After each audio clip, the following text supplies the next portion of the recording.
to a new wave of thinking. You're here with Akshita Veda L and El Yagar. New wave of thinking. It's we the people of the Empire of Nubia. I don't like how it tried to do that. So, Get ready to open your mind, sit back and unwind to take in.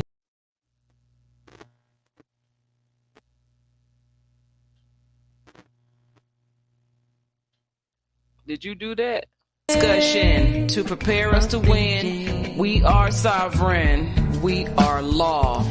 We coming with concepts here that are fundamental building blocks, focusing on principles, thoughts, and beliefs. I hear it. We're here to shake you up, to wake you up. Islamism. The masses are suffering with temporary mental illness of cognitive dissonance. Open up your mind. In all fairness, we're going to have to let it play from the beginning. Again, because what's going on? Or we just going to let it roll? In the lines of respect, our thoughts become connected through human cognition, which is the process of acquiring new information and understanding based on personal experience and relatable topics of discussion. We are the currency of the know, knowledge, wisdom through love, bringing peace, justice, and truth as we gain freedom. Freedom in the mind. Open up your mind. Freedom of the mind. It's divine. To be one in unity, togetherness, you and me, we become we, and we are the change that we want to see. It is our time now, wave of thinking. so come and get ready New wave as we of thinking. bring a new wave of thinking. It's a new wave of thinking. New wave of thinking. Greetings. Islamism. Islamism. How's everybody? How are we? How is everyone? If we don't say that every week, please excuse us. Yeah. Greetings to everyone. Peace and love. So May look, we put it in a positive manner. right. Absolutely. So look, I'm sitting here laughing at myself, right? Today I was at physical therapy and I was doing the exercise and I looked up in the mirror at myself. And when I saw myself in the mirror, I was like, oh my God, I look like a Muppet baby. I thought, like that's what I saw. So I was thinking about it right now and I said, you know what? I wouldn't usually share that, but I'm sharing it because what we're talking about tonight is confidence, right?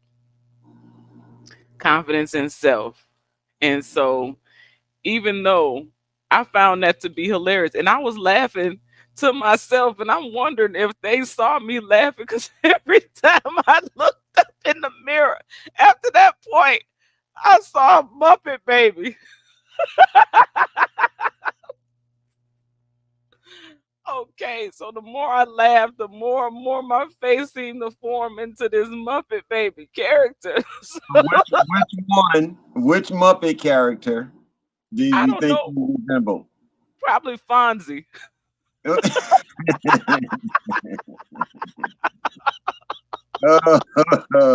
You remembered their names. Yes. Now I would have to look them up in order to see which one was Fozzie Bear. Fonzie the Bear, yeah. Okay, all right. Wow, you're hilarious. So I thought that was funny and I wanted to share that. And even though I saw myself in that light, I could still have confidence in myself. And confidence takes a lot of work. It takes a lot of self encouragement, not looking for someone else to encourage us through difficult times and even the good times. Sometimes we cannot have confidence in doing well, and we will sell ourselves short because we don't want to excel or succeed. And so it goes both ways. So, how do you feel about tonight's topic, Elia? Well, So, okay. So, right? confidence in self. See, to me, that is natural. It's just I'm me. There is no other me. I'm extinct or extinctable after me. So therefore, I must put my best forward all the time, no matter what it is, how it goes, and then I have to have principles with what it is. So if I'm considered picky or standoffish and things of that nature, I can't help it, but because I'm not going to allow myself to be dragged into certain things and situations that are unbecoming to me as an individual, masculine form, are going to harm me. So I have to have confidence in me, and I have to trust in me. So I don't know how to explain it or break it down after that, because we always talking about self and building up self. And everybody has different measures and exercises for doing that. And then in some areas we may still lack. So no, but if you know yourself, then you just hang on to that, what is you, until everything fits into that groove to make what it is that you're doing, what you're doing. You just got to believe in yourself. You got to know what you want. You got to set that in stone with everyone. And no matter what happens, you got to stay with that. Okay, so can I share a story with you? Maybe several stories. Okay, because I didn't really expect the topic to be this tonight. I didn't know what we were going to talk about, but when this topic came about, I was like, oh man, this is my opportunity to share publicly a situation on my fault as a mother and what I did and what happened in the process. Okay, and it's about confidence. So my daughter, my youngest, had her picture day the other day, and I pressured her about her hair, her clothes, all the way up until the morning of. And so she agreed to have her hair in a little, she calls it a bun, and she wanted some hair down in the front, but I thought it was too much hair down in the front. But that's how she wanted to look. That's what made her feel good. But I'm telling her there's something wrong with that.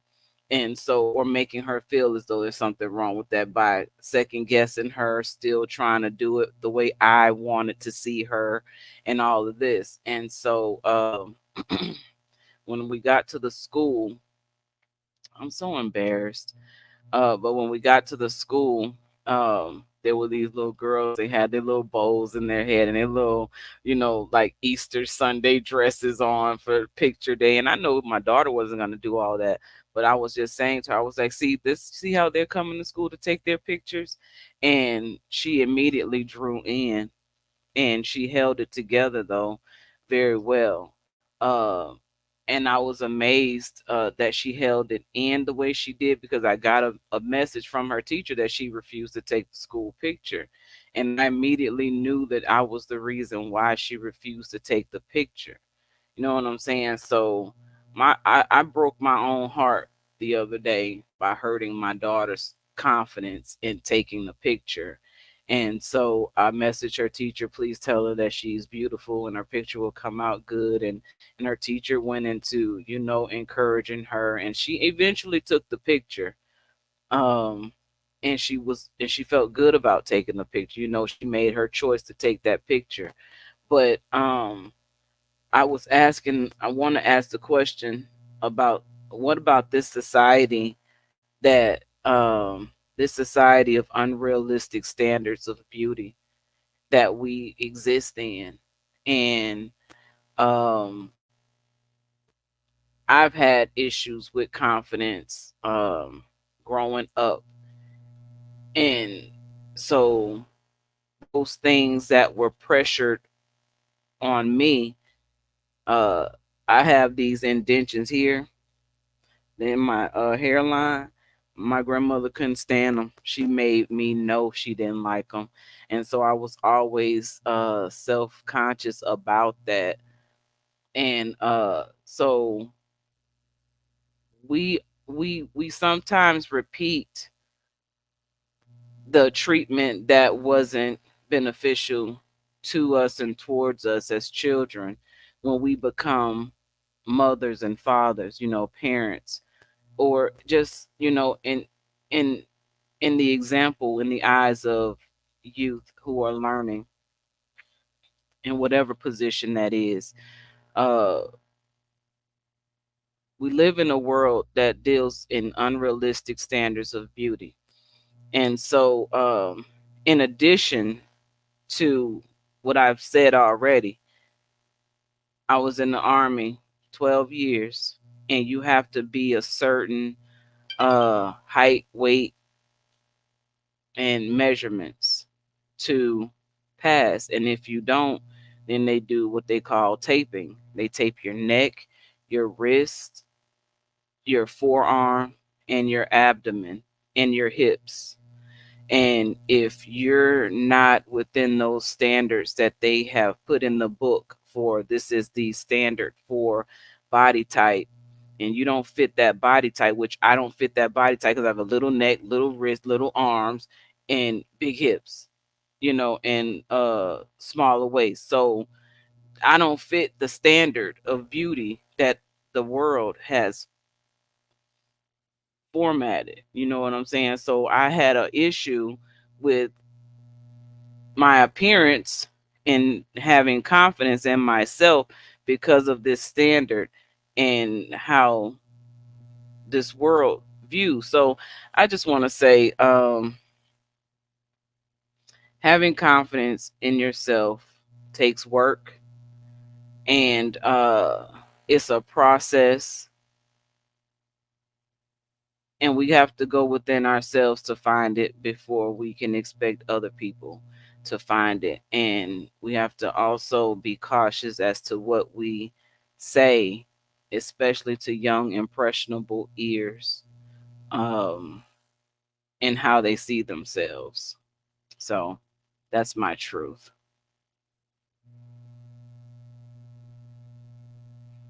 I yield the floor. Well, indeed, you have to have the confidence in yourself.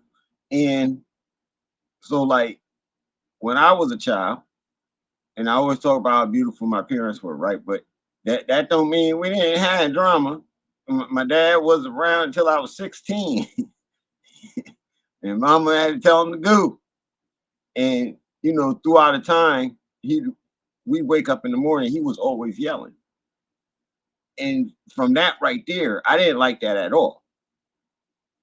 But when I became a father, I'm not gonna wake my people up yelling in the morning and stuff like that. And I'm just not gonna do that. And so it's like when things happen, they happen for a reason, right? So then right then and there, from that reason, you decide whether or not it's gonna happen again. And you guard yourself against it happening again. And some people, oh, you're conceited, you're this, you call me whatever you want to call me. I guarantee you, the last time that I went through this, I didn't like the outcome. I'm not going to allow it to happen again. Not to me. I learned my lesson. And without that kind of attitude about yourself, then you're going to enter into things, and chances are you're going to always be the one that's hurt. I decided I'm not going to hurt myself, much less let somebody else hurt me on their agenda and what they want to set up and how they want to play. That can't exist. So whatever that takes, and when you talk about, and I swear not to brag and all the humbleness and stuff, If I say sacrifice and give up everything, I mean sacrifice and give up everything in order to rebuild the proper way and be able to say, no, however this is over here, it can't be taken from me now. Nobody can play with it. Nobody can deal with it. I know how to be, but yeah, you have to have the confidence in yourself before you open up your mouth. Once you open up your mouth, your word is your word. It's the word. Your word is your bond. So once I open up my mouth, it is what I say it is, or whatever. But you got to want to live by that. And a lot of people don't. To me, that's why I say a lot of people don't want to be accountable. They don't want to be responsible. They just want to be able to say what they want to say, how they want to say it, when they want to say it, and whatever the consequences are, then that's what the consequences are. That's not really a cool way to live, to exist, and think you're going to manifest something from that type of existence. I yield the floor.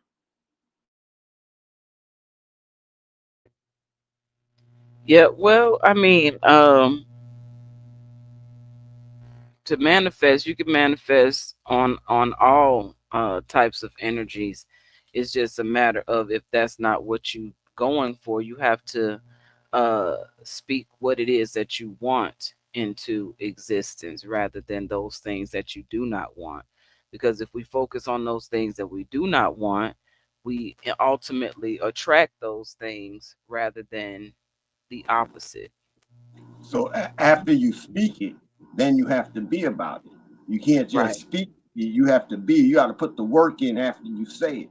And so then some things that you wanted to do, you might not be able to do because number one, I got to study up on what it is now that I'm accountable for what I done said. I open up my mouth for, and after while you're studying, you got to be doing it. So it's like hands-on training at whatever it is. Your mouth opened up and said.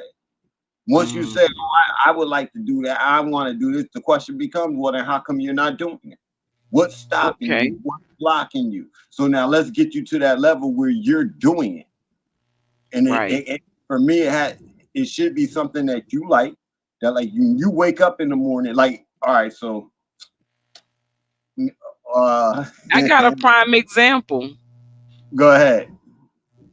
I'm sorry, like this just happened the other day. I was talking to my best friend, and she was like, I want to get up and read a devotional, and start my day and things like that." So I was like, "Well, let's do it."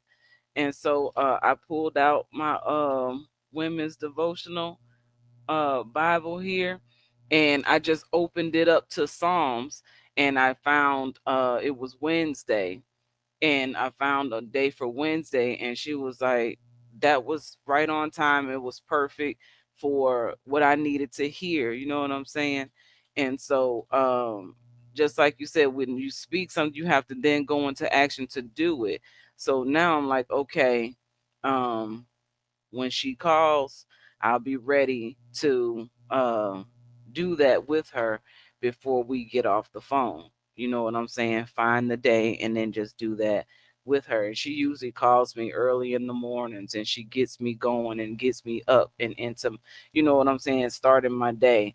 And so that's something that I know that I can do with her now. And so that we do this stuff anyway. It's just that we haven't been doing it, so we got to get back on track with doing that. So maybe I should share when we do it on those days what it was that we talked about, and what we did, and share that information in the group.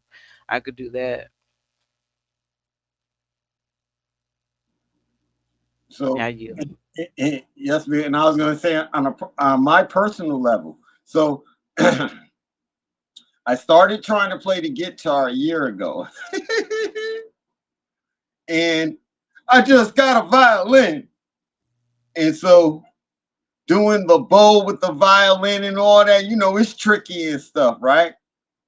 But I had to hear the strings on the violin. So I started plucking them. And they call that pizzicato or something. Oh my God. The sounds. The ping, ping, ping. Oh my God. So just like being able to absorb and relax. So after I got that a little swinging, right, I added the fingers to the guitar. And now I got to doing all kinds of ping, ping, ding, ding, ding, ding, ding, ding, ding, ding, ding, ding. So in playing the guitar, I was having problems with my hand. Like I couldn't get off certain chords. My fingers would get stuck. And then it take me a second. After I got through dancing on the violin, I picked up the guitar and I was going from one end to the middle, down to the other, back to the middle, up to the other end, back down without a problem, and able to catch not all the keys and notes by doing my fingers, but the various different keys and notes just by catching one or two strings in the right place at the right time. And I couldn't get my hand to just move like that before I did the violin. But then I broke the G string on my violin, so now I got to replace that in order to get back to my violin. But the confidence in self to just like I'm almost 60. A lot of people say, well, if you didn't learn how to do those things when you was a child, you can't learn. That's not true. As long as I wake up every day, it goes an opportunity to me to add something onto me that I couldn't do yesterday to make me better than I was. And no one's gonna like tell me I could do it or anything. I gotta have that idea about me and want to do it. And you know, first time people see you with a guitar, they might want to laugh. What do you think you know how to do with that? But then after a year and a half go by, oh, you pretty good. Hey, what? Just leave me alone. Because anything that anybody want to do, they can be good at, but they have to begin to do it. And yes, it takes confidence. So some of the confidence, especially in going after money, right? You have to know, you have to acknowledge the fact that going out here to make money, you'll probably hear 1,000 no's before you get a yes.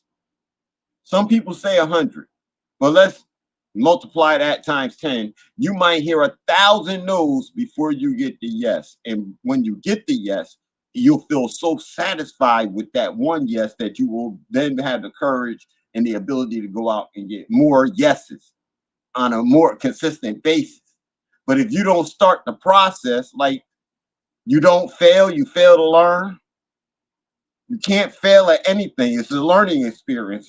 So, but you have to start that process. And if you don't know how, like I don't know everything, but I do know industry. I do understand finance, economics, politics, nation building, sociology, history and or lack then thereof history. These type of things I'm fully equipped with. So in building for myself, I have to apply all of these things within my daily, and I can't, you know what I'm saying? I can't let anybody else tell me different about who I am, what I'm doing, how I'm doing it, when I'm going to do it. I have to do it, and I have to know in me. And one of the things, and then I yield. One of the things is through religion, you're told to only trust God. And to me, that's a holdback on you, because if you don't understand that you're the God or a goddess that is doing the job, then you're holding back on yourself. So only trust God is to trust you and what it is that you're going to do correct for yourself. I yield the floor.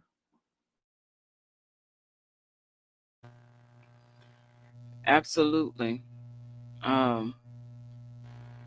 You said you can't fail except to fail to learn. Did you say that or did someone else say that?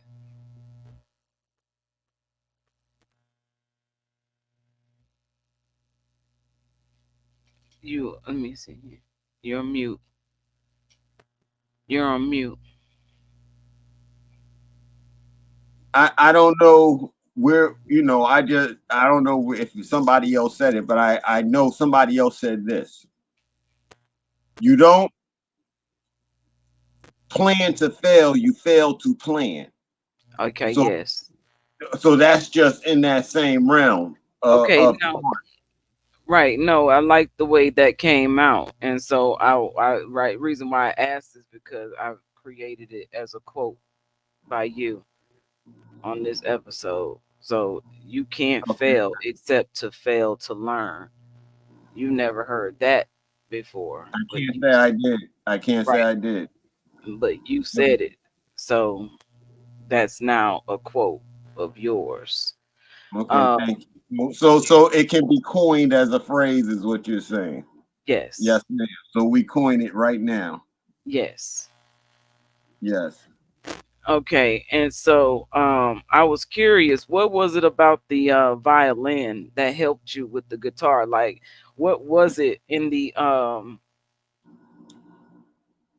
what So was it about the violin that helped you to be able to do what you couldn't do before? the the the neck was shorter. Mm-hmm. Was able to go up and down the neck quicker with my fingers and hear all the different sounds blending in together on the violin. Whereas with the guitar, my brain got stuck on you got to make sure that you hear like when you put your finger in the C note in the C position, you got to make sure you hear it. When the E, so you got to hear the E, the D, you got to hear those sounds that it's supposed to make, right? Mm-hmm. And so, okay, that's true on each of the frets. There's 20 frets on the guitar. They're all labeled A through G with the sharps and the flats. They're all labeled A through G, which are the natural notes, right? Flat and sharps and flats. On the violin is the same thing. So I was able to do this on the violin and catch the strings easy up and down the neck. When I grabbed the guitar, now I'm able to do that on the guitar, get my hand up and down the neck with the key that I'm thinking in my brain I need to go to next. I'm able to do it quicker. I was able to do it quicker. I became more dexterous. So like muscle memory. Yes, ma'am. I couldn't get my finger out. If I put my hand on there like this for an A, I couldn't get my finger out of the A quick enough to go to the next. You strum it 2 or 3 times, and you want to go to the next one. I couldn't get my finger out of that position to the next one. After I did it with the violin, which was shorter, doing it on the guitar was just a dance up and down the entire neck of the guitar and catching sounds that I wanted, making them all blend together. Yeah. Okay. All right. So I just wanted to hear you. So you had made the comment, that people ask about you and your playing or learning how to play these instruments in reference to your age and why are you doing this. And so I have to admit that with my music I was hesitant because of my age and my status as a mother. So wanting to do what I wanted to do versus being a traditional mother. And so I'm like, I had to really just get around uh, my own ideologies. You know what I'm saying? That was a part of the deprogramming because why is it not okay for me to be who I am? And why would my daughters not accept me being in my real person, my real persona of who I am? Because I want them to be who they truly are. I don't want to put them in a box. And I'm still, obviously, after my story about confidence, I'm still struggling. I'm still learning, you know, um, and that's okay because, like you said, you can't fail except to fail to learn. So I refuse to fail to learn the lesson in the situation so I can move forward, And so I also had issues with that, and I had to get over it because it just was bubbling out of me. I couldn't hold it in anymore. So the next stage to that, excuse me, the next stage is for me to get on a stage and perform. And so I am in the process of making that happen. And so I'm excited because I've never done it before. I mean, I have been on the stage, but I'm talking not in elementary school. You know what I'm saying? Where everything is cute. Um, I'm talking about right now in this world that likes certain things, and so being different is not easy, but it's fun. So I'm gonna continue having fun being different. So while we're on the topic of music, um, we received a beat from the Messiah Code Technologies today, Lazarus Lamel, and so we wanted to play that. And in the meantime, in the process of playing that, just know that Lazarus has a lot of beats. He makes them.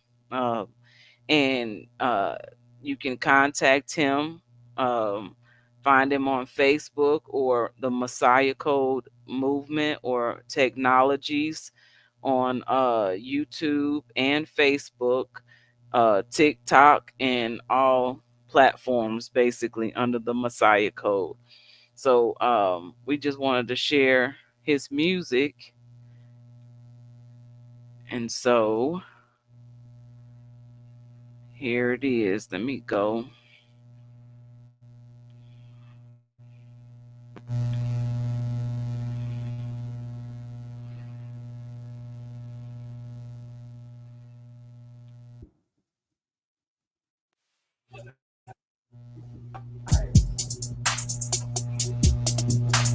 Go out, save the world, save the world, save the world. Go out, save the world.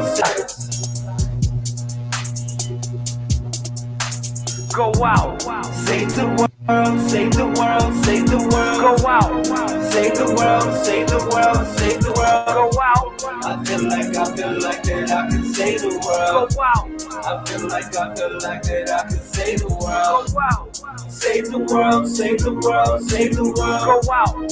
Save the world, save the world, save the world. Go out. I feel like that I can save the world. Go out. I feel like that I can save the world. Go out.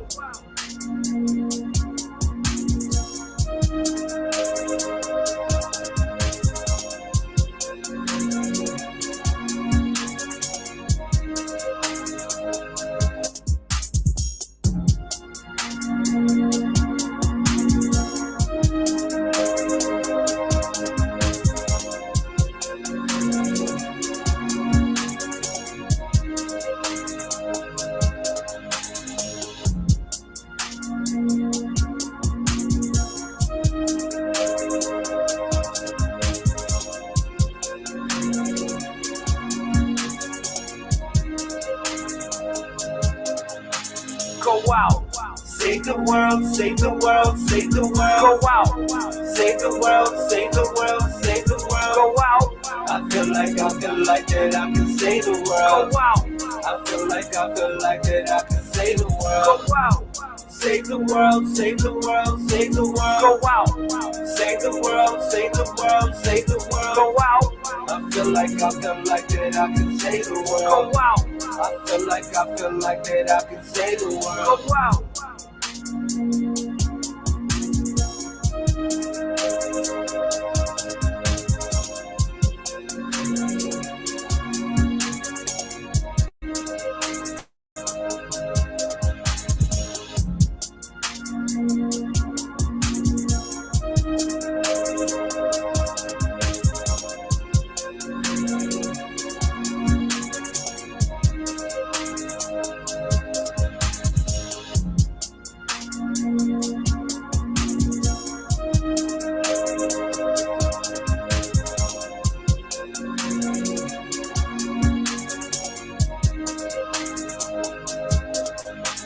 Go out, save the world, save the world, save the world. Go out, save the world, save the world, save the world. Go out.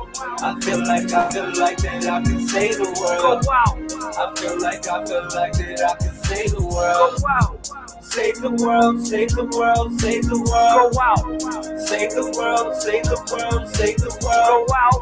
I feel like that I can save the world. Go out.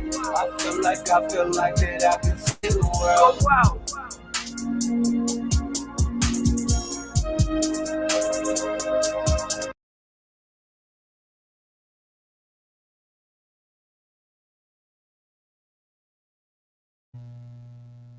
Go out and save the world.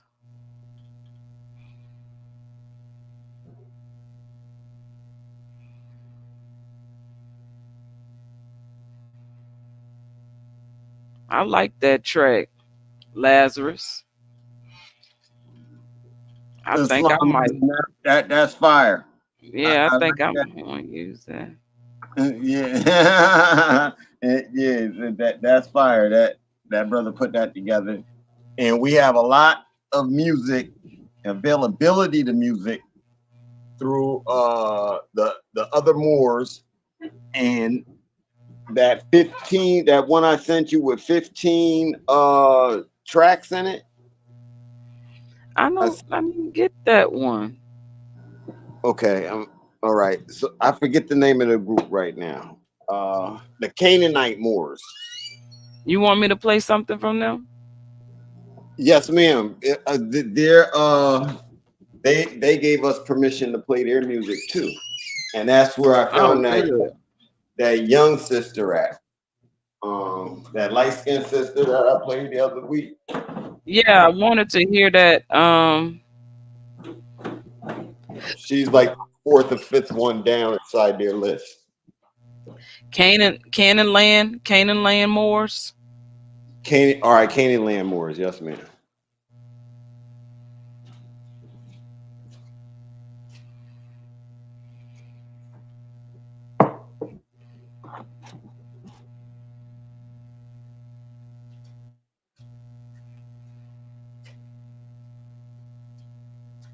If we don't rep us, nobody will. You're right. If we don't push our music, nobody else will. We really don't want anyone else pushing our music. We want to be able to have all publishing rights, licensing rights, and all the other rights that come with intellectual property. And that's in all of our intellectual property. We don't want to give anyone publishing rights to that which we are doing. Right. Okay, now I'm not seeing I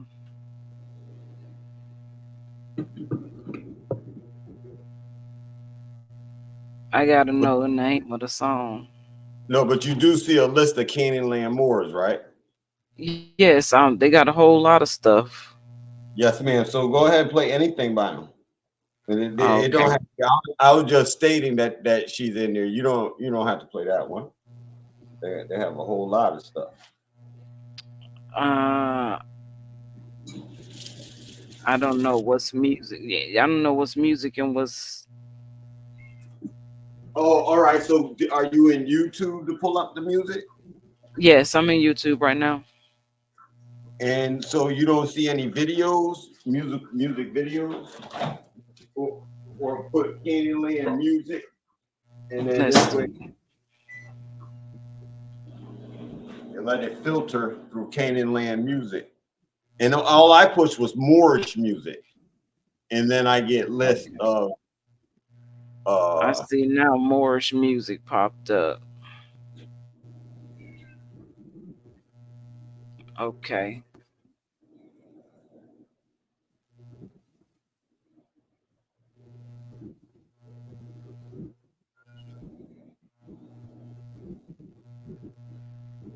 Okay. Before we leave, we could rock out with the Cosmons and Owaspe music, and there was a Taharka Bay. Okay. All right, here we go. I'm a mute. All right.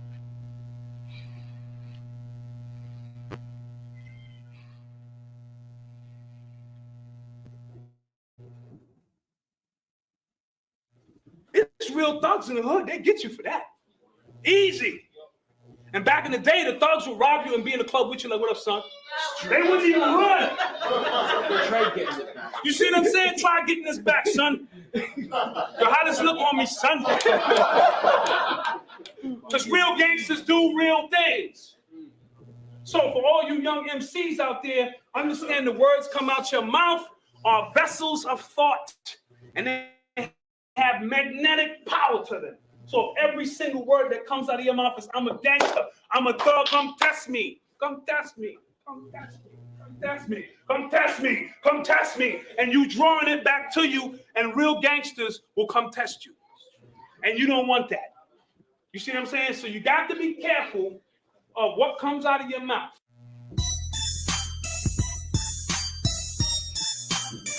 Yo, Midnight. Yo, we got him, yo. Yo, we got him. Yeah, man. Just pull the rope on the guillotine, Midnight. Let's take it right now, man. Do it up right now. Council with etheric elders in the waters of noon. Reclined on the sun with my foot on the moon. Watching goddess on earth act like witches on brooms. Sipping milk and the honeydew and triple black boom. Touchdown, not subordinate but God sent. I'm the red and blue of Superman and Clark Kent. From beyond the sun to earth, Moabite marksman. Tongue double-edged scimitar, stay sharpened. Flag in the earth first, set up the post. Sea is the land, now the flag's in the boat. Back on the land, follow tears, the trail never ends. Albion Inquisitionists murdered my friends. Stole our culture, sell it to us as trends. Negro, blacks and colors, stay out the culture blend. Touch your hair, tell you the style they liking. But jack your energy, hair on their neck back spiking. Off the heat of the devil, walking rebel. Why run when police come? Swinging his billy club, drunk off Seagrams. Invisible candle magic, suspect they see none. Pull torts, have them arrested for treason and under. I want bar numbers, put a lien on a straw man that's breaching his oath. Paul Orishas tell all the coon go for his throat. Pickaxe, a cow tongue on parchment paper. Sprinkle clothes, put a hex on the MC, drought your flows. Take the water from your floor like doctors draining knees. Cause you use ankle weights, bones soft like cheese. Fart stink niggas eating things, that's deceased. More rotten than the plan, the clan's plotting on me. Why? Knowledge as a money has me a millionaire. Giving knowledge away like I don't care. Christians tell me find Jesus before judgment comes. He's on the corner selling crack and killing his sons. Zombie brainwashed blacks are still blaming the guns. Point out Catholic priests, man, I'm blaming the nuns who killed Tate and Toba Chung. I'm blaming the streets who killed Prophet Drew Ali. I'm blaming a breach, same for General Khalid and El Hajj Malik. Or killed cause nationality was in their speech. Things to make you go in thought to art. Happy-go-lucky rappers, 4+ naught in infinite debts. Might as well hold your breath and let's see how far this rabbit hole goes to the left. I broke out the chamber, Allah's come in danger. I self-law a master coming with my angels. Iron Sheik, immaculate without the manger. Alpha Hexin, rap boule strangers. Broke out the chamber, Allah's come in danger. I self-law a master coming with my angels. Iron Sheik, immaculate without the manger. Alpha Hexin, rap boule strangers. With cell phones, big brother is closer than steps. Most flush less, but inhale chem streams from jets. Even this god used to binge drink. Schlitz, not Becks, never braids, but waves and cameos without the step. No dye, never had slits in the brows of the eye. I got conscious, no arrogance or acting obnoxious. 144,000, I'm saying less than that. With all these zombies with big ass shades and big ass hats, dressing like Lil Wayne, man, just baggy as slacks. Finger a dyke in the shotgun, then crabby a gats. She goes down for prostitution and finding grand. You for possession and for not washing your hands. It's still love, truth, peace, but put down the peace. Wow, we don't need them when we got justice and freedom. Your mind's a mess, trust me, I think you're possessed. Let me unhex you with a mudra of Baphomet, and that won't work unless you know being supreme. No chest has the Solomon crest, always frontin' warm in the Averex. My lowest form of thought is your apex. Iron Sheik X from the Mosque of Malcolm. Devils see me and get white without the powder talcum. Raise my sword, keep swinging, no meaning. Flow deep, call me Aquamarine Men, raising the lost city of Atlantis. When I speak as pictures, I'm painting on your mental canvas. I broke out the chamber, Allah's come in danger. I self-law a master coming with my angels. Iron Sheik, immaculate without the manger. Alpha Hexin, rap boule strangers. Broke out the chamber, Allah's come in danger. I self-law a master coming with my angels. Iron Sheik, immaculate without the manger. Alpha Hexin, rap boule strangers.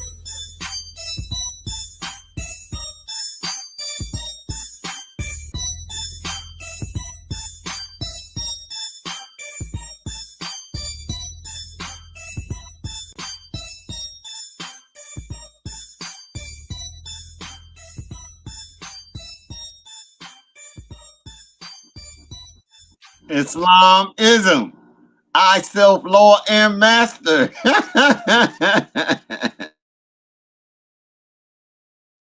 That was nice. Is this thing still playing? I don't hear it anymore. It was in my ear playing. Okay, yes, I ma'am. stopped the share.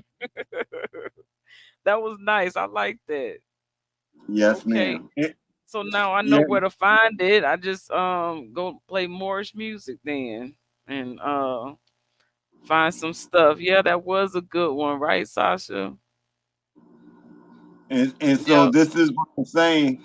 We have to provide this for ourselves. We can't Mm-hmm. allow other people to provide it for us. And Because what so, we looking for yes, when we ma'am. are what we're looking for, Yes, ma'am. you know, that's crazy. So yeah, absolutely. We are what we're looking for. And that therefore if we're finding in ourselves what we're looking for, we should be producing that for others to find. So that's like I was saying uh when I learned when I started saying I was a life coach or transformational life coach, um, I didn't see anything about transformational life coaching or anything like that when I was searching for it. And so because I didn't see what I was looking for, I created what it was that I was looking for, and I became that, and I became that to myself first. And that's the most important part. What we want to be for other people, we must be for ourselves first. You can't be for someone outside of yourself what you're not being for yourself, because then yourself gets cheated, and then you feel cheated, and then you get angry at the people who are only doing what you allow them to do. Amen. That's also in the lines of confidence. Yes, ma'am. All of that. It'll And so, build it or break it. yes, ma'am. And it's all individual and based upon what you say is good or bad for yourself. And then Right. if it's good or bad for you, then expect that for the next person. That's all. Just Absolutely. expect it for the next, and then go from there. And there's no reason to, well, what if this happened and what if that? Well, who's the one doing the things that we're saying? What if happens? Who's doing that? Where's that thought coming from? Because that thought can't evolutionize here. It's not Hmm. evolutionizing. It's not evolutionizing here. So I don't get the other side of where is it coming from. No, once the mouth is open, be about what you say you about, and that's how we get to build and work what it is. Something in my mouth wants to say perfect, but so now that I said it, I'm getting it out. I don't want to say perfect. This will never be perfected. It will always be on moving, handed over to the next generation in order to keep itself building and grounded in what it is that the people need. So that's what we're building, our own government. That's what's been established by us. And so the things that we say, as I said, people have ignored, or they think we're just saying, Right. well, we're on Facebook, so it don't matter. And I'm gonna say this again. If I took the time to write it, I'm not telling you what I'm thinking about we should do. I'm telling you about what we're doing. And so this is going down. That's why we have a financial report, but nobody knows anything about the financial report because nobody's listening to the other stuff. So they're not asking about the financial report. That's how the United States got in the position it got in, by just doing around us. And we're not caring. Where nobody gives a hoot. But if you're a Moor and you rocking the L, the Bay, the Day, the Al, Ali, whatever you rocking, you're responsible. Your duty is in the title that you wear. It is not just, it's not a name like you think of it as a United States citizen. It is a title. You are expected to go to work to save the world. That's what made us gods and goddesses. Mhm. And it needs to be put in proper order so that the world understands it and everything that we're doing, and then we don't look like combatants on the earth. That's why we're starting with nationality. And the governance of it is each one of us.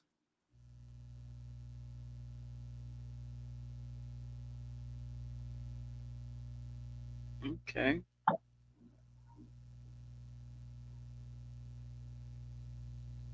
Well, And I expect people to have questions, and silence is acquiescence. So now, if you heard us say we have a financial report, or how we get a financial report, you would have to, like, so the federal government has these meetings, right, where they talk about the money and stuff. Have you ever have you ever listened to one of those meetings on CNN or anything? So then if you never listened to one, we have our own. You've been invited. We've shown you. You go to the group and see. It's in there. Structure and everything. But if you're not reading these things and taking them for real, when you see a Maxim Trust, part and parcel, Third World Order, Ma'at Supreme Justice, when you see them things, the Messiah Code, Owaspe, when you see them things and then post from in there, if you're not taking them as part of yourself and understanding that this is what we're doing together as a unit in order to save us, in order to uplift fallen humanity, then what are we doing? What are we talking about? Would be the question. If you are connected and you see the information and no response to it whatsoever. We were supposed to have a meeting, and I have been tired and hadn't been able to, but that meeting is still going to happen, right? yeah, well, yes, ma'am. We're just waiting for you to say when's the best time, so we can. Okay. So if you would get with Brother Amir, you could get with him in the group and help schedule a time. That'd be wonderful. When So yeah, and I'm gonna say this again in public. Star El Christina. So like, let's say we had a conversation a month ago, and we didn't discuss it's done. Whatever it was that we talked about a month ago, and if it's not brought up again, it's done. All she has to do is sink her teeth into it. And once she understands it, it's over with. So anything and everything else, when we deal with timing and stuff like that, we all do have to be on time, and we have to be diligent. We have to take this like this is work. This is an investment into the future that we're putting in by the way we're saying and doing things. And so your investment is the time that you put in. And on the back end of that is we need money. Okay, so but you have to earn it. It's not given to you. You have to earn it. And so what are you willing to do to earn it? Help put forth to earn it. That's the way this gets built. That's the way everything gets built. And we're building government. And that starts with self. And then we go out from there. We're honest to make money the way governments run, health, whatever, business, whatever. But you have to come up with it. You have to put it together, and we'll assist you, not to own it, but to make sure that you got something too. When you get up out of the bed in the morning, what do you want to do with your life? I had a thought today, as I was leaving the complex. The office manager up here, he's always at work. He's here before the office opens, and he's here after the office closes. And when they do any events, he is always the one carrying out things, and he's so very involved. And I thought about that today, and it's funny that you say that, because I was like, it's so easy when your life is your work and your work is your life. And so that's basically what you said, or what you're saying. Um, our work must become our life because our life is our work. And every day we must choose how we're going to spend our life in that day, in the hours that we are allowed in the in the daylight and under the moon in the same 24 hours. So I think that's very significant. And I was like, okay, so if I get up every single day and do something towards the movement, I'm always putting forth an investment of time, and it can't be my whole life, but neither can my children be my whole life. That one thing can't consume your entire existence. And so I have my daughter. I'm trying to teach my child, my both of them, time management, my children. I'm trying to teach them time management. So I realized, and this is before I had children, just being in a leadership position, I had to realize that in order to teach anyone anything, you had to be the first example. You had to be willing to get down and get dirty and do what it was that you were having them to do, because once they see you do it, they want to achieve the same goal, you know, and be great and succeed and come out successful, in the end. So I'm trying to teach them time management. So I say, okay, you have 24 hours in a day. What are you doing? How much time does it take you to do such and such and such, such and such, such? And then it'll come up to like maybe 2 hours it would take to do, but you're spending 18 hours on the device when you got to manage your time better so you can get sleep. And when you wake up, what do you do? So looking at your day and looking at how you're spending your time and what you're doing. And so all of this is, I try not to make excuses, you know, but in all actuality and in reality, you know, I have to still be patient with myself. I had a appointment today with my VA caseworker who keeps me accountable for my goals and things that I have set forth at the beginning of our sessions or whatever.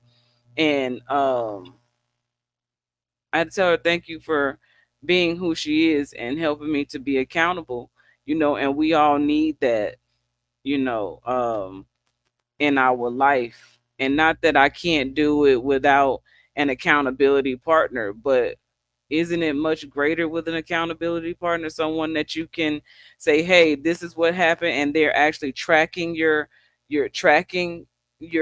progress for you, or helping you to keep track of your progress. So when you get down on yourself, your accountability partner can say, hey, no, wait a minute. Just, you got to remember, you're still recovering. You still need to be patient and take time with yourself. You're doing amazing. It's just you still need to take it slow. And so I forget that I'm in recovery. I have 5 years. I'm only 2 years past. You know what I'm saying? So I'm still, and I feel like, I'm coming back into myself again. I got to get back to my old self again. And my old self is dead. this is a new being, and I'm having to learn how to exist in this new existence. So I hope that that right there alone just can encourage anybody to just be easy and give yourself grace. You know, address yourself with grace, uh, and be easy. Be easy on you. Stay in love with you, and it gets easier by the day, you know. But with anything that we practice, we become great at. So practice makes you great. Well, Kevin Gates likes to say, mistakes make you great. And I think you're doing amazing. And so this is what he had to tell himself. And instead of keeping that to himself, he shared that through his music. And by the way, I just want to say, I went and seen Kevin Gates in concert in Las Vegas, his first show in Vegas, which was sold out. I have not shared any of the pictures or content from that because I'm just like, I'm just overwhelmed with a lot of things. And that was just a part of, you know, this past week experience from me and my daughters going to Vegas. I saw my sister, and I was able to do her hair and spend time with her there and everything. So I just wanted to share that little part of my journey. Uh, but yes, definitely. I yield the floor. I don't know what I left you with, but I yield. So Take it away. the factor of time and investment. You bring up time and investment. And so now, without a whole bunch, I can say, so now you understand pay size. Time plus energy equals pay size. What are you working at? That's the value. Now you have a choice. You can just run out here willy-nilly and taking, you know, you go get a loan and all of that stuff, and then you have another bond and you're deeper inside, or you can go to work for yourself, and just like people do things and they claim Bitcoin, you claim pay size. Except pay size a currency. It's money, our own system, our own, because we're working love, truth, peace, freedom, and justice. And we're sacrificing certain things and certain things that we could be doing in our life, especially to earn money, in order to build our nation and uplift fallen humanity, utilizing love, truth, peace, freedom, and justice, and not making ourselves slaves in the process under other people's systems. It's a lawful and beneficial way for us to exist on this land and throughout the international world, have respect and dignity, be way beyond where we have it now, in the understanding of who we are in the world, and for the way we speak about ourselves and everyone else. No, it's not going to fall into our lap. If we do not build and protect, then we will be destroyed. That's just the way it works. And lawfully, international standards that all men understand, which is Constitution. And why rewrite another one when there's already one there? Now, we do have to be in line with the 10-10-5905 out of Chicago, because that is the Moorish Science Temple. So we will establish our own as Al-Andalusia Moorish Science Temple, and it should be the sheikhs and the vice sheikhs who are running this temple. And there's a video that I played for Mother's Day that will explain the reason why And then going into the Constitution, the Article 1 will explain why the Sheikhs and the vice Sheikhs should run Al-Andalusia. So within the group, I placed the video. Can you play that video that I played last Mother's Day?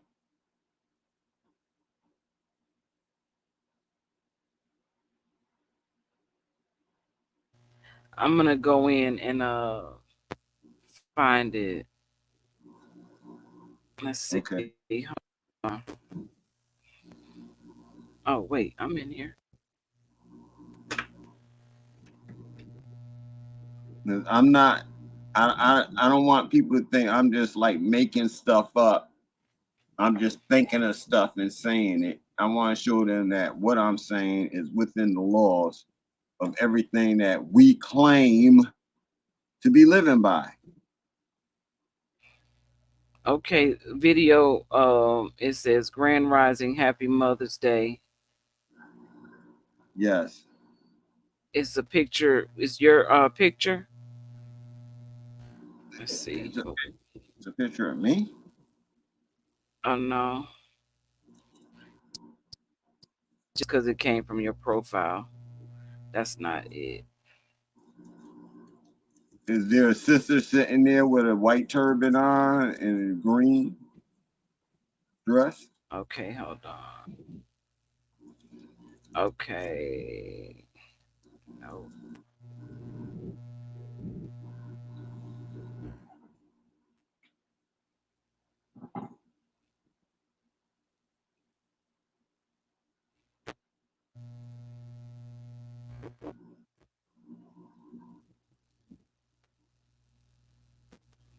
Public service announcement.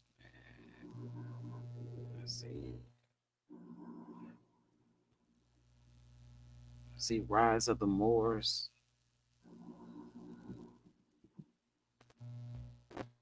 Rising, that might be it. Let's see. Okay, I just found it on my front page. I'm sending it to you, or I could hold it up to the video. Oh no, don't do no.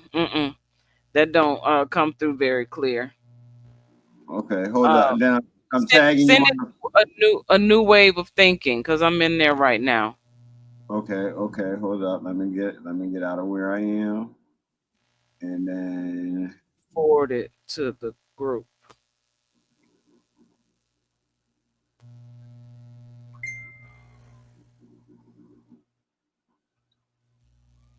Okay, so yeah, that's what I was just looking at.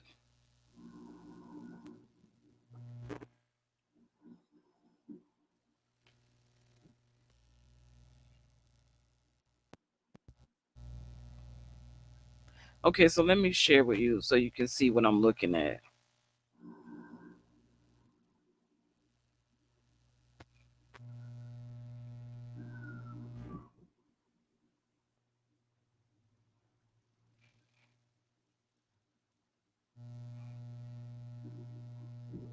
This is what comes up. Okay, click it. Double click it. Or just click it. Click where it says Grand Rising. Now where it go? Oh my goodness.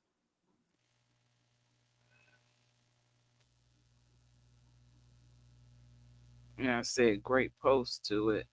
Let's see. Hold up. It's telling you can't play it. So, yeah, you see it says this item isn't available right now. So wait, so now I'm gonna send it to your front page, which I started to do in the first place, and now it zippity doo dot out of there. I gotta find it again. Okay, send it to El Christina Akshita Veda. Okay.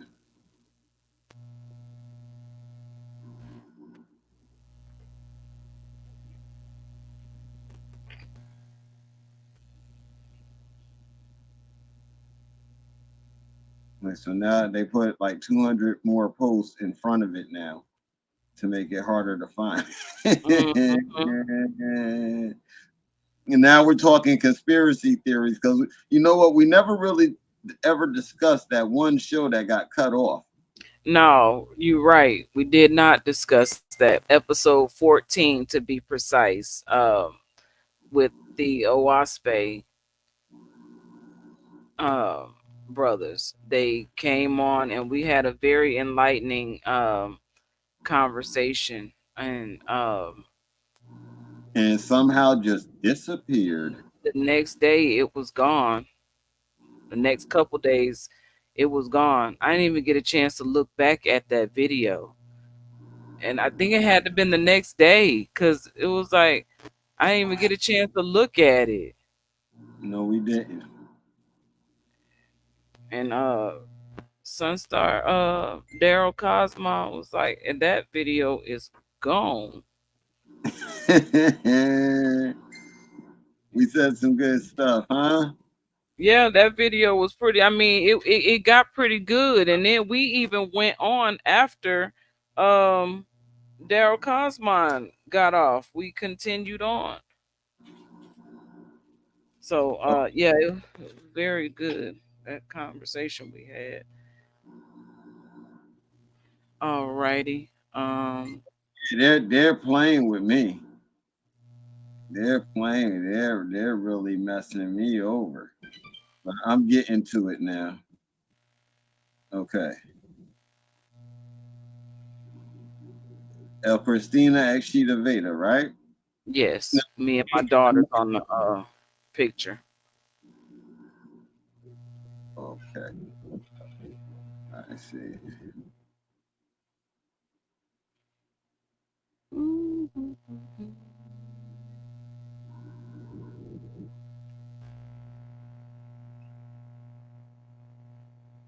Okay. That was a workout. When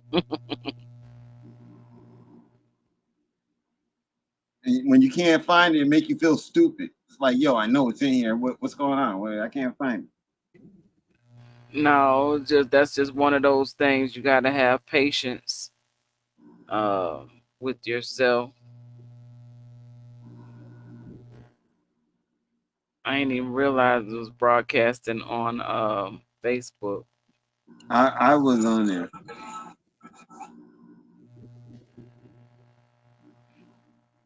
Okay, then. And you know, I hadn't even been. Go ahead. Go ahead. Mm-hmm. No, I'm just I'm listening. What are you saying?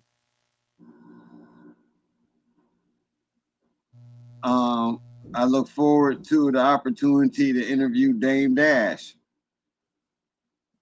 And, Oh yeah, that'll be interesting.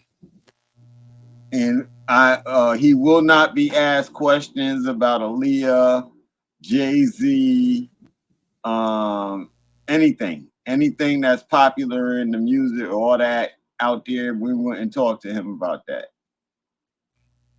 No, I would. I wouldn't be asking anything like that.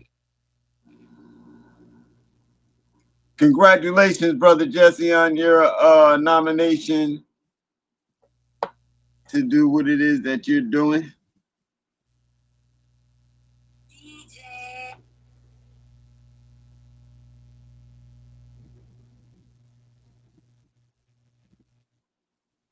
They're not allowing you to play it.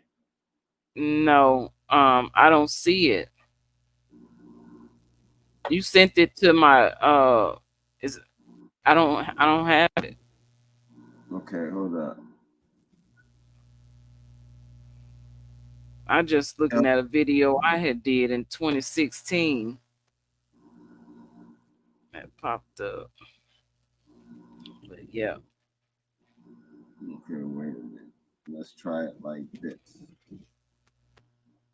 Why would I do that? We're going through this because it's important, people, and we don't mean to hold up the conversation, but within our conversation, we are speaking about how we are moving and what it is that we are doing. Wow. Well, can I share something while you finding that? Yes, ma'am. It's not very long. It's 4 minutes.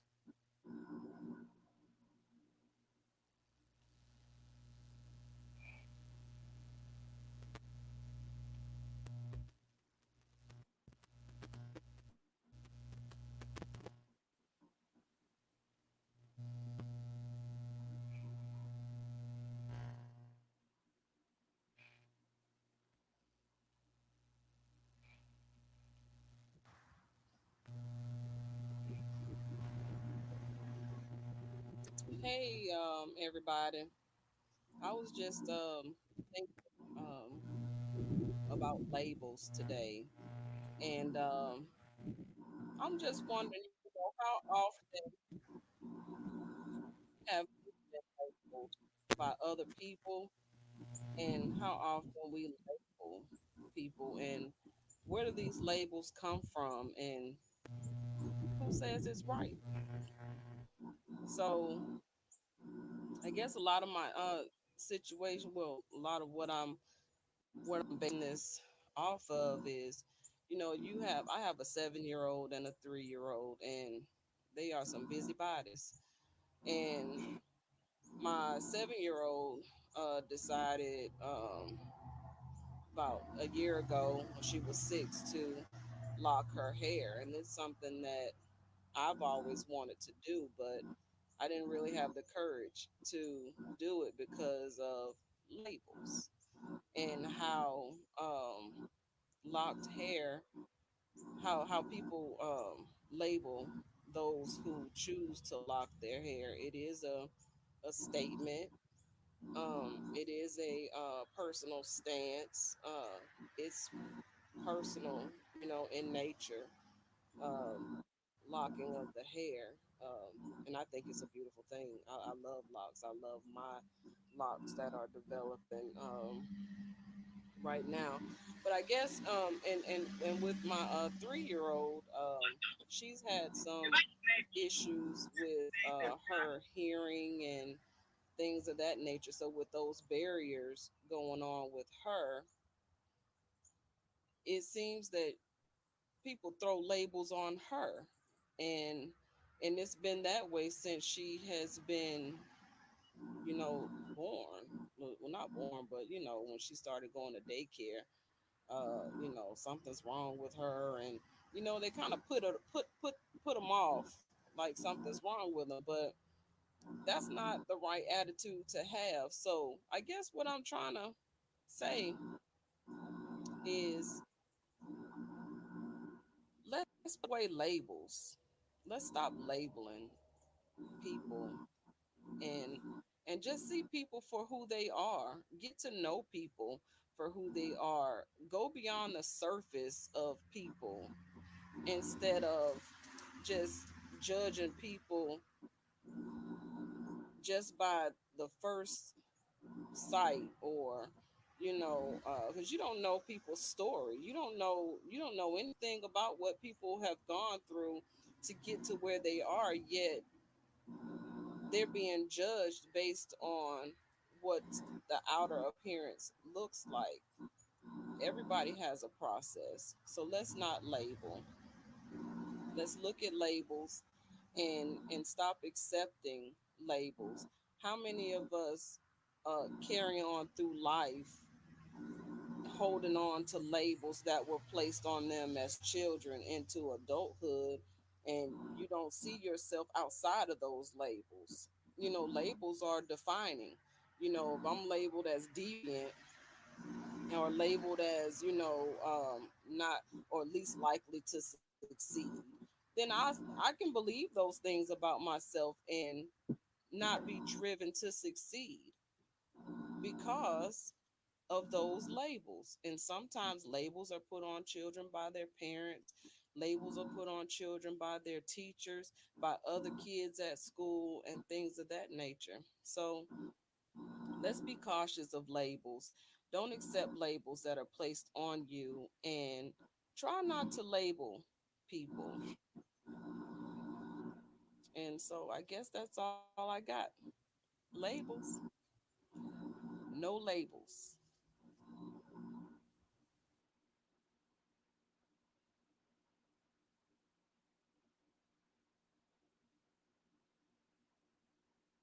So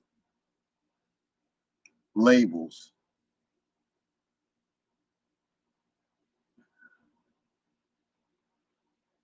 I It's don't not know. allowing me to I shared it to myself, and I see where you shared it to me, and it's not showing. It keep getting the same thing here. So they took it down. Okay, okay, no, they didn't. No, I could see it on my phone. I just can't see it on here. Okay, so wait a minute.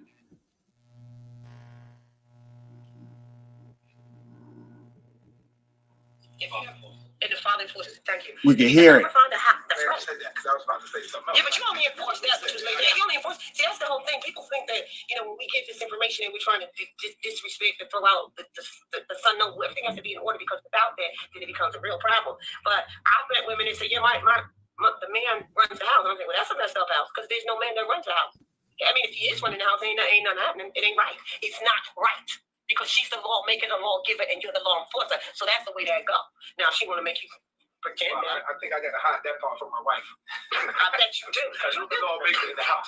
Well, then we need to talk. Because we need to talk. You got to show her. Oh, yes. Yeah, but the law that you're laying down, is it her law? Is it the law from your mother? We both agree with it. So you make law. You can't make law. I'm going to tell you why you can't make law. Let me tell you why you can't make law. Because the moment that you're born, anybody, that is all law manifested in the flesh. Your law when you get here. And she lays it down. And it's just that simple. Lord, leg, angle, and whip. So that is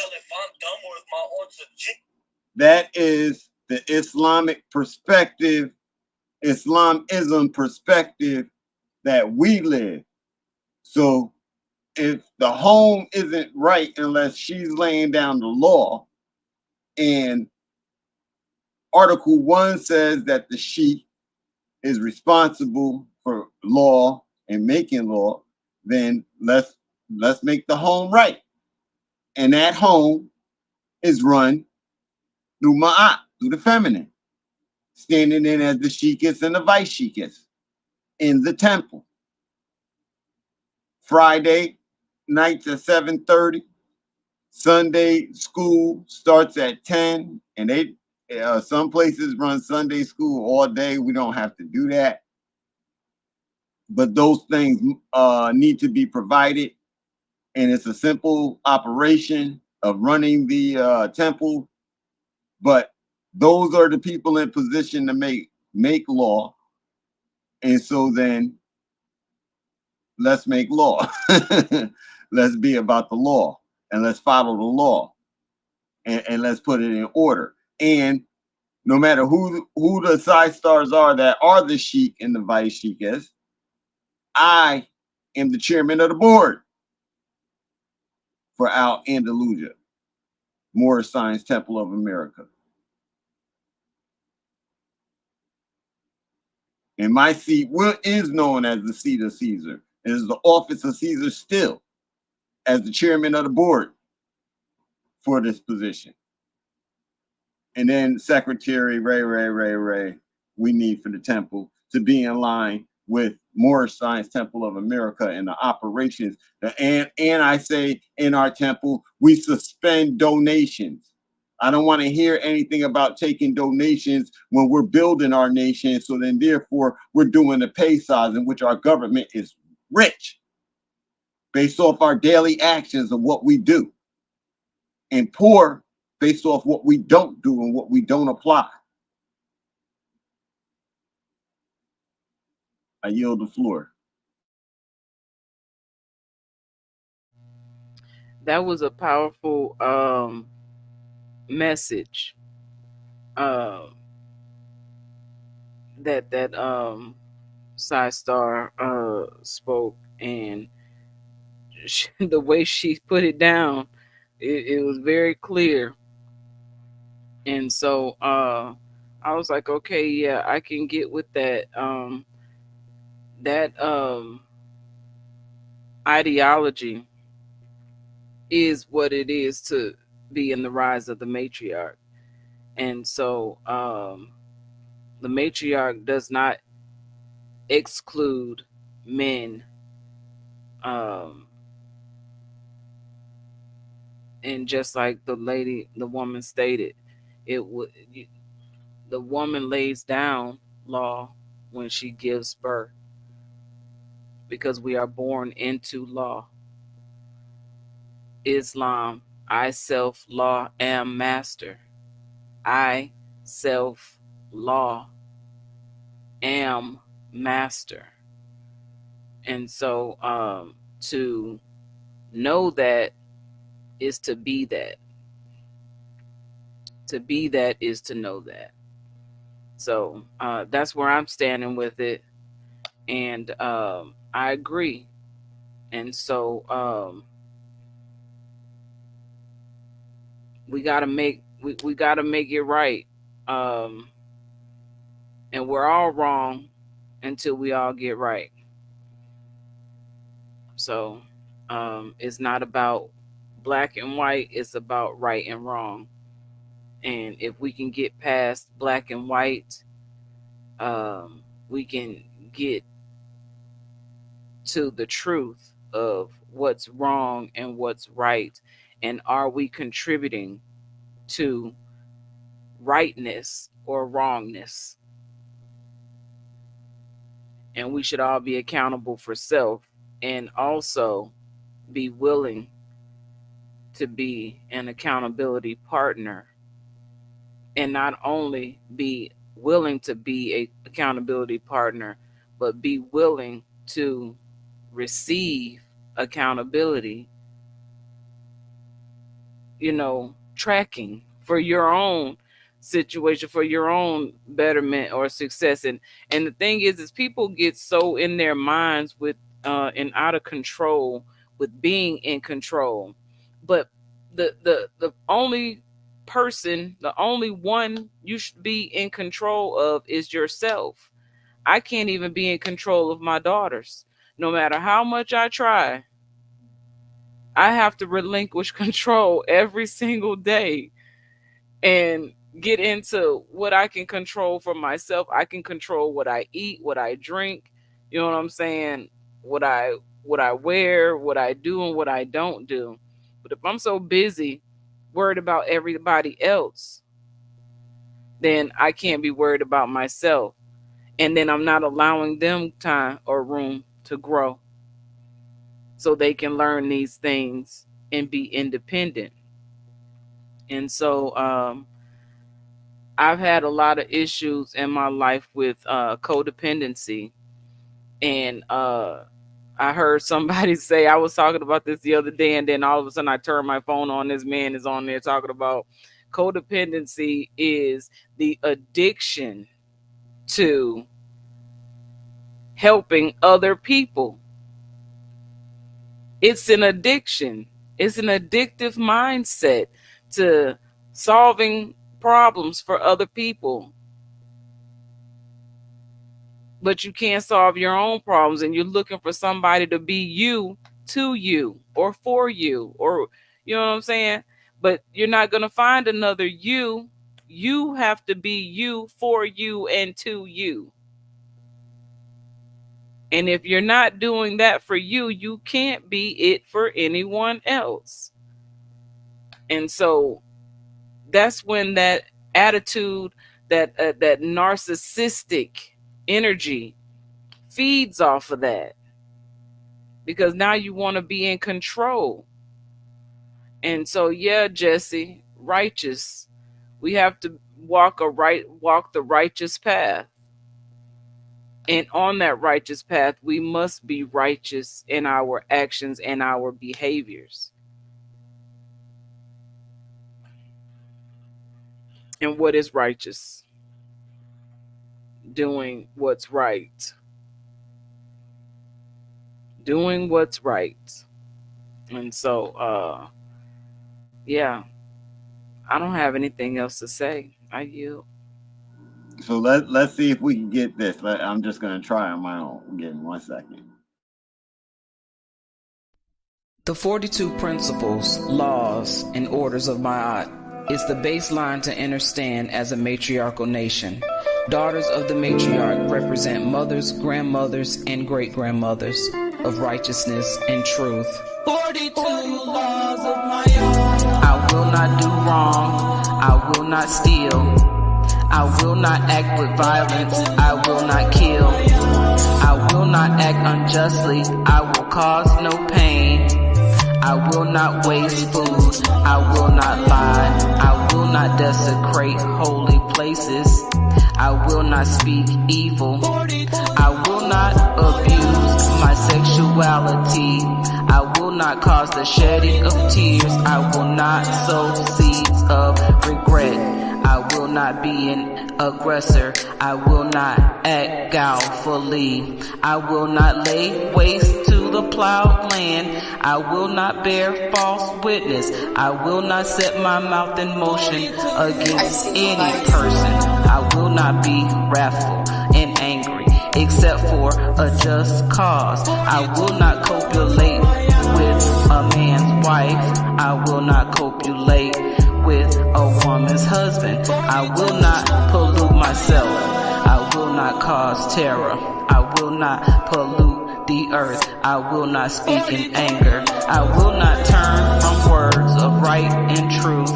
I will not utter curses. I will not initiate a quarrel. I will not be excitable or contentious. I will not be prejudiced. I will not be an eavesdropper. I will not overspeak. I will not commit treason against my ancestors. I will not waste water. I will not do evil. I will not be ignorant. I will not blaspheme Neru, the one most high. I will not commit fraud. I will not mistreat children or animals. I will not defraud a temple's offerings. I will not plunder the dead. 42 principles of law and order of Mayat. You see, this is the declaration of innocence when you stand in the day of judgment and your heart is judged to be as light as a feather. Will you pass the test? Have you withstood the laws of Mayat? 42 laws of Mayat.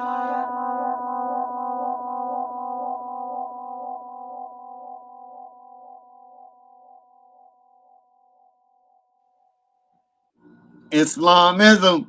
Thank you for that, brother Jesse. Yes. I really like that song. That's one of my favorites right now. Yes, ma'am. And it so fits because we keep talking. Everything is accountability of self. 42 laws of my are accountability of self. This isn't about anybody controlling you. It's about you controlling yourself and taking our responsibility of yourself and our nation in order to get us all through. That's what this is about. Yes. Absolutely. I'm ready. I'm about ready to start working on some new music again. I feel it I feel it bubbling up inside of me. So yeah, Jesse agrees with you on the accountability of those 42 confessions, 42 laws. Yes. And we need to be aware. We need to be aware because that's our first constitution as our nation. That's when they talk about the United States Constitution, that's our first constitution. That constitution of self. Now you don't have to know it all and all of that, but that's the first one. You should study it and get it in. It's meant for you not to regurgitate, but to express in your existence and how you express things and what it is that you want to do, how you're doing it, and when people see you, how you're operating. That's what that is. And so no one has control over you in that except you. Right. Then it goes into how you accept your religion or your God or the way you want to deal with anything like that. That's up to you. But coming together as a nation and exerting ourselves in a certain way to save ourselves, that's all of us together. And for that, we need decorum and we need respect. Nobody else has it for us. So if we can't muster up the strength to show that for ourselves and provide that to ourselves, then this is the problem with us. And we're not asking anybody, can we do what it is that we're doing? We're just doing it. So then, because after you have the 42 laws of Ma'at, then we have the Zodiac Constitution. And that has to do with your birth date and stuff like that. Again, none of us have control over any of those type of things, do we? So the knowledge that comes from the Zodiac Constitution and the relationship, you might want to provide that into your personal life in the way that you exist. So it's open to you to accept. But then because we're on this land as men, we have the Moorish Science Temple of America and its constitution. And that's our nationality. And that's what we put above. That's our constitution, just like United States Constitution. See, we have 3 constitutions, a trinity. And 2 of them make you, 2/3 of it make you responsible to you. Right.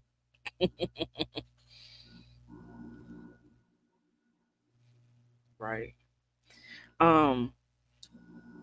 Okay, thank you for because you've said this before.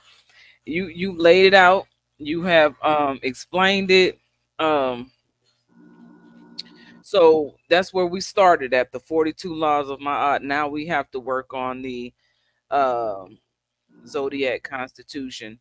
And it's one thing to put the information out there, and then it's another thing to discuss the information and to have examples of what that is and what that looks like. So yeah. So I wanted to ask you also, you met Joe Gibson the other night. Okay, yeah. Okay. So I would like to have Joe on the show. Lovely. Okay. So no, and he's a homeboy. He's a homeboy. We started talking about Yale College. Both of us hung out at Yale College around the same time. Oh, we was at Yale University. Yeah, I used to go down to the library in Yale College just to read the books, because I knew they had a different set of books than the New Haven Free Public Library, even though they got a good set of books. And then there's a law library at the courthouse around the corner. But I would go to Yale and I would sit in there, and then I would go to some of the classes, and I only had one problem with one professor. He said, "You're not even a student here, are you?" I said, "No, I'm not." He said, "Well, as long as you sit there quiet, I have nothing to say." And he just kept going on teaching. So they're cool people, you know what I'm saying? But I keep trying to emphasize also that it's how you present yourself to everybody. Right. You expect, if you're looking for Ray, you're gonna get Ray. Other than that, you could just fall back and like blend in. Joe Gibson is a suspected neo-Nazi. Oh, now, cut that out. Joe is a good guy. Joe is good. Now, let me say this. Everyone has come from a their own walk of life. Everyone started somewhere. So through your childhood, if you never had any type of identification as to recognizing who you are, where you fall in, and where you belong, you're going to belong to something, because as according to Maslow's hierarchy, safety and belonging is required for one to feel or to come into wholeness.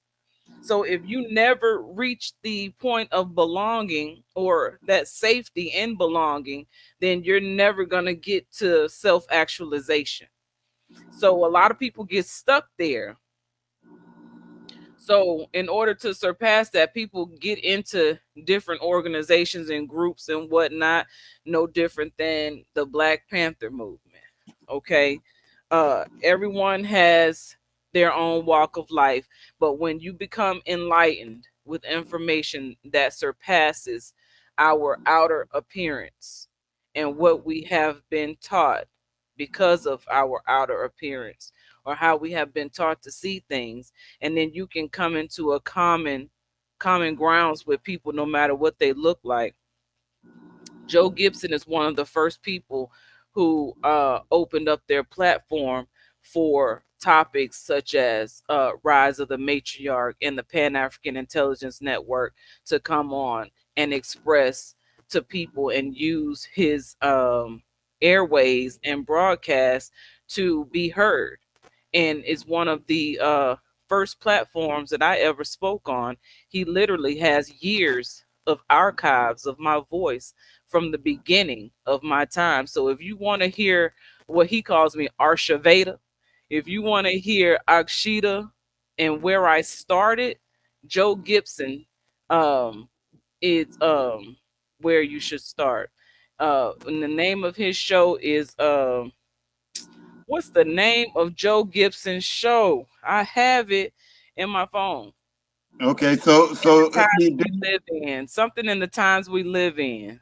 He says, yes, that is true. And I would like to say that in the conversation that we were having, Joe was open to listen and check what I was saying about me and Amore. And for the other brother that was on, he was a police officer back in the day, and he was trying to exert his authority as a cop to get understanding. Right. Joe had to tell the brother he was, that's not right. He kept telling him I was right in what I was saying. And then he tried to say, the cop kept trying to say how I felt. Sarge. I forgot. Since somebody knows who it is, I'm going to say who it was. It was Sarge. And so Sarge, Sarge is Sarge. And so I sound like I sound like Chewbacca. Sarge is Sarge. Right. The one and only Sarge. Okay, so listen.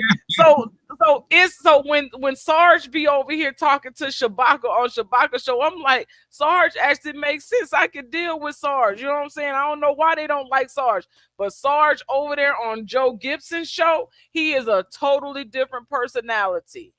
So Sarge is a cop. I think he's a Mason, type of fraternities, type of organization and group outside of that, where he just not going to give in. He already made his allegiance to the United States, which, listen, I'm not mad at anybody who done that.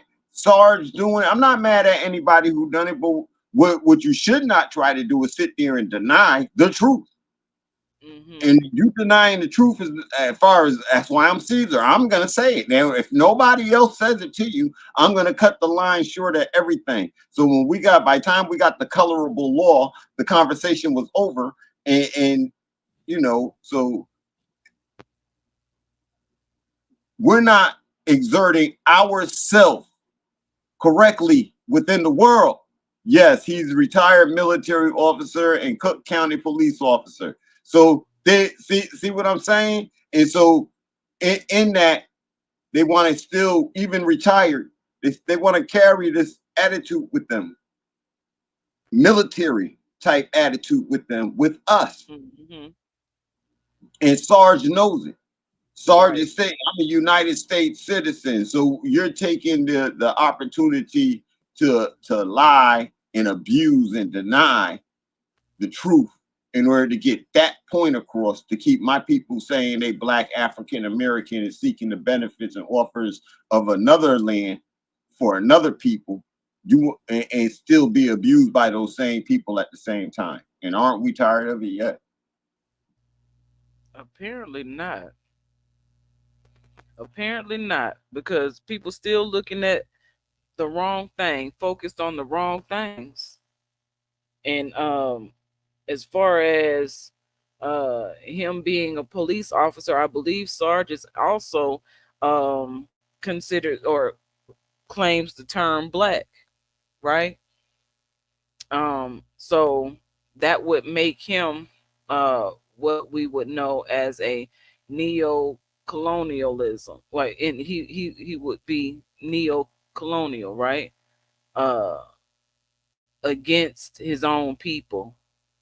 Yeah, and so neo-Nazi, I don't know what makes Joe a neo-Nazi. I never like Joe and I, through our conversation, we realized we were in the same place, but we've never seen each other to be able to look at each other and say, I know you or anything like that. No, because Joe opens up his platform for many different groups of people, and he allows people to come on and speak their piece. Just like Shabaka, he doesn't believe in the same thing Shabaka believes in, but he allows Shabaka to enter his airways and to be heard, no matter how different his stance is from it. So he does the same thing with people who are white supremacists. You know what I'm saying? People that have that attitude or that type of language and communication, and they come on and they can say some real ignorant things. But can Shabaka say some real ignorant things? Heavens, yeah. You know what I'm saying? So that don't mean that I love Shabaka, but that don't mean that he don't say ignorant things. He can, you know, so other people go on Joe's show and say the same things in their own languages. And so Joe is a neutral platform for all people to come together. And you remember, have you ever heard of Jane Elliott? She spoke on, she did the test in school. She was a teacher who separated the blonde hair, blue eyed students and made them feel different, and they didn't like it. And she has done that study around. Okay, so let's find Jane Elliott real quick because it's significant. Here's the deal. My point is that Jane Elliott came onto his show. I spoke with her. She told me to contact her, and I never did, but I really like this woman. She's real. She's down to earth. And I didn't even know what to say to her because I didn't expect to talk to Jane Elliott. You know what I'm saying? But those are the type of people that Joe has on his show.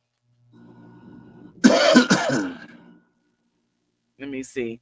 Jane Elliott.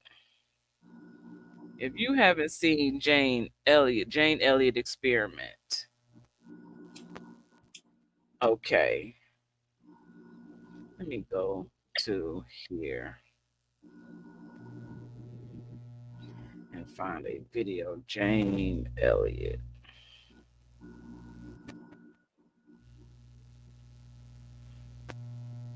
Okay.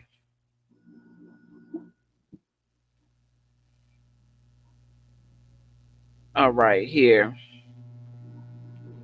Let me go ahead and present, share screen. We're going to go here, share,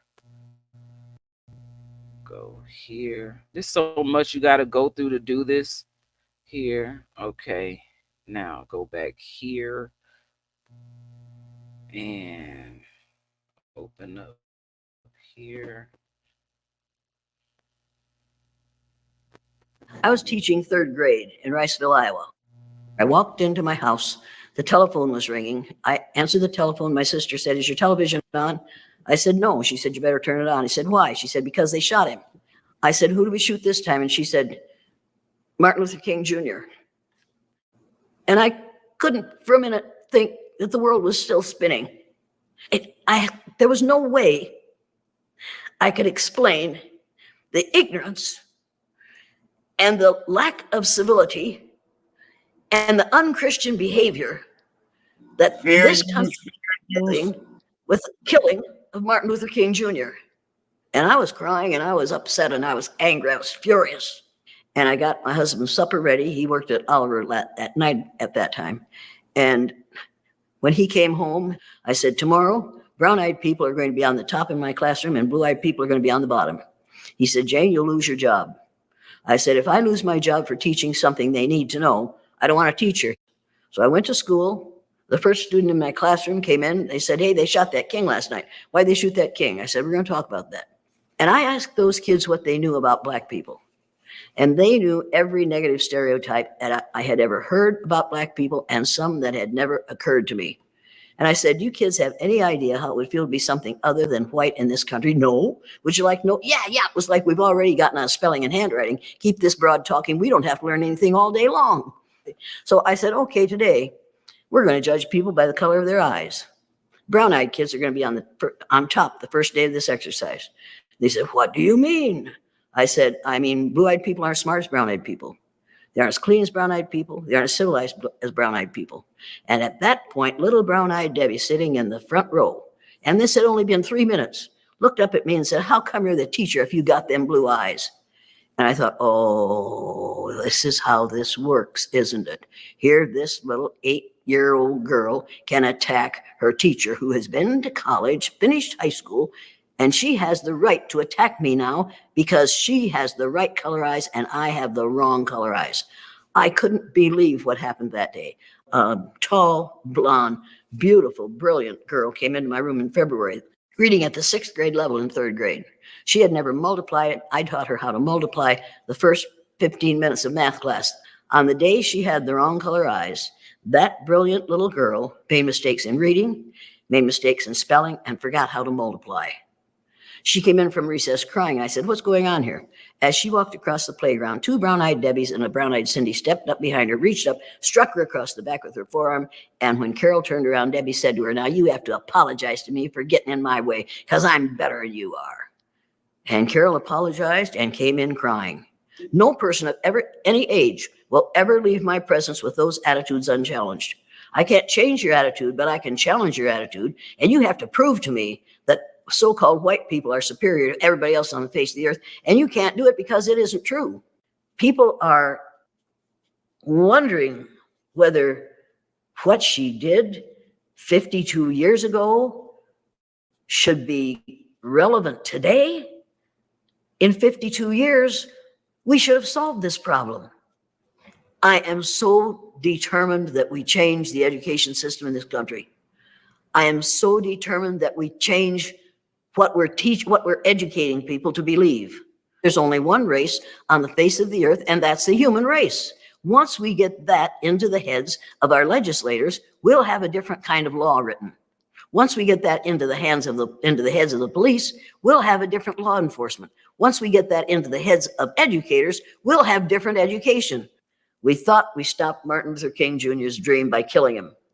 His dream is more alive now than it was when he was living, and you have proof of it by what's going on in every major city in the United States of America right now. Racism isn't about skin color. It's about white fear of different kinds of people. It's not skin color that's the problem. The skin color isn't the problem. You can't change skin color. You can change attitudes.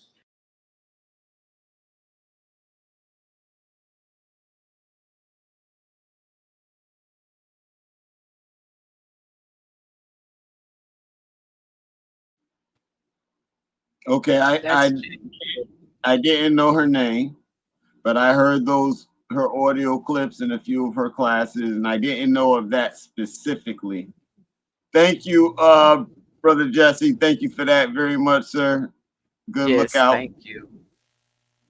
Yeah, because we didn't mean anything by that. We're having conversation, and these things relate to us. Anything Moorish, though, for that, we're not going to put that copyright disclaimer up there for anything Moorish. But as far as stuff like that, yes, we will. But that's our trust. That's ours to work the way we need to work it to get our message across. Yeah, thank you, brother. Thank you. And that's what I was saying about that other one where we played that sister. That could have been why they took it down during there too. And that was part of the thing, that her video on what she said about her personal self. That was part of the conversation that night about people in general, what she said. Right. But yeah, so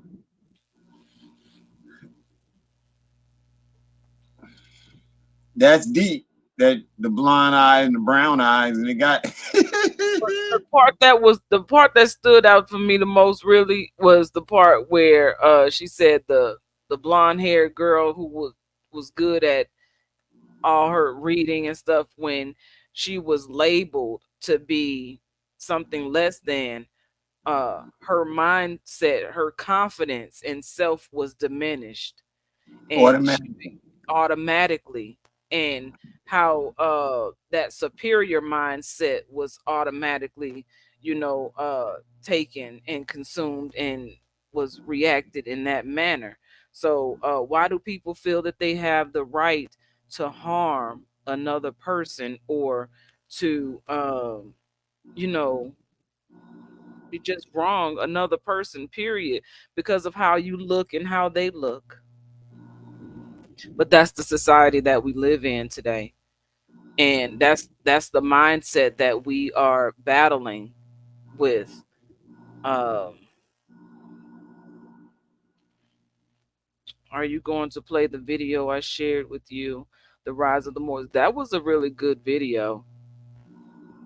Okay, I didn't even I didn't watch it That because all right, so all the different stuff that's going on out there and all the different political thoughts. It's the only thing I'm gonna say about it. A lot of them have been around longer than I have, and for some reason or other, we still haven't formed ourselves as a nation. And so when if it's not about the music and that they're doing, if that's about music, then I'll listen to it. But if it's about their political view, somewhere in there, I already know from the beginning I'm not going to agree. So I have to hear it secondhand before I can be interested in it, because I'm not giving up on, just like I said, Al Andalusia. Side stars should be the sheikess and the vice sheikess of the temple, and open and close the temple. Why the side stars? I just played the video because Ma'at is law. Period. And the first part of of our Constitution says that the sheik and the vice sheik, they make law. So then, what's more natural?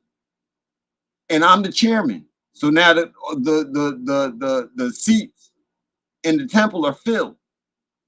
Now we needed the secretary and everybody else to come along, but we're not accepting dues.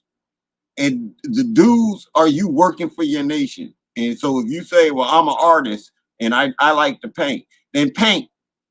And paint what you paint should inspire to live a better world. And as long as you painting to inspire to live a better world, we'll consider it in, like, I'll hold an art gallery with you. and while we holding it, our music is playing. And then, we do anything we want. But we too busy sitting around sulking in our situation instead of bettering it. And we expect somebody to give us something. We expect somebody to move over and make us comfortable. And this has been our politics since. And all of that changes. And I'm speaking to the change. I'm not, in order for us to see tomorrow, it has to start today. We won't see tomorrow if we don't put it in place today. And this is exactly what we're doing, putting it in place. And so I'm saying again, in that group, A New Wave of Thinking, there is documents. There are documents in there that you could print out of who we are, written. And so all you got to do is go back inside there and pull them out. It's already been explained to you if you don't understand.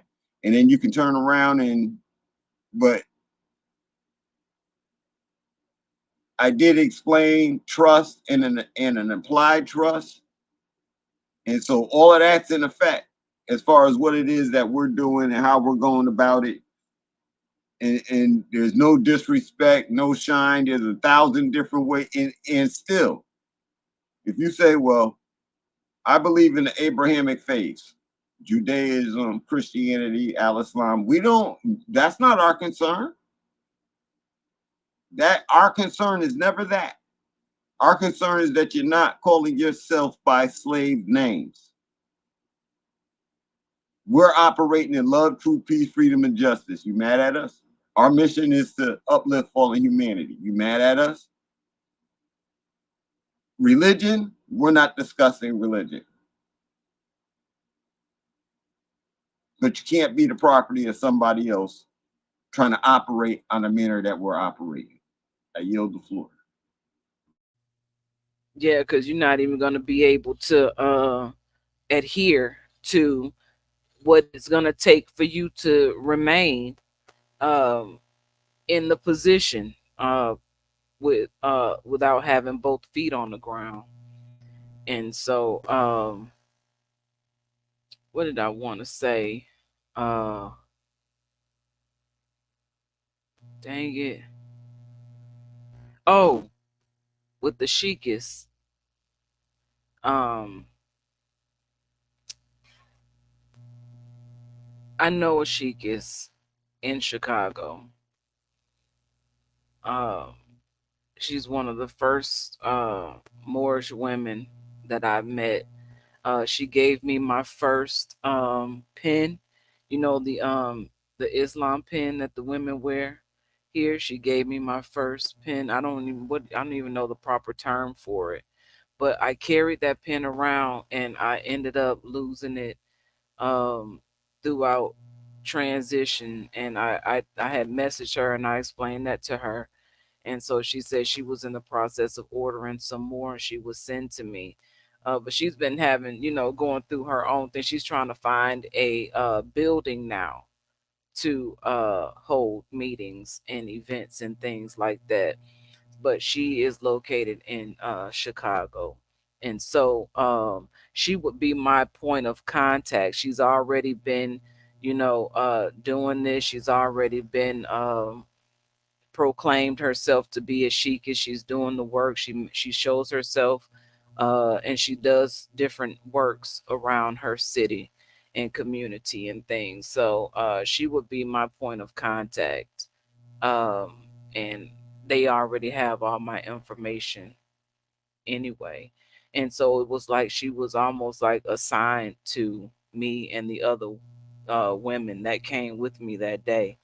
And I'm the only one I believe that she's still in contact with because I continue to be in communication and in contact with her. So yeah, Sheik is Janicia Bay. Yeah. I don't remember what temple number. She said she said what temple number she is, but I can get that information. It's not hard to find. I could just message her and ask if I need to. Okay, Islamism. That's beautiful. That's beautiful. And so okay, so then just need a vice Sheikist to step in with her, and then she got somebody with her. That's cool too. And ask them will they handle it, and even if she has a different name, when it comes out, Andalusia will sign in with her to operate the temple. Okay.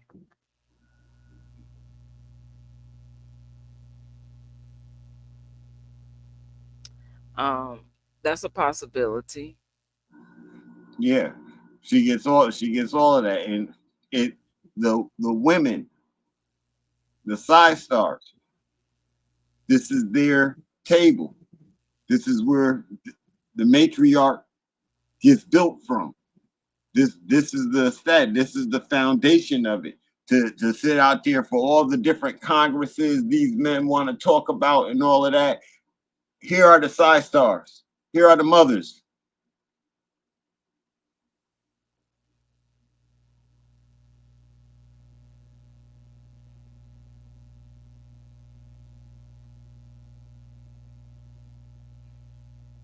Were you still speaking?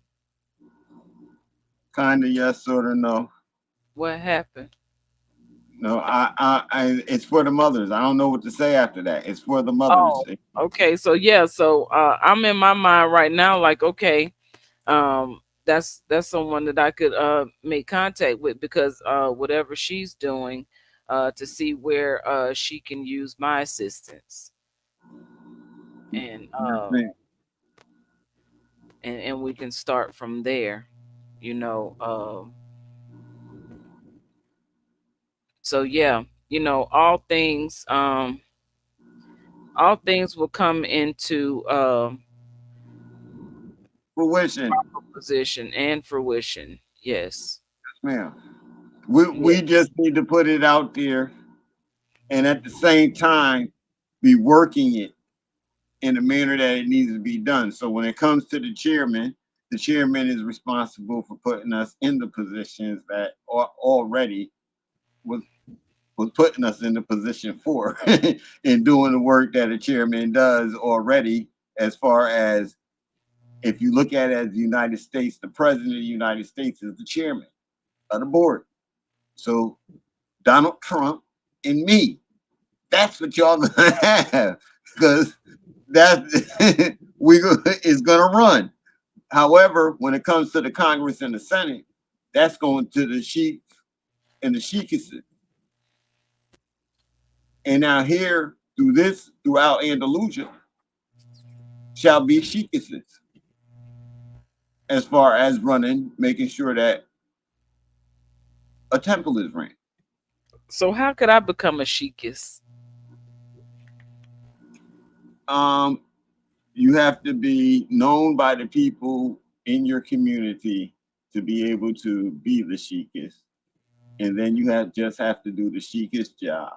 And so you would open the temple meetings on Fridays and Sunday schools, and we would conform to the strict rules of how the temple is ran, according to the Moorish Science Temple of America, which means the reciting of the prayer. And then when we before we actually speak, I rise to my highest heights, giving honors to the great God Allah, giving honors to Prophet Noble Drew Ali, giving honors to the Creator, giving honors to Prophet Noble Drew Ali. You know, you say you. I give honors to those who speak before me, after me, honor to the ancestors. And we will read from the Holy Quran, the Circle 7. And then after you read from the Holy Quran, Circle 7, then everyone would give back a response according to what was read from the Holy Quran, Circle 7. And in your response, you will give it back from things like the 101s and 102s and other things that relate to it, even in law or the color of law of perception and idea. And at the Moorish American government, there were words for the day that you had to study, read a dictionary for, etymology for, and you had to build all of this into the teachings. And then they went into the chamber teaching, where those teachings are the teachings of Peru, Jesus, and all the rest of them. But it's all about you. It's not about, hold up. So this, I'm not, hold up.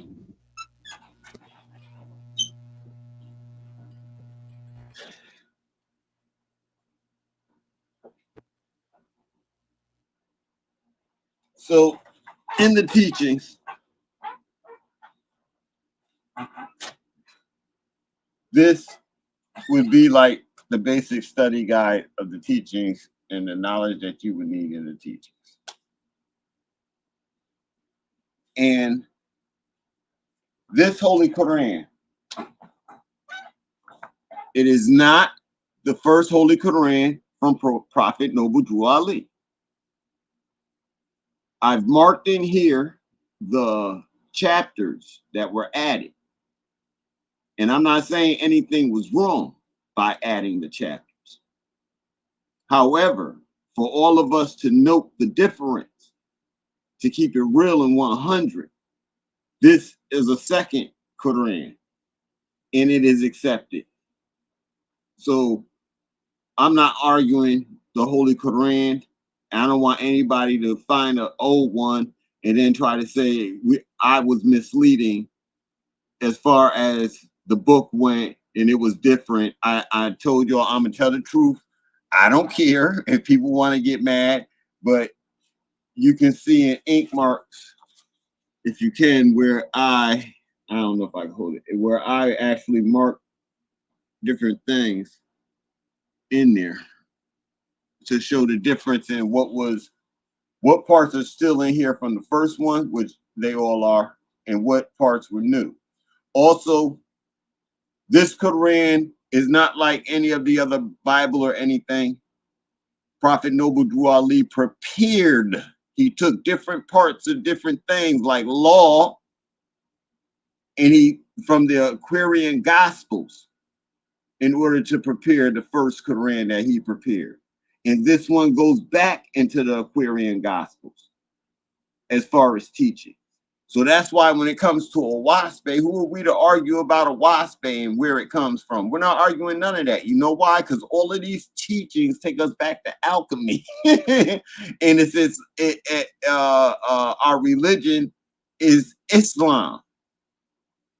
That's our religion, the old-timey religion of Islam, not al-Islam, as studied from the East. Ours is different. So we live it differently. And through this book that we do. So a chapter, I'm not trying to teach, I'm showing. So I don't want to just pick one. And see, these are new. I have to stick with an old one. And so let's go to, oh, wow, now I'm doing it. I really don't like me for doing this because I said I wasn't going to teach this. So,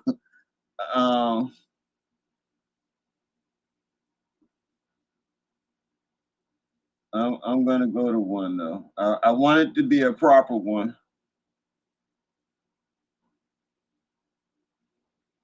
45.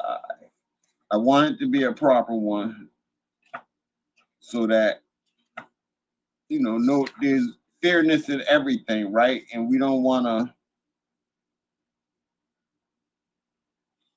to, there's fairness in everything. And from where we all are, we keep talking about individuals. So where I read from, I want to know where I read from. I want to show you how everything fits into what it is that we talk about. And the difference in the two is this one has additions from the Aquarian Gospel in them, has additional chapters compared to the first one. That's the difference. So I'm about to read from an original chapter because this would be read in the temple. And this is chapter 43, Holy Instruction and Warnings for all young men. So I'm a man. So now I'm about to read some holy instructions for young men and see what it says. 1, beware, young man. Beware of all the allurements of wantonness, and let not the harlot tempt thee to excess in her delights. 2, the madness of desire shall defeat its own pursuits. From the blindness of its rage, thou shalt rush upon destruction. 3, therefore, give up not thy heart to her sweet enticements, neither suffer thy soul to be enslaved by her enchanting delusions. 4, the foundation of health, which must supply the stream of pleasure, shall quickly be dried up, and every spring of joy shall be exhausted. 5, in the prime of thy life, old age shall overtake thee. The sun shall decline in the morning of thy days. 6. But when virtue and modesty enlighten her charms, the luster of a beautiful woman is brighter than the stars of heaven, and the influence of her power, it is in vain to resist. The whiteness of her bosom transcendeth the lily. Her smile is more delicious than a garden of roses. The innocence of her eyes is like the turtle. Simplicity is the truth dwelling in her heart. 9. The kisses of her mouth are sweeter than honey. The perfume of Arabia breathes from her lips. 10. Shut not thy bosom to the tenderness of love. The purity of its flame shall ennoble thy heart and soften to it to receive the fairest impressions.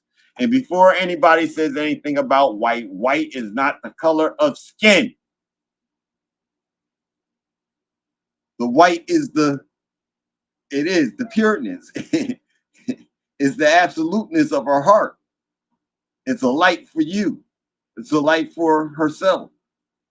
And this is the white that is spoken of, Kundalini, bright light, understanding, knowledge, wisdom, understanding, all of that.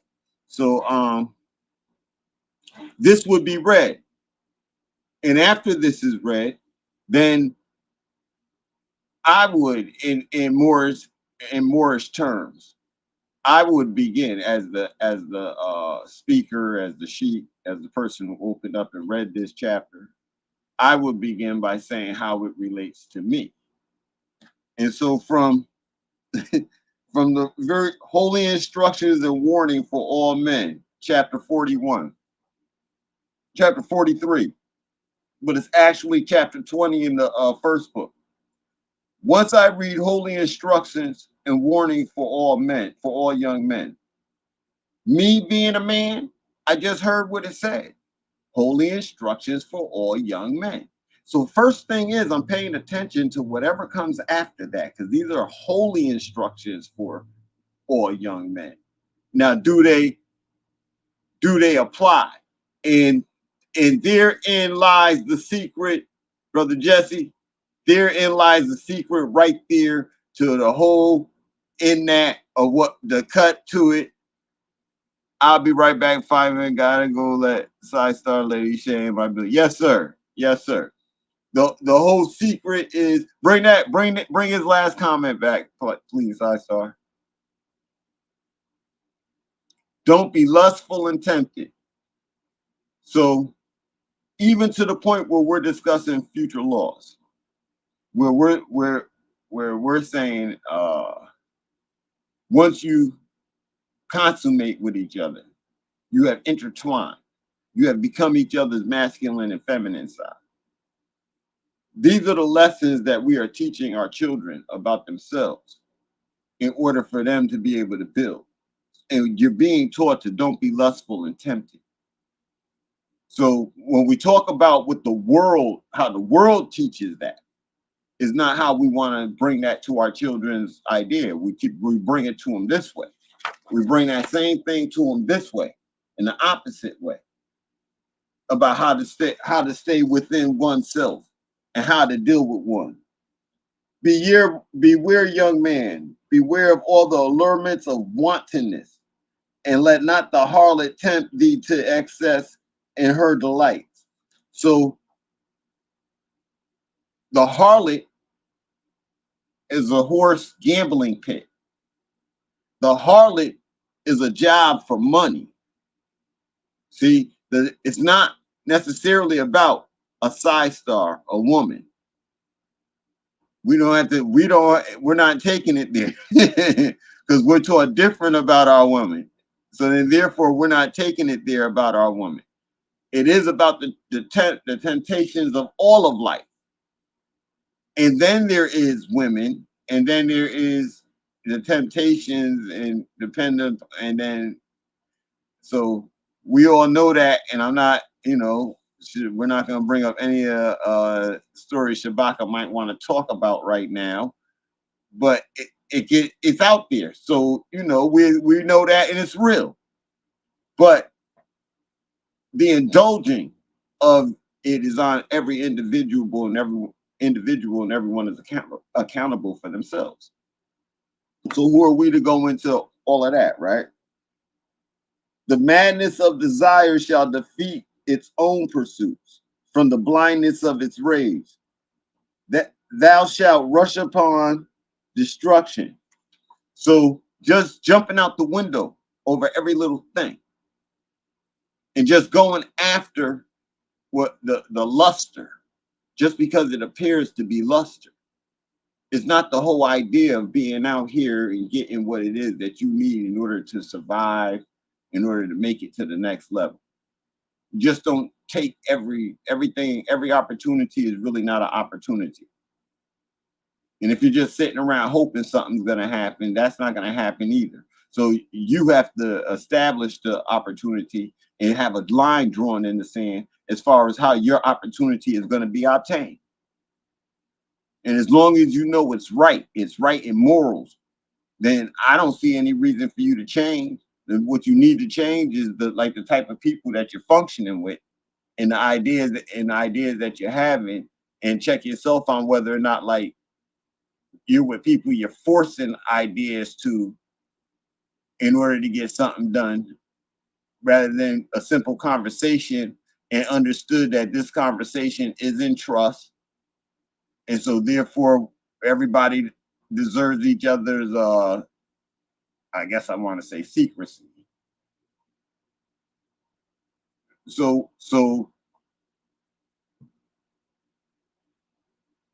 within the intellectual property industry,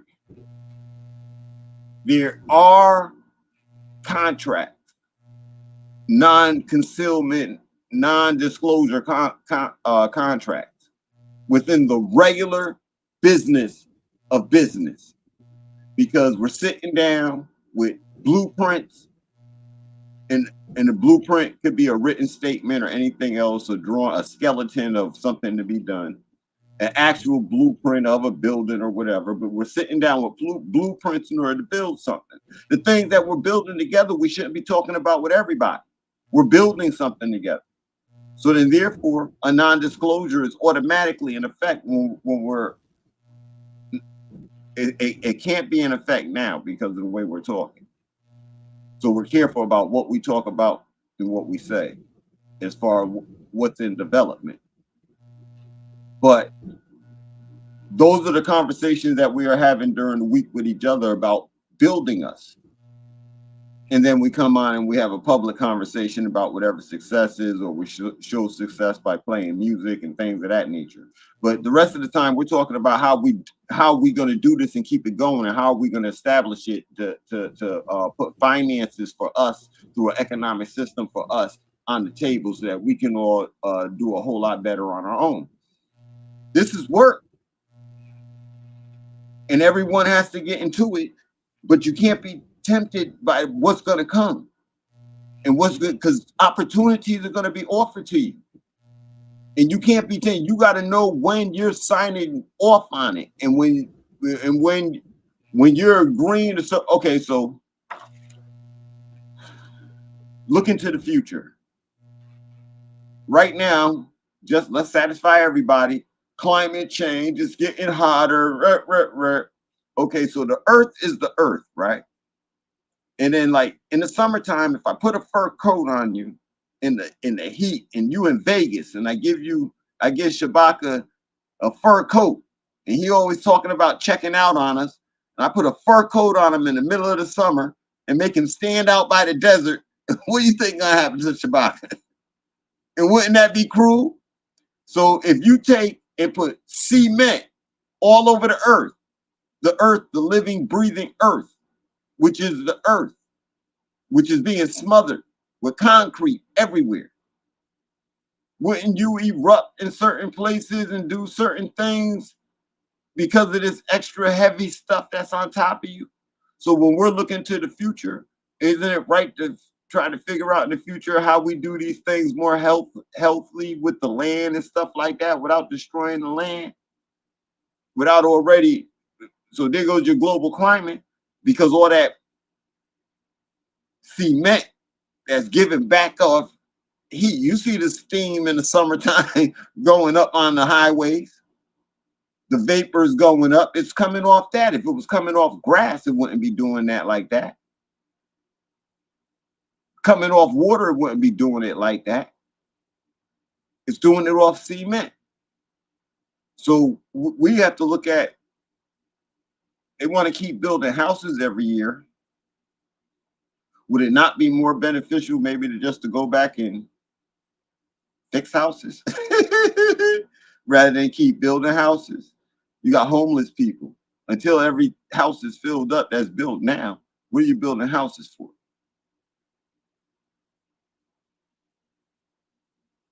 So we have our own politics and our own economics about everything, and the way that we would do things and the way that we would move into the future. And we need to look at that. And yes, I think you showed me some underground houses. Yes, I would live in an underground house. I'll build the heck out of an underground house and live in that, because in the summertime it's going to be cool, and in the wintertime I could heat it up.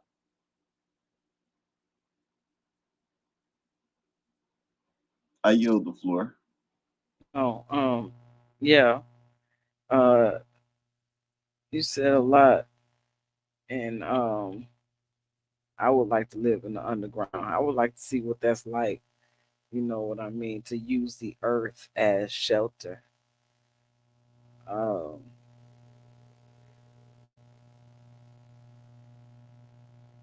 I think we would get a different appreciation for sunlight and things like that, by living in that way. But everybody wouldn't be able to do it. But we're not talking about everybody, right? And so I remember being in Baltimore, and even in some areas in Oakland, and I seen street after street, rows and rows of townhomes, like the row houses, all of them empty, boarded up, nobody living in the communities anymore.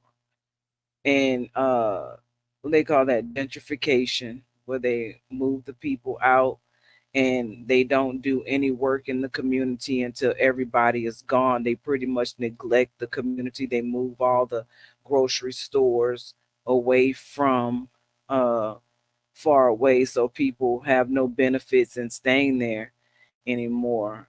And so then once they do that, they rebuild on top of it and turn it into a shopping plaza.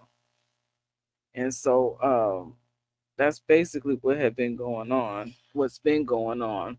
But I was curious as to the difference between Islam and Al Islam. Um, when you brought that up, you spoke about it before, uh, but when we say Islam, the masses they hear it and they don't think the difference between Al Islam and Islam and what that difference is. And so if people are expecting to hear Al Islam, when they're not going to hear that, they're only going to hear Islam, and they're going to think that they're getting the right information because of the way it has been introduced. So, what are some things to know for sure the difference between the two? Al Islam. Mm. So the Nation of Islam came after Prophet Noble Drew Ali, out of Prophet Noble Drew Ali, and violate us by calling us Black and African Americans. In 75, Elijah passes away, and his son Warth Deen comes on the scene and says, "My father was wrong. He did not teach you the correct way of Islam."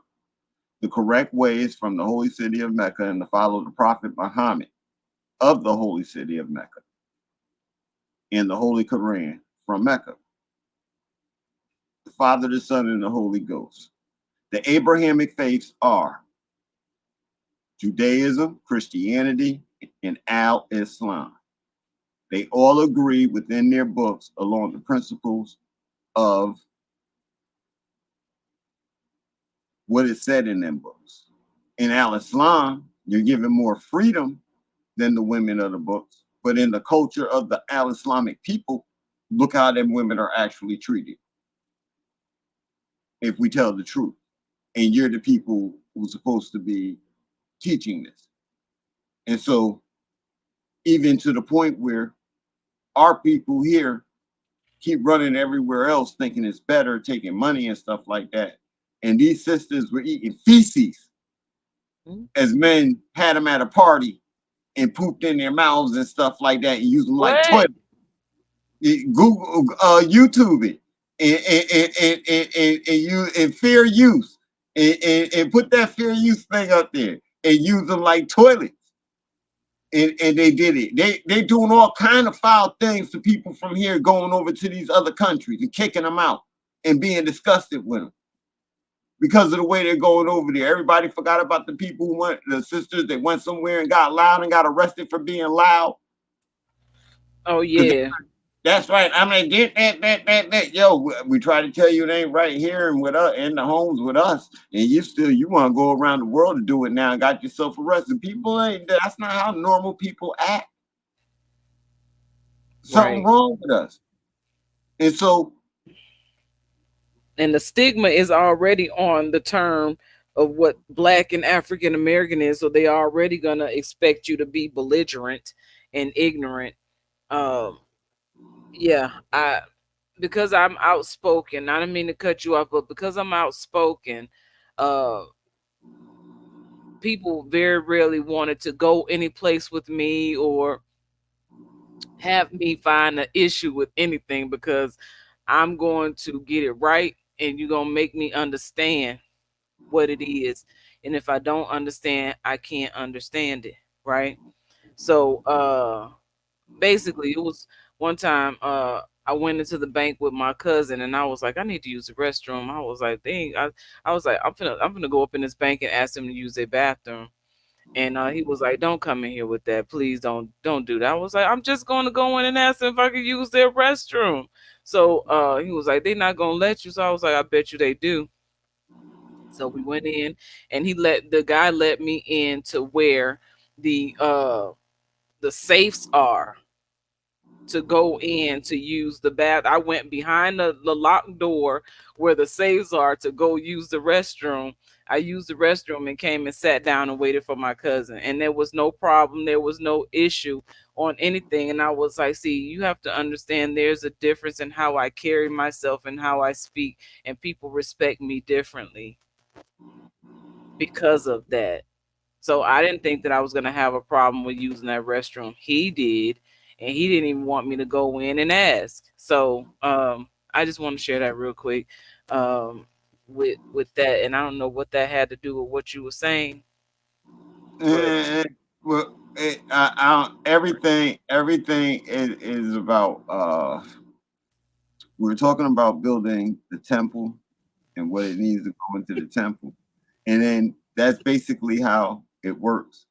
Except that everybody would, before you speak, this is how it works. Before you speak, you would give honors to the Creator, Prophet Noble Drew Ali, to the ancestors, everybody listening, before, after, to the future of the Moors. So is it wrong to not do that? Well, is it wrong to not do that?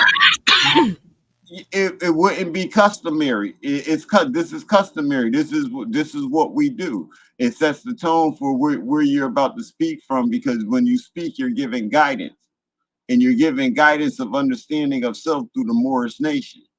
And so when you first get up, this is the customary way of performing within the temple. And anybody who comes from the outside will be looking for that, and there's a closing to it also. And so everybody would share in such a manner, starting with I give honors. And then how that particular what was read to you, where it takes you in your thought and in your mind to where that particular reading takes you to where you're going. And you could use anything to explain, you know what I'm saying? It's not. I get that. Just basically like how when you speak and I'm over here taking notes, excuse me, and when I speak after you, I'll reiterate some things that you stated and what came to mind in the mention of those things. What is he talking about? What did he say? He going to pass out or die. I don't know what that means. You might be, yeah, so that's what's happening to the earth. The earth is passing out and dying because so much concrete being put on it, so much abuse is being put on it, and it's not being preserved and taken care of. And so now here we come. We talking about, oh, we're a government and stuff like that. Is anybody thinking about how, you know, any of our children or anybody being guided to how do we take care of the earth? I mean, but we're not gonna knock any other buildings down. Yes, we should. We should Why knock not? buildings down. Why? Is all right, so because it's gonna create more gravel that's also going to smother the earth as well, isn't it? Okay, so how do we get rid of that? Okay, so it was that we need scientists, and this is what we need to be telling our sons and daughters. We need to figure out how to safely get rid of the gravel and everything else that needs. What can we do to decompose? And don't tell me there's nothing we can. This stuff was made by man. Now get rid of it by man. And if not, turn certain things into actual functional, something that can be used for everyone without destroying everything, and maybe make something bigger out of bricks if we got to glue them together. I don't know, but right now, the way everything is, the earth is being covered, and so the heat pressure that you're putting on the earth has to go up. And if you're causing it to go up in certain areas, global warming, that's your global warming fear right there. That's what it is. But we're actually developing it and making it happen. You know, those conversations, they all sound good when we're having them, but then how do you get people to stop supporting the industry that produces these things? Because how many Starbucks, this ain't no knock against Starbucks, but how many Starbucks do we need in one block? Because there's a Starbucks right here. They're going to build a Starbucks right there on the other side of the street. How many McDonald's do we need? How many of these places do we really need in a 5 mile radius? Just 5 miles. Can I say it? Can I say what it is? Mm-hmm. So everybody has to go to work, right? Okay. Everybody, but am I right? Everybody should work, right? I mean, in some capacity, yes. Okay, so then the guy who opened up McDonald's, if he's not showing up at McDonald's to cook the burger and the French fries, what am I doing there? If he don't think it's that important to cook the burgers and the fries, I don't think it's that important to cook the burgers and the fries either. Well, you get paid to do it for him. But okay, I don't get paid enough to do it for him. But you're not the one. Oh, but there's millions of McDonald's in operation and people are working. McDonald's pay rate was so important to this country or the people here that it was in the news. The pay raises for people that work at McDonald's. People will go to work at McDonald's because they paying $19, $20 an hour now. So they don't mind going to work at McDonald's now. Type stuff. So, I mean, the market is competitive even with how they pay their workers and all of that. But people are supporting it and why they have a job to do this. The people are continuing to buy.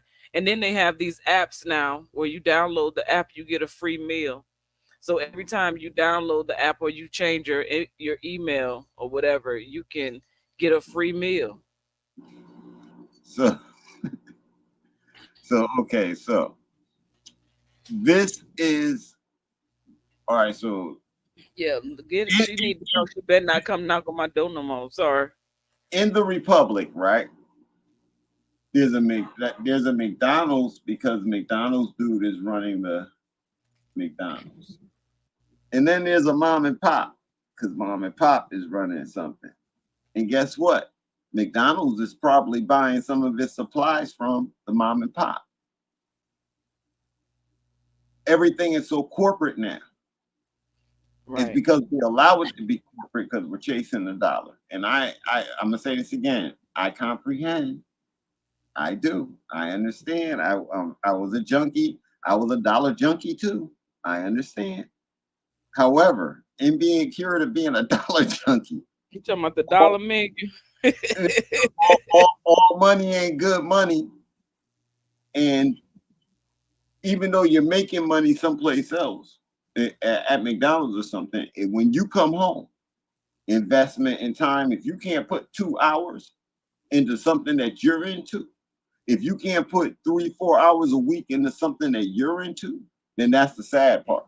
And if you're going to let work stand in the way of that and all the rest of the responsibilities stand in the way of that, then you had 24 hours a day to do something else and do something different, to learn something new, meet new people, and you blew it.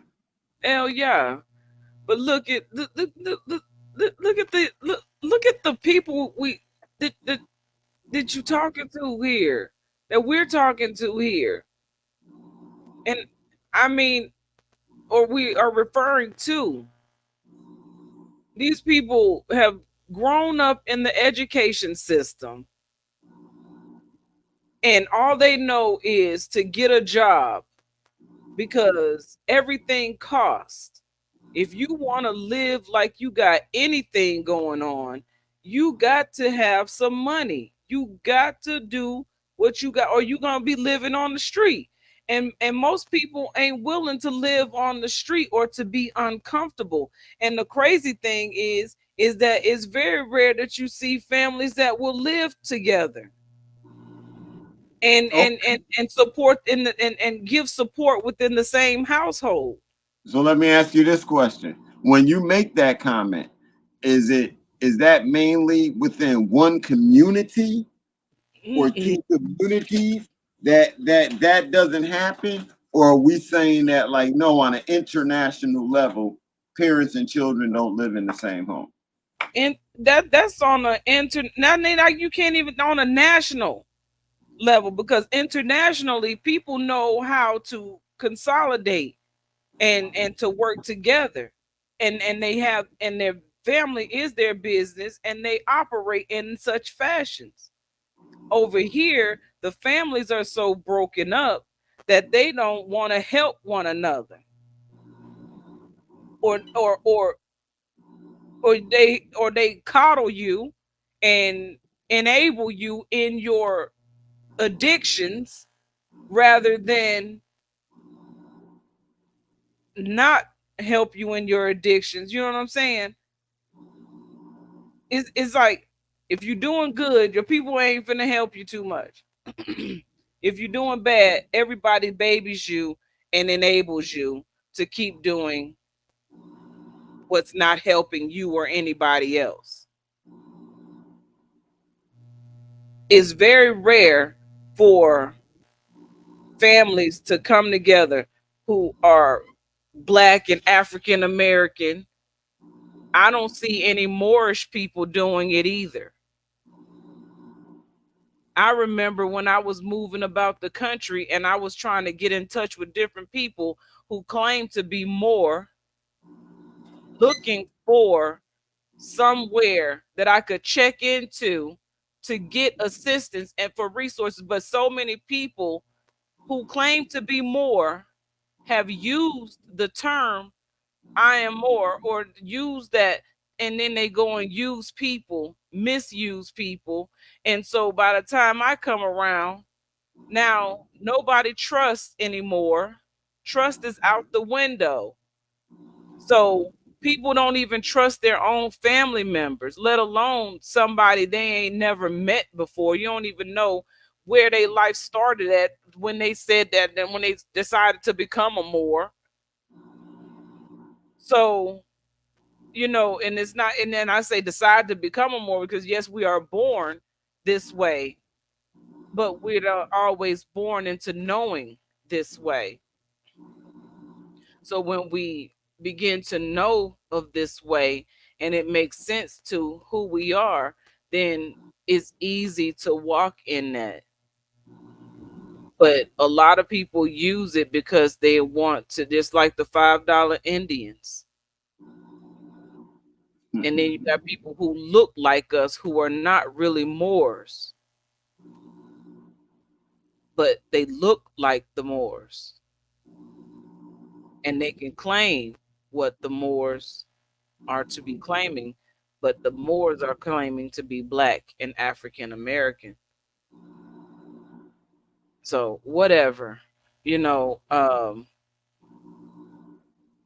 like to say that I'm listening.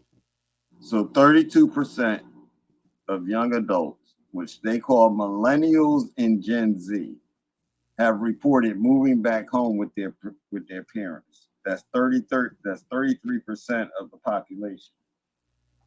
And so that's a significant number of people moving back home with their population, because in economics, in the mechanics of employment, 1/3 of the people are almost always guaranteed to never have a job.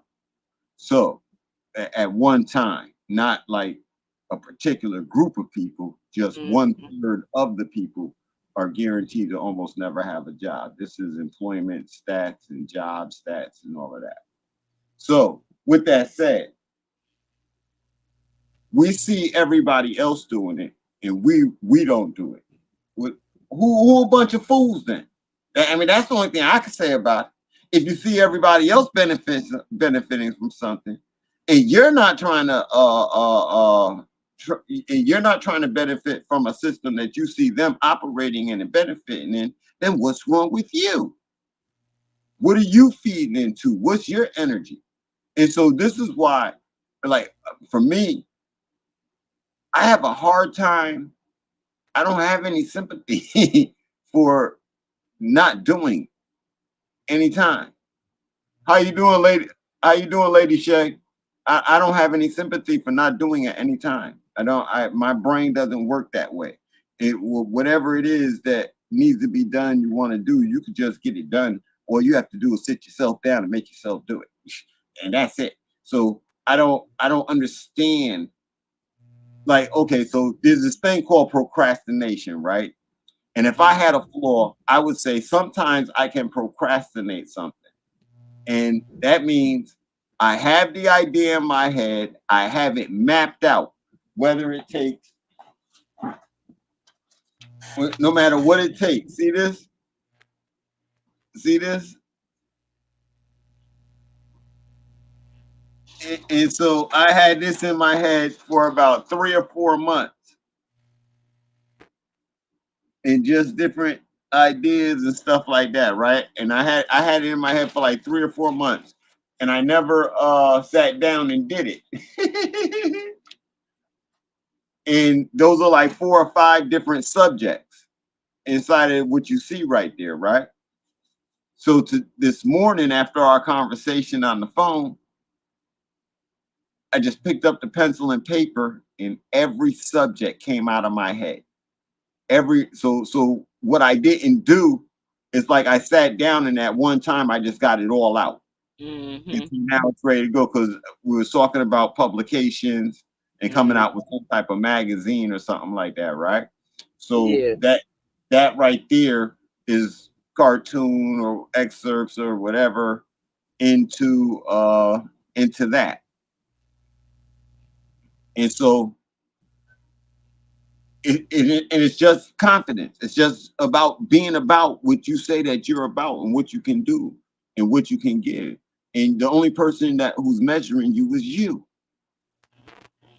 You're measuring you. You're giving your time. It's your time scale, your time limit of production. But you have to know what needs to be produced and how you go about producing it. You can't make up. You can't make it up outside of the broad lines of what it is in order to get it done. You have to work within the guidelines of what already fits, what's already known. That's why going in, we're making music, then we publish the music.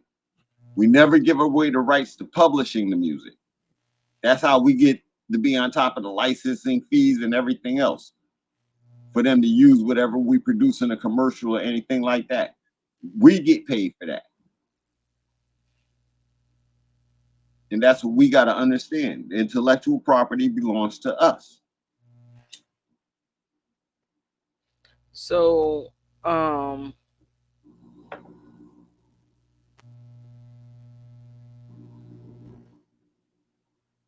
don't know. Okay, so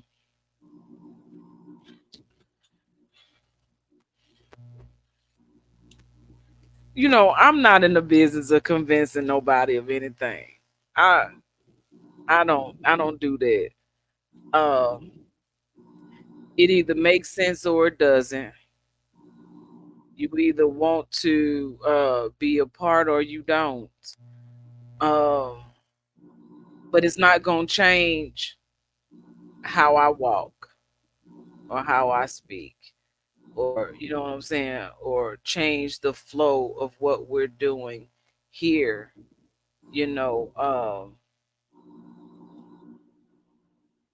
I find it funny that people expect you to explain yourself and prove that you are who you say you are.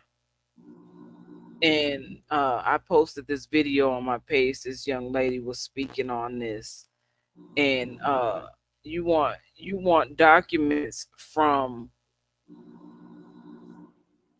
someone else to verify me, stating that I am who I said I am. And so I like how you said in your court case, when you told the judge that you were not a citizen of the United States, but those documents were. And so that's the straw man being called out or made known by the real person, by the real entity, the true being, which is you, the living being. And so that just stuck with me, because I'm like, that just makes so much sense. So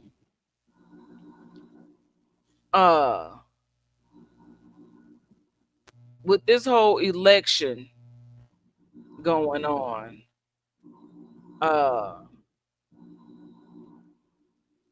I've noticed for years that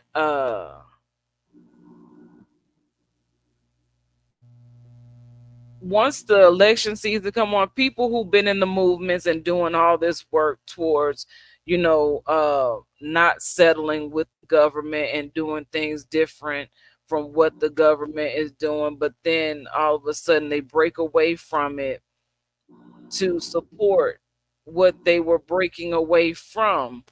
And it leads to confusion. It leads to confusion very much. And so I was working with the organization, the Black Gold Nation, and I was separated from that movement. Unbeknownst to me, I found out when I couldn't access chats and see what was going on anymore. I knew that I was no longer welcome. But we want to pretend that we don't know how that happened. And so all of a sudden I popped back on the radar, and now I'm being invited to come on and do, and I'm like, no, thank you. I'm not interested.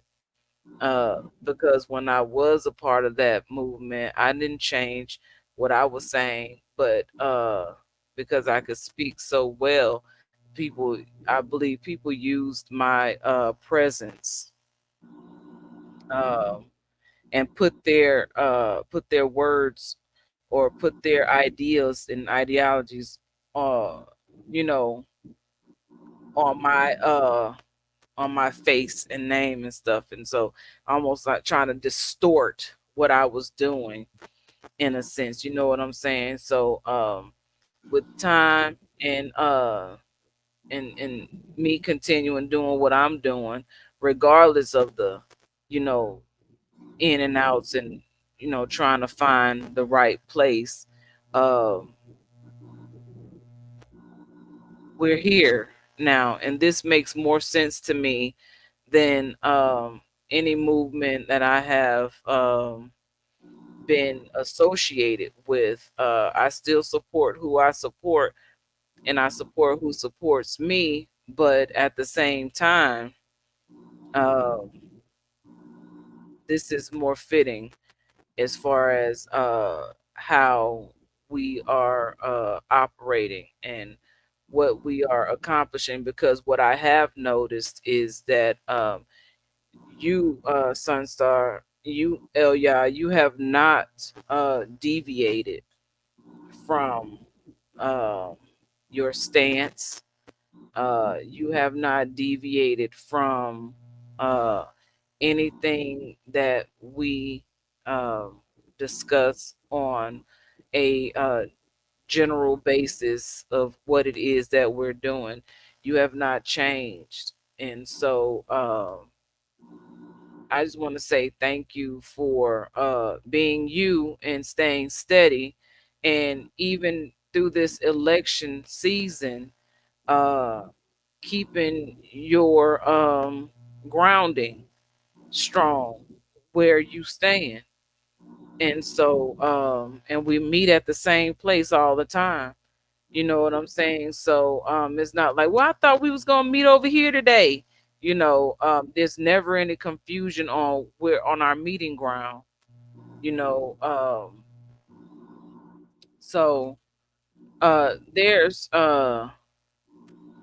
there's dirty and there's clean sides to all uh people, ethnicity, and whatnot. A lot of people try to uh focus on Moors being dirty rather than what what does a clean Moor look like? What does a clean Moor sound like? So instead of sharing information about what clean Moors are doing, we want to stay stuck on what dirty Moors are doing. And so if we haven't figured it out yet, um,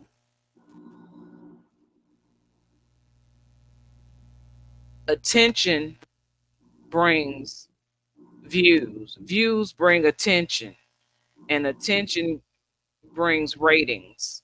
And if you're only paying attention to what's not working, and neglecting what is working or what makes sense, then expect what's not working to continue to thrive. You know, it's just, I don't know. No, you listen, you do know when you're saying it because that's what it is. It's like Yeah, you can't get the monkey off your back if you don't fight him off. You got to right, fight it, but the monkey is you. And right. if you can't see your greatness, the monkey is you. This is why, listen, Joe Gibson, as I spoke to him and as things came out of my mouth, he was on the internet looking it up for himself. He wasn't just Yeah. sitting there taking my word. Oh He no, went yeah, into the internet. He opened it up as he heard the words come out of my mouth. What's this? What's that? What are you talking about? Ray, Ray, Ray. And he looked it up to the point where he was telling Sarge, "You're wrong, Sarge." And he was reading into the law certain things and certain stuff, and you don't need a driver's license thing. And Joe was on it. yeah, he But if was. what you're gonna do is sit there and stay stuck in and see, I'm gonna say this again. For what you want to say about Dirty Moors, I came on the scene, and when I did, I seen disorganization. I seen and not like the temples. Each temple was ran correctly for itself being a temple, whatever it wanted to do. And there were things going on where it was robbery for real and stuff like that. There were a whole bunch of dirty Moors. But ever since I came in, I've only thing I've been saying is I'm here because of that. And this nation is not going to be sold like that. And so when I'm standing here and I'm speaking up and I'm saying, and I'm giving you the true where all you got to do is follow along the same way I did. Because when they spoke to me, I looked it up.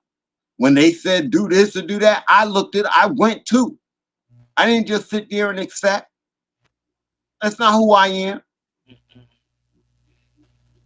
So when I verified for myself, now I'm speaking up.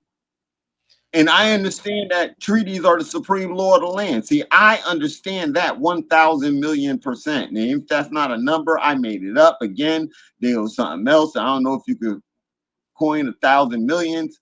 You know, but that's how we're not supposed to call ourselves Black and African Americans. We have our own constitution. After the treaty, we have a constitution. We're our own nation. We're our own government. That's true as real as it gets. Right. So why do the people believe that the United States is the official to sign off on and agree that it's okay to be who we are? What do you mean? Well, the United States didn't say it was okay For what? for us to not be a part of their government or subject to their government, but to have our own government and to stand and be just equal on this land as they are. Why do people believe that the United States government has to sign off to say that that is okay rather than to just move that way? Right. And this is what they're looking for. They're looking for acceptance Right. from so that's the Stockholm syndrome. You still run into the abuser expecting relief, running under Asking permission from the baby if can I go to sleep, you know what I'm saying, and the baby be in control. beggar. But then you got to teach the baby how to, you know what I'm saying, how to be. You can't listen to the baby got to learn how to listen to you.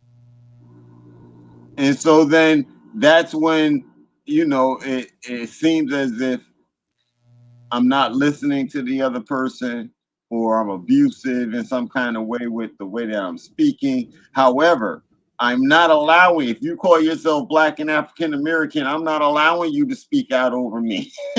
I will, and I'm saying boldly and loudly every single time, I'm not going to allow you to speak over me or to stand on anything that has to do with being under the United States. I'm not a minor, I'm not a ward. I do not subscribe to those definitions of things that make me less within an international basis than who I am and what I represent. And you would think that that right there would be enough, but it is not, apparently. Because they won't read. That's as I said, Joe would look it all up. Right. As I award a state and things of that nature, Joe would look it up to find out what those meanings, what those words actually mean, rather than sit here and see. I'd rather be around a person, skin color don't matter, who's willing to read the books. And no matter what you tell me you believe, even as far as our nationalism, if you just listening, you just you're not looking things up and checking it, you can't verify for yourself. I'm not trying to be around that. Don't tell me about nationalism and no amalgamation. In order for us to keep building and have peace in this world, in order for us to secure for ourselves what we need to secure, then we need a working relationship with other people. That's not amalgamation. That's making sure we are, and the most intelligent of them are the ones that I care to work with, the ones who will read and know the knowledge, so that if I take that from them, I got to triply take it from us. Okay, then.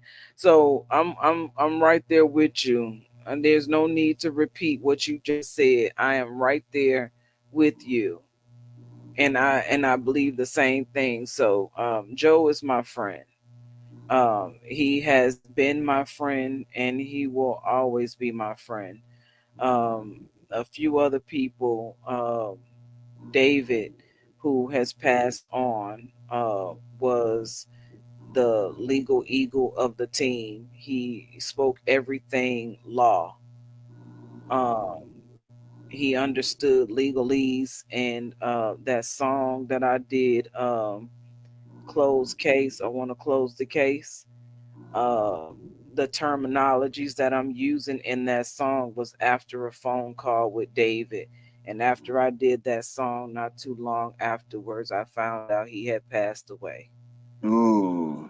So that song is dedicated to him, from our last conversation. And David, I believe David was Caucasian. I never saw David's face. David never showed his face. I don't know what David looks like, or anything like that. You know what I'm saying? But anyway, Joe knows.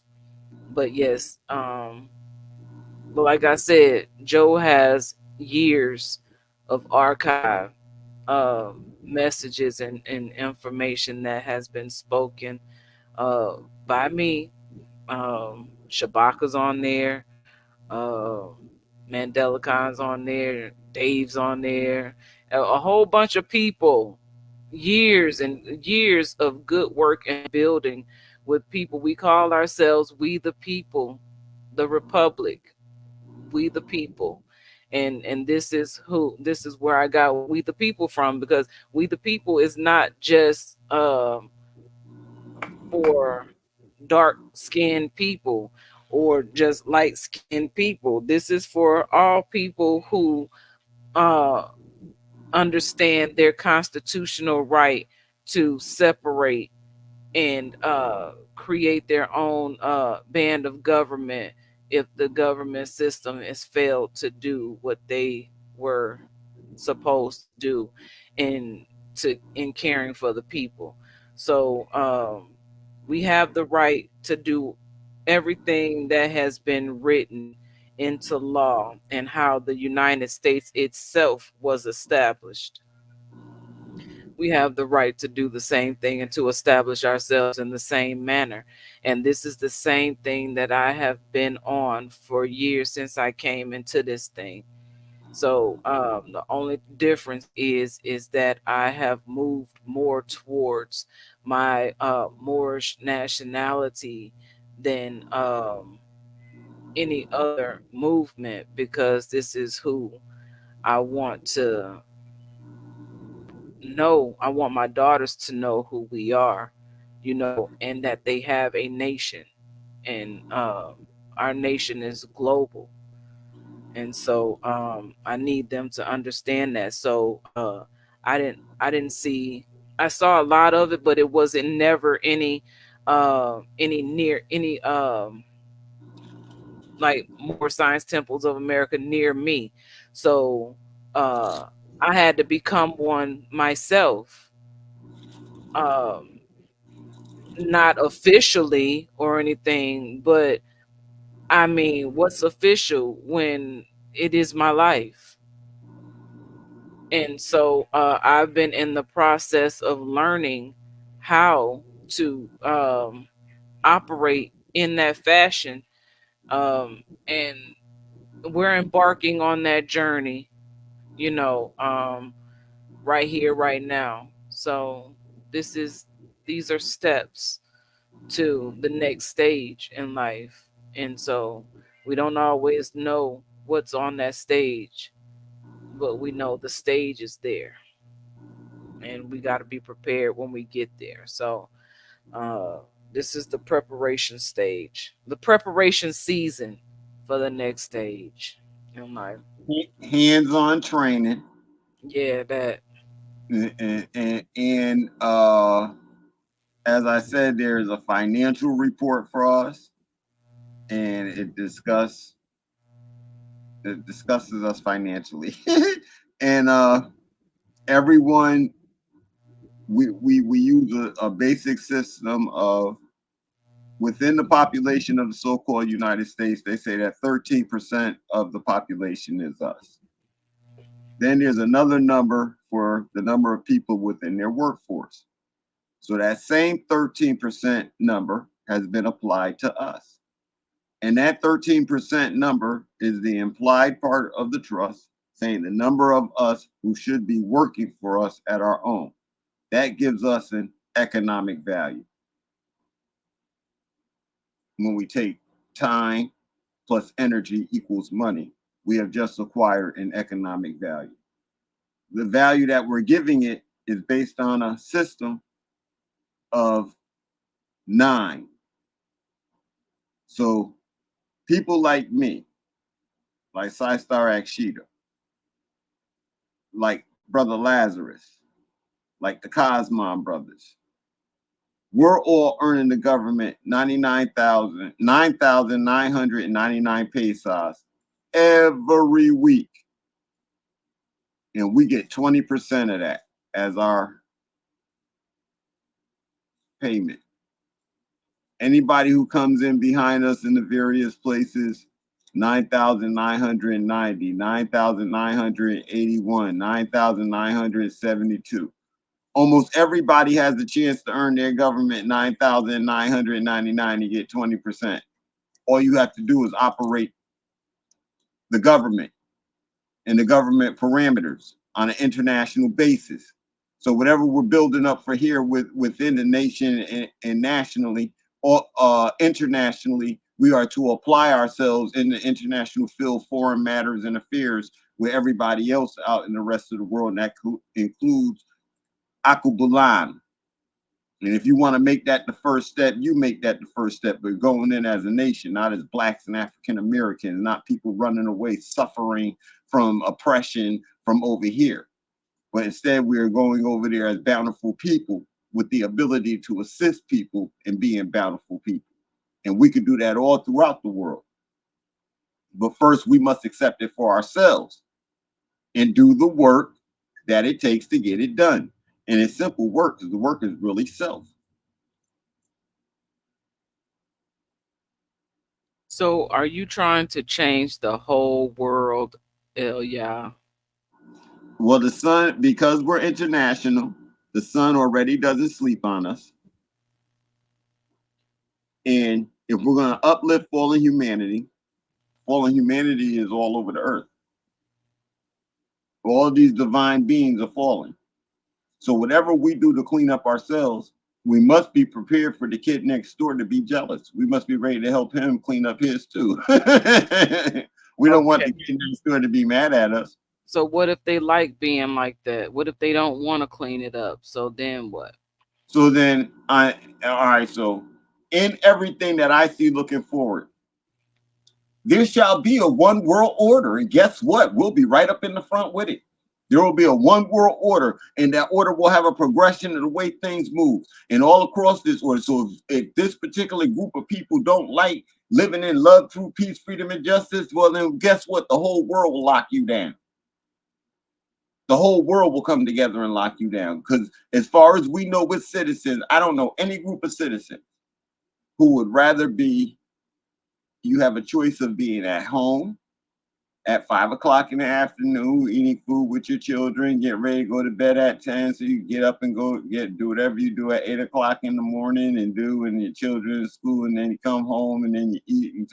Or you could be running around with guns in your hand and a backpack on and boots, and you got guns and you're shooting and bombs are going off, and somebody else is driving a tank, somebody else is in an airplane, somebody else is in a ship, and everybody just shooting at you. You have a choice. I don't think any citizen would pick B. I think most would pick A. So based on the fact that the majority of the people don't want war, that's what the difference is going to be. But why They do don't. you assume that they don't want war when they're living in chaos and war every single day? Even when they're driving in their cars, they're at war with other drivers driving with rage. Why do you think that these people don't want to be in war? Okay, so I would have to first deal with our people wanting to be in war. So now I look at the young children in the streets. Those young children in the streets who are out here killing each other for fame and glory are also in a position where crack from 85, 86, 87 interfere with their lives and didn't give them proper guidance within the world to make them feel love and feel love for themselves. They have a particular hate inside of themselves about themselves and their situation, that whatever that they went through, they're embarrassed about certain things that happened to them that they don't want to talk about. And so it all comes out in an ugly way. And then I stretch that out to the rest of the world as far as what goes on. And in every neighborhood, every little crevice of the world, I stretch that same thing out with the children, the drugs, and the lack of attention, not to say any abuse of any kind, but just the lack of attention to them and in their real world, and everybody struggling to survive in a predatorial world in order to make it.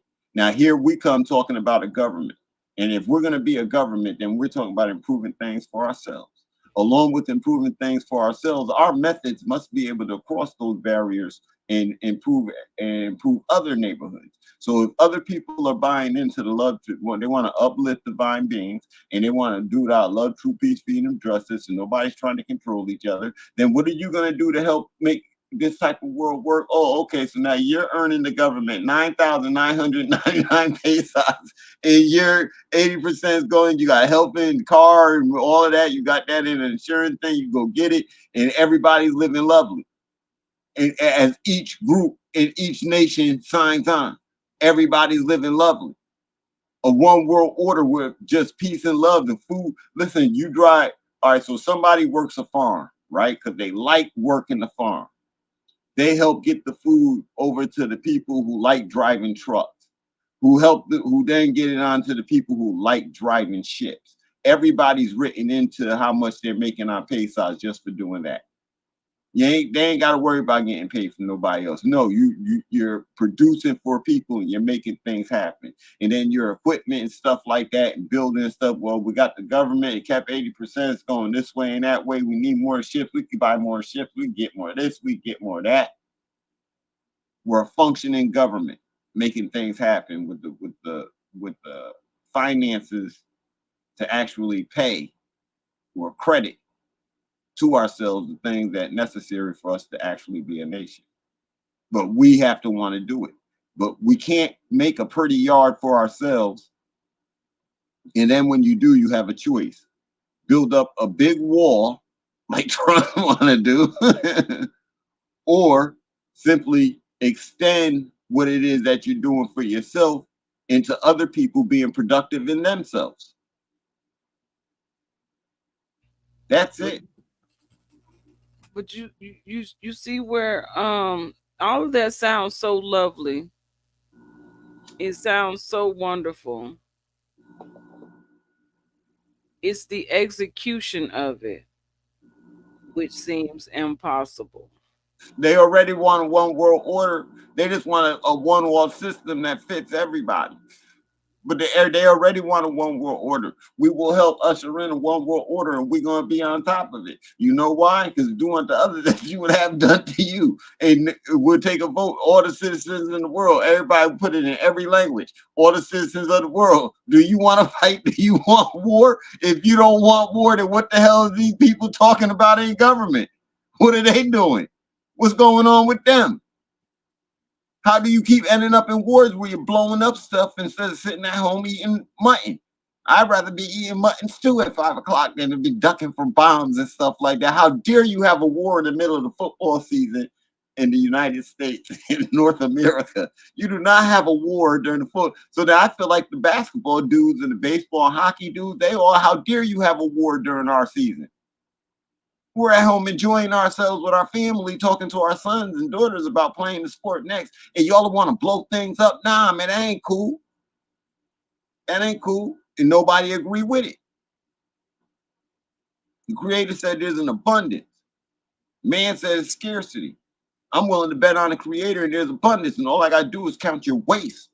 And as far as food waste, as a corporation, capitalistic government, all I gotta do is count your food waste, and I know there's enough food in the world to feed everybody. So why are people starving?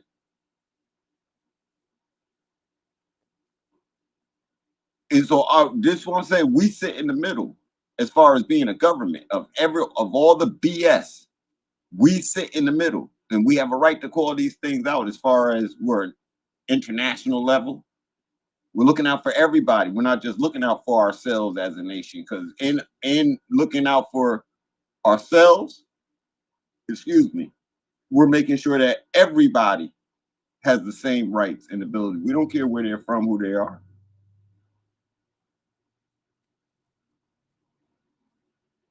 Okay.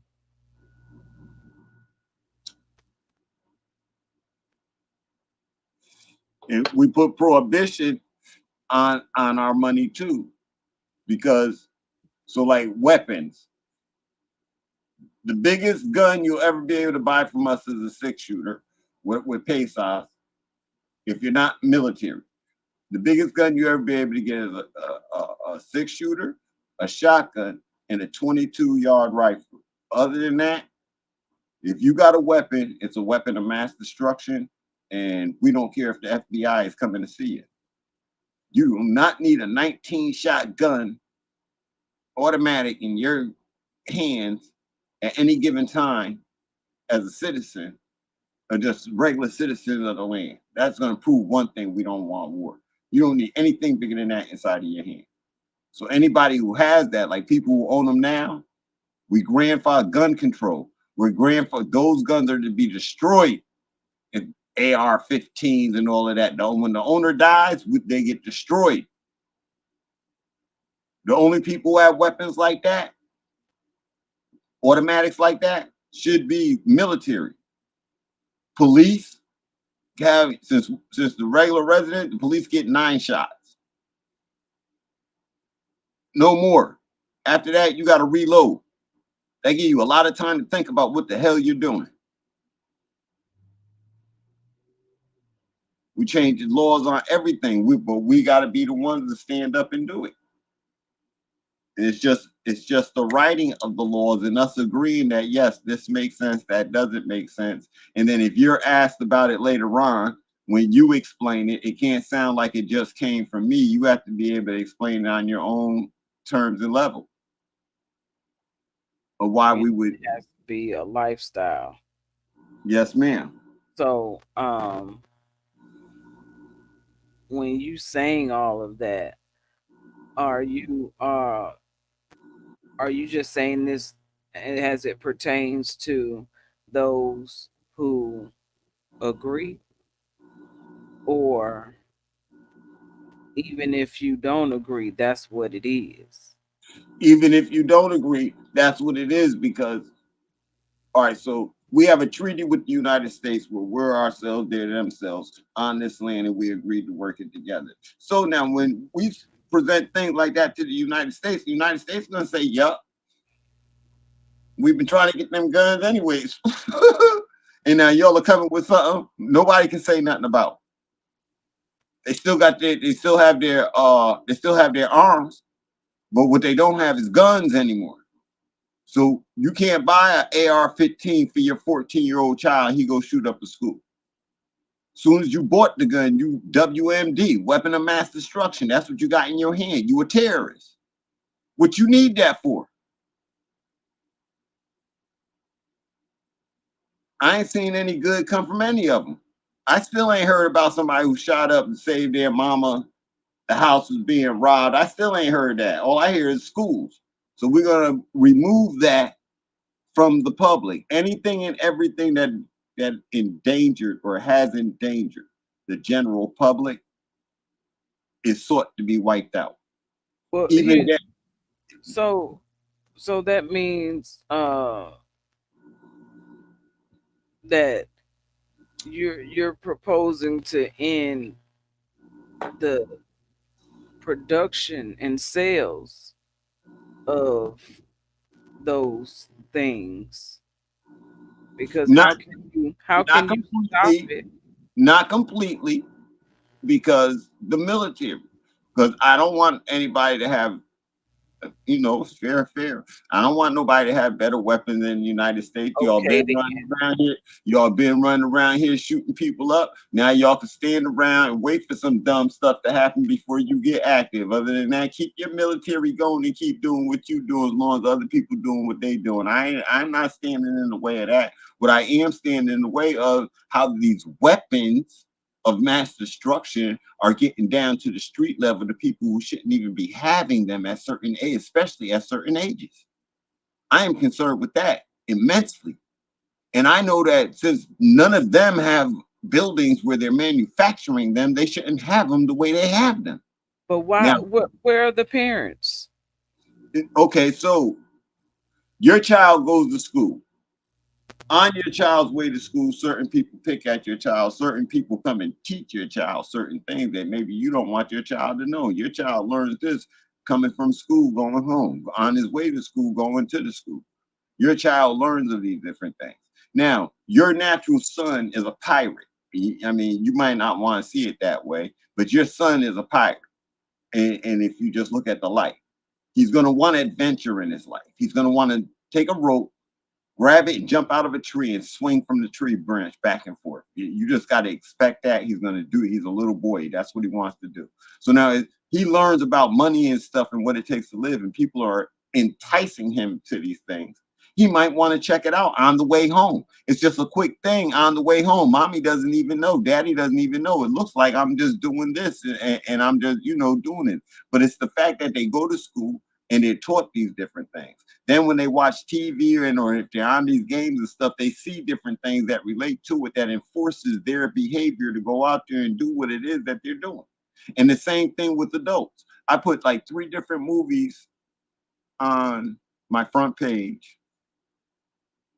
And the movies have to do with social abuse.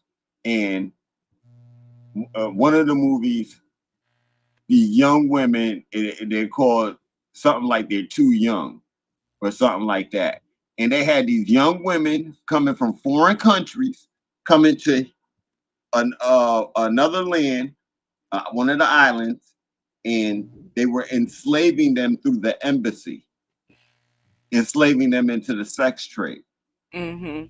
And so this went, not just on the island, but within this land too, the North America, all over these lands. This is part of that slavery that everybody was put into automatically and coming over here and dealing with certain things. And so it happened with all the different nations and all the different ways. It happened that these young women, they would come and they would end up being models and sex slaves for these people. And it's the fancy high class people And they were doing this in the 1950s and the 1960s. So they were doing it in the 1920s and the 1930s. And remember that ship thing that they had that everybody liked to talk about in New York, where all the people was getting off, and people was abused of all nations. And we're only, in certain sense, we only talk about the abuse to ourselves, but people were abusing from all nations. There's It's just still right now, Hungary and Russia are overwhelmed with sex trafficking, things like that. Yugoslavia, the Czech Republic, those places have a lot of that going on. And so and so the story I heard was from Dubai about the sister eating feces. That was from Dubai. And so that's just nasty.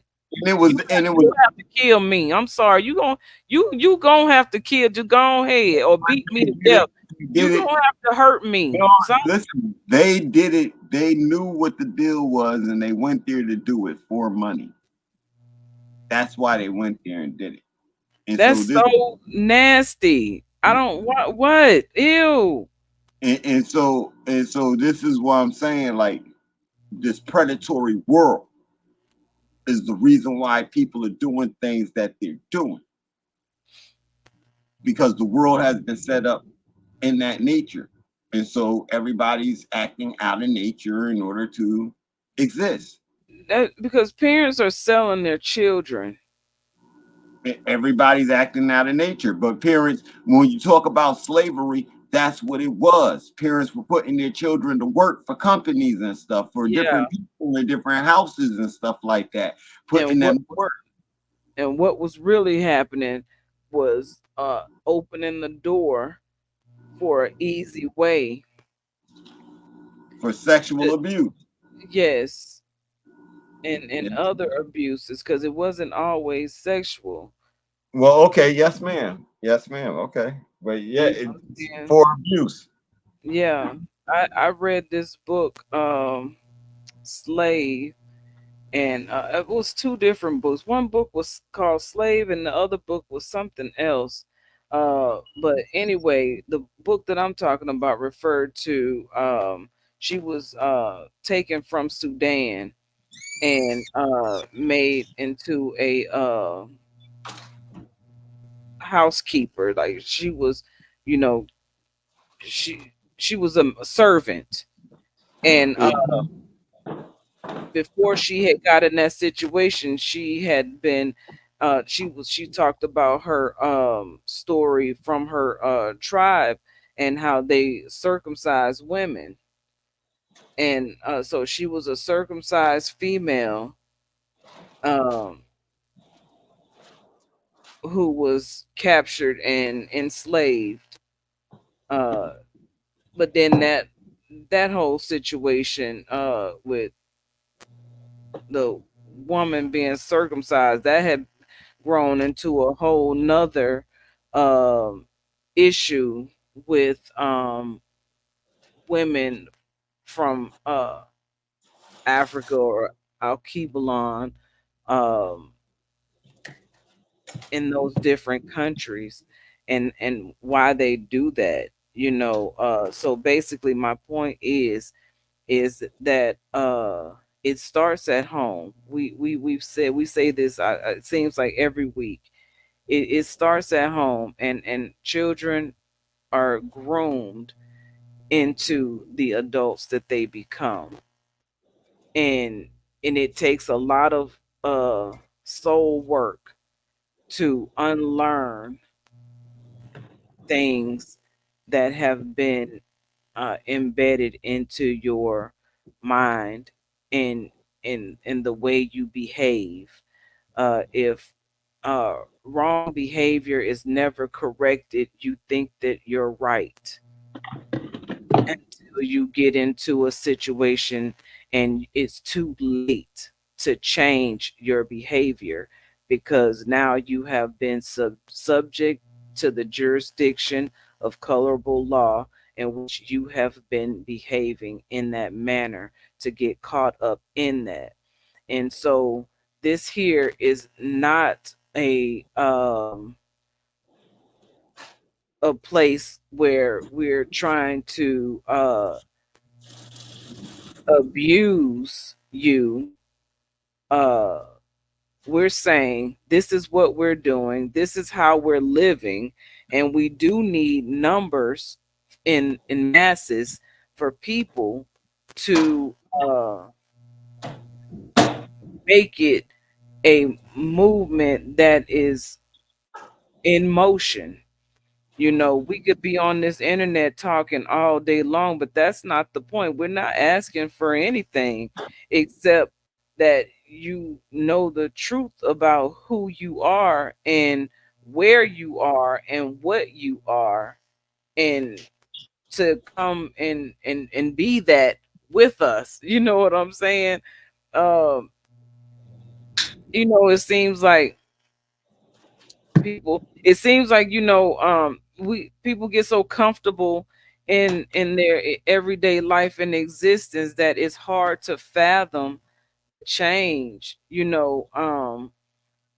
I can uh I can understand the hesitation, um and the the difficulty in understanding, because see, I don't have I work with, I drive Lyft. I do make ends meet that way, by using my vehicle, in which I do use my vehicle to do business, which I do have a driver's license, that I would not have a problem showing, because I understand that I am using my vehicle for business, and the vehicle is not in a trust. So therefore it's not a protected mode of transportation. So therefore I have to abide by the laws of the road, right? In which I am operating. Um so I would like to get to the point to where I'm not in that position. But I always like to say also, how can you work your way out of something you were never in? And how do you help someone else navigate through that type of transition if you've never made the transition? So we're all coming out of the mind of being controlled by that which is not righteous but corrupt. And we're saying we're separating ourselves from the corruption and walking the path of righteousness. And what's the argument in that? Except you don't want to let go of the corruption. So, like I said before, I'm not in the business of convincing anyone of anything. You want to be corrupt, you'll just be one of those people we talking about. You want to be righteous, then you'll see your fault and change because you want to change, not because we said anything or not because of what we said, because in your heart that's what you want to do. And once you make that decision based on your own heart motives, it ain't no argument or no questions to it except for, what do you need me to do, or where can I be useful? These are the things that I'm good at. Is there a space for me here? And maybe you will be the one to create that space, because you are the one to be in that space. You know what I'm saying? So what I'm saying is, this is not a uh petition uh, uh of hate. This is a petition of love. And so if you can be in love with yourself enough to know or feel what is right and true, then it's for you. If not, then it's not for you. And so if you're just curious as to what it is that we do, that's pretty much it. We talk about it every week. We talk about some of the same things every week, and maybe not the same way, but the message is the same. We don't deviate from the message at hand. And so it just seems sometimes uh it's too much too fast. Um and it's a lot to understand. And I mean, true enough, it's a lot I'm still trying to understand. But uh every time I get the opportunity to research more information, I do it, and I use that information to further my journey along the way. So I guess I just wanted to share that based on what we was talking about, and I guess to kind of clear the air a bit, because it gets kind of, Elia, when you come on and you talk about these things, it's like you can see something that many cannot see. You understand something as far as the pesos and that financial part of everything. I'm still having to needing to understand all of that, because I can I can see, I can see the questions. I can hear the questions coming, already. Well, how am I supposed to live? How am I supposed to do this? And it's like, those things that we talk about as far as like having a job and getting paid, and the fiat currency and things like that. That's what is used to live and survive off of. That's even what we have to use to live and survive off of. So how do we navigate from that to not having to use that and making it make sense where we're not homeless on the street or out in the cold? Like how, or you know what I'm saying? Like that's the So, part that I do I hear. don't necessarily get, and I know is going to be questions. Okay, so I do hear that. So this is what I'm saying. We are in transition mode in everything that we are doing, but we're building it now, and we're trying to get the people the understanding of what it is that we're building so that they can explain it themselves. So right now in this transition period, you're dealing with what you're dealing with. However, in the investment sense of a bond or a stock, that's what you have in pesos to be paid out in cash as pesos in the very near future. Now, how do we show that we have over 200 million pesos out owed to people in current that's in circulation, and people own the stocks to it, and the work was done and put in, and here goes some of the product. Now, along with that, those of us who are making music, the reason why we're playing music, they could be making money off their songs, $1 a download, whatever, a donation, or whatever they want to call it. And they could be making money off their music right there. And so we're showing that the music's good, and maybe it's worth $1 for that. So by us, so there goes one of the practical ways for today, and then pushing into the future for the pesos. But stay with what you're doing right now, but you have an investment in the peso, which is for the future. That future can be as quick as tomorrow. An example is Bitcoin. They had a bunch of people pay money, then they had to sit down at their computers and plug their computers in, and they had to mine for Bitcoins in order to add them up. So these people did that. They sat down. Now look at Bitcoin trading in the world. and now you can spend Bitcoin. We can do it just as quick, just as fast, with people taking just as much charge away. People said they own Bitcoin. I have a bond, a Payside bond, and my Payside bond is worth, and this is how much I get. And at the end of the year, you have to be able to state that too, and you have to have the same confidence in it that they had in Bitcoin and every other coin, and they didn't do it without war or anybody messing with them. So now what gives us the right to do this is not manifest destiny.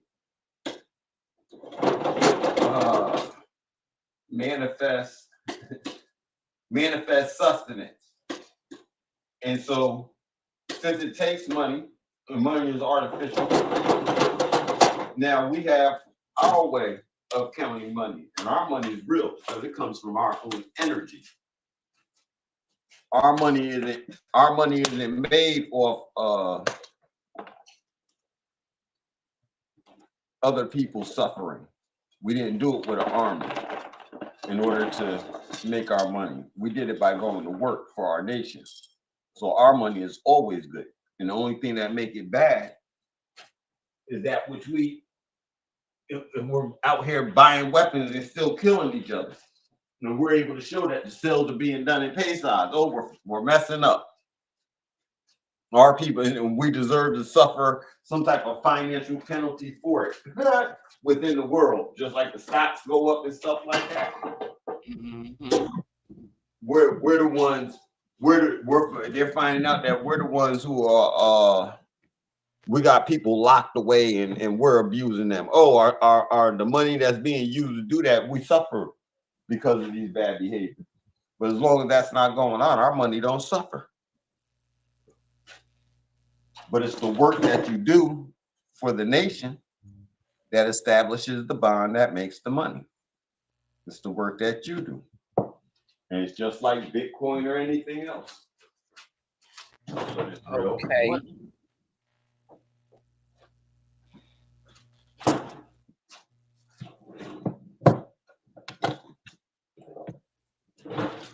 So we got to understand bonds and stocks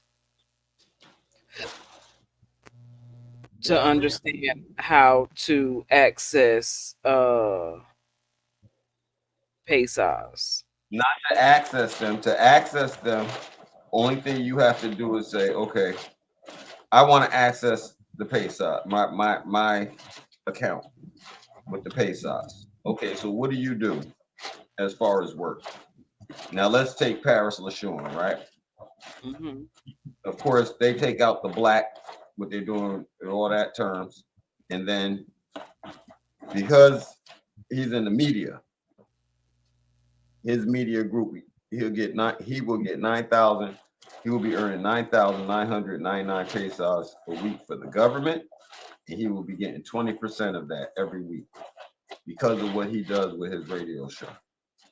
And as long as he keeps it positive and keep it moving for the people and keep the people free, he will always earn that 20%.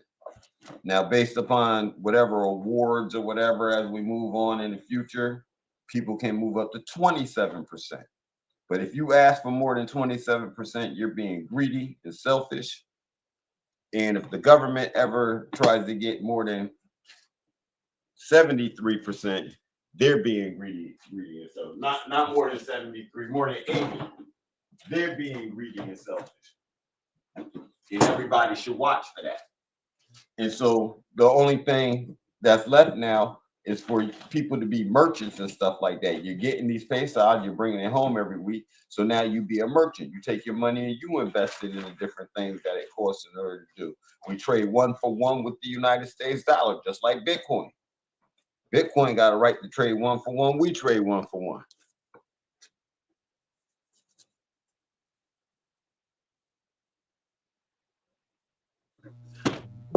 Okay.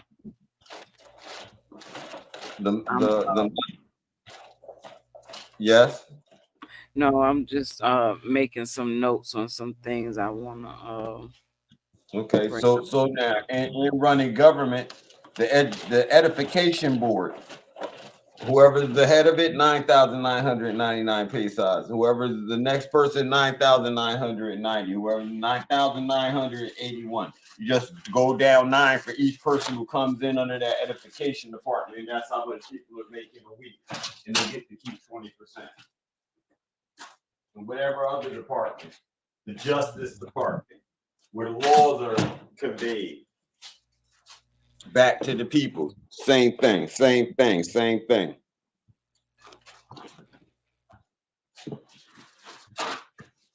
Okay. Well, it's a lot. That right there is for me the heaviest part of it all. What's that?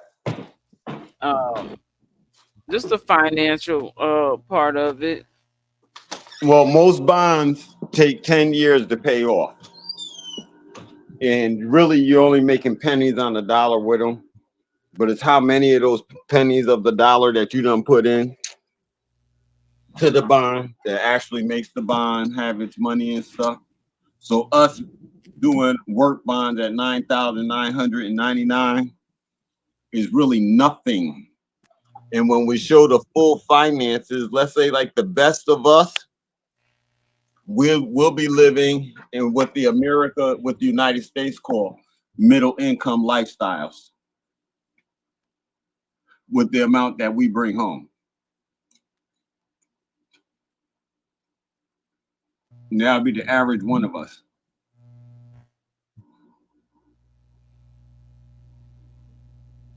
Just for working our government.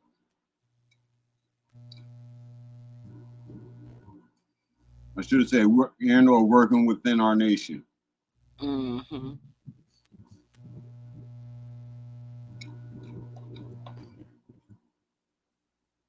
Okay. And this opens up everyone to be a merchant through their trust. And we should form guilds and workshops where all the singers are coming together, all the musicians are coming together, producers, guilds and workshops to talk about our profession and how we're publishing, marketing, advertising, selling, protecting through law, how we're doing this.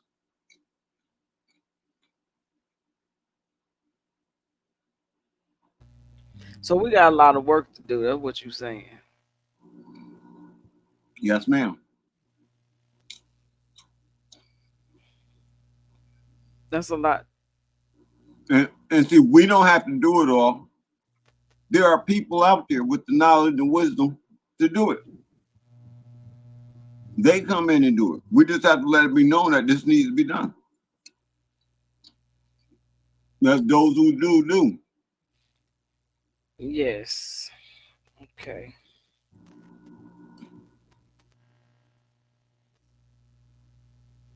That's why we're not arguing about religion and stuff.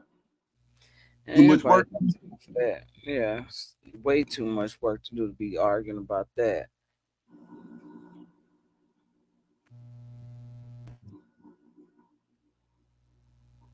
So once somebody comes in and sign on, all right, so this is what already been taking place. This is what needs to happen. Now, what do you think from what needs to happen? Well, how you see that's best tackling that? Oh, that's up to you in your office now. Go ahead and handle that.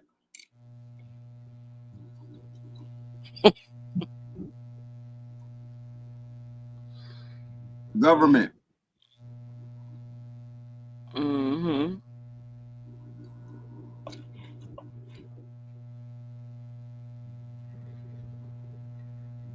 Okay.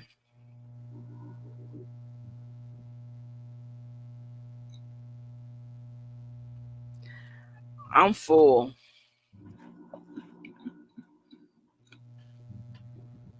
Confidence in self. Yeah, confidence. Yeah, I need confidence right now. I need confidence in myself right now. Because I knew, see, and this is the thing, and this is why things have to be taken slow. precisely why things have to be taken slow.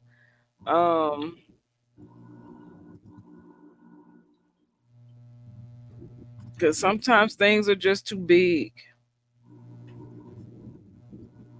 And you just have to, it has to be in bite-sized chunks to digest it easily. So one of the bite-sized chunks is a check. Once you see the check for the pay saw, and you're able to take it to the bank and use it. Right. And so see, I know this. So that by reporting to you that that's what it is,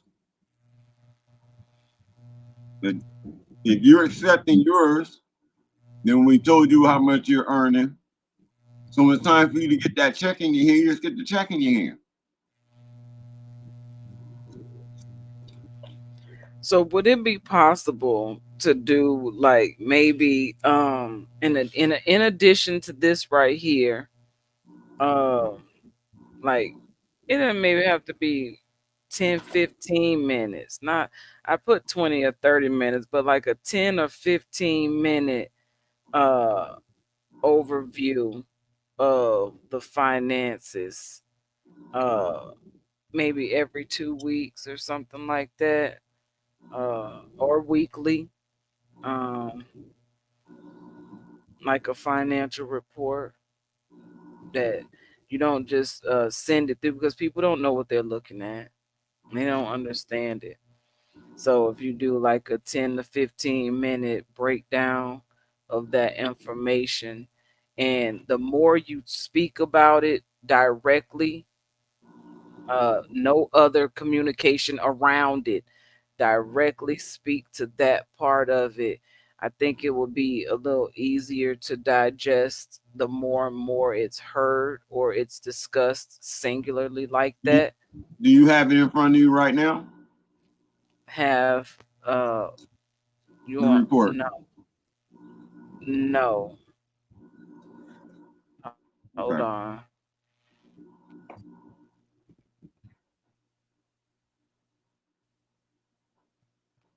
Let's see.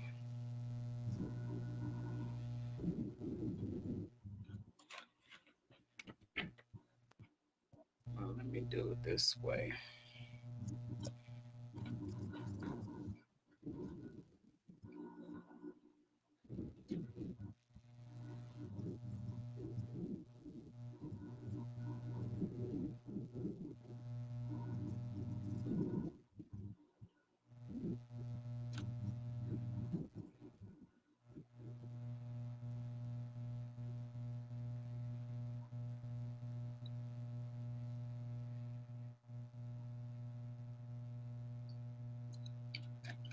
I know I seen it. Now I can't find it. Okay, my hands are dirty. Where'd you send it to? Sent it? Did you? Why I can't find it?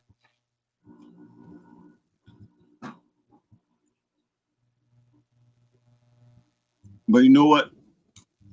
That meeting we were supposed to have, Yeah. let's have that meeting first. Yes, please. Because I That was like right now, that was the it's reason not for right now. sending. Okay, yeah, I would like to have that meeting, so I can understand. But I was just saying for future reference, and that way it's not bundled up in Thursday nights topics. You know what I'm saying? Because it could be missed and still not understood.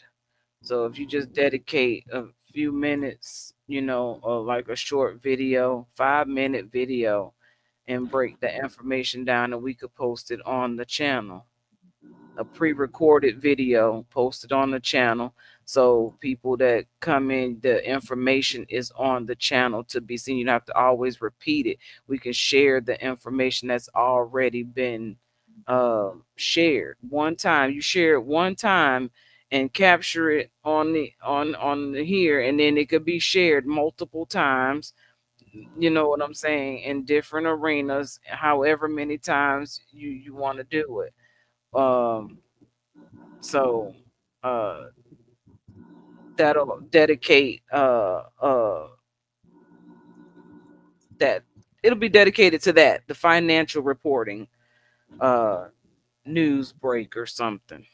Yes, ma'am. Done. Okay, with so with Elia Garb. You know what I'm saying? before I did that, I wanted to establish the family show with the music and stuff.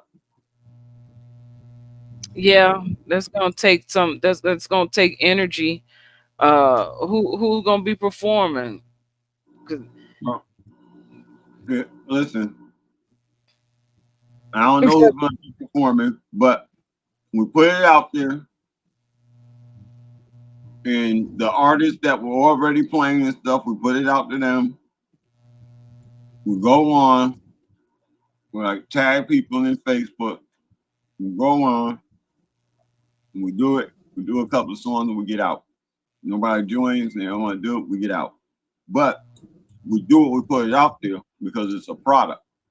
And once we had that product, then that gives like more reinforcement into the financial news of what's being done.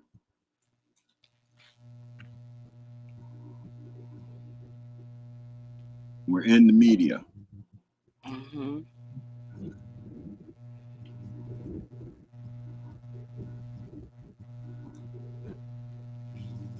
Okay.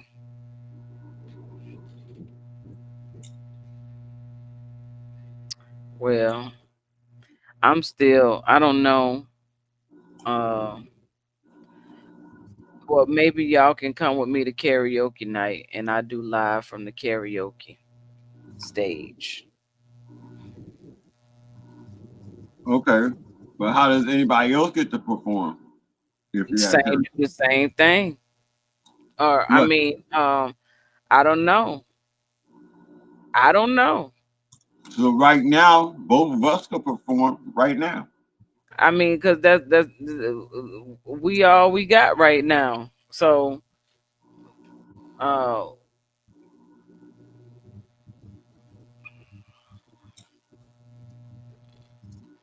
why would we go and find someone else when we're right here? So that's what I'm saying. Right now we got us. We don't know who's gonna tune in. So we would do karaoke right from where you are. Yeah, that is true. It's just that that can get boring. Now if we get other people to karaoke, it's like become like them little tiny concerts. Well, we have to get there's things we got to work some things out. It ain't that easy. It is not that simple.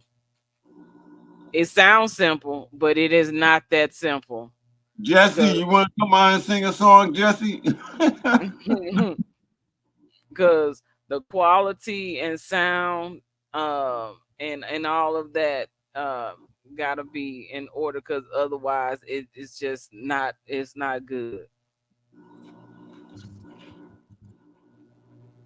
And I'm not trying to be a Debbie Downer. I'm just saying. Put your mic into it.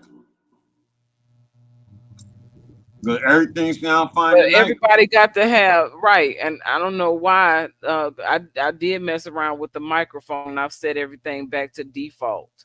I don't know what I had it on, and I pushed the thing to eliminate the echo. So it might have been something that I did to create that problem.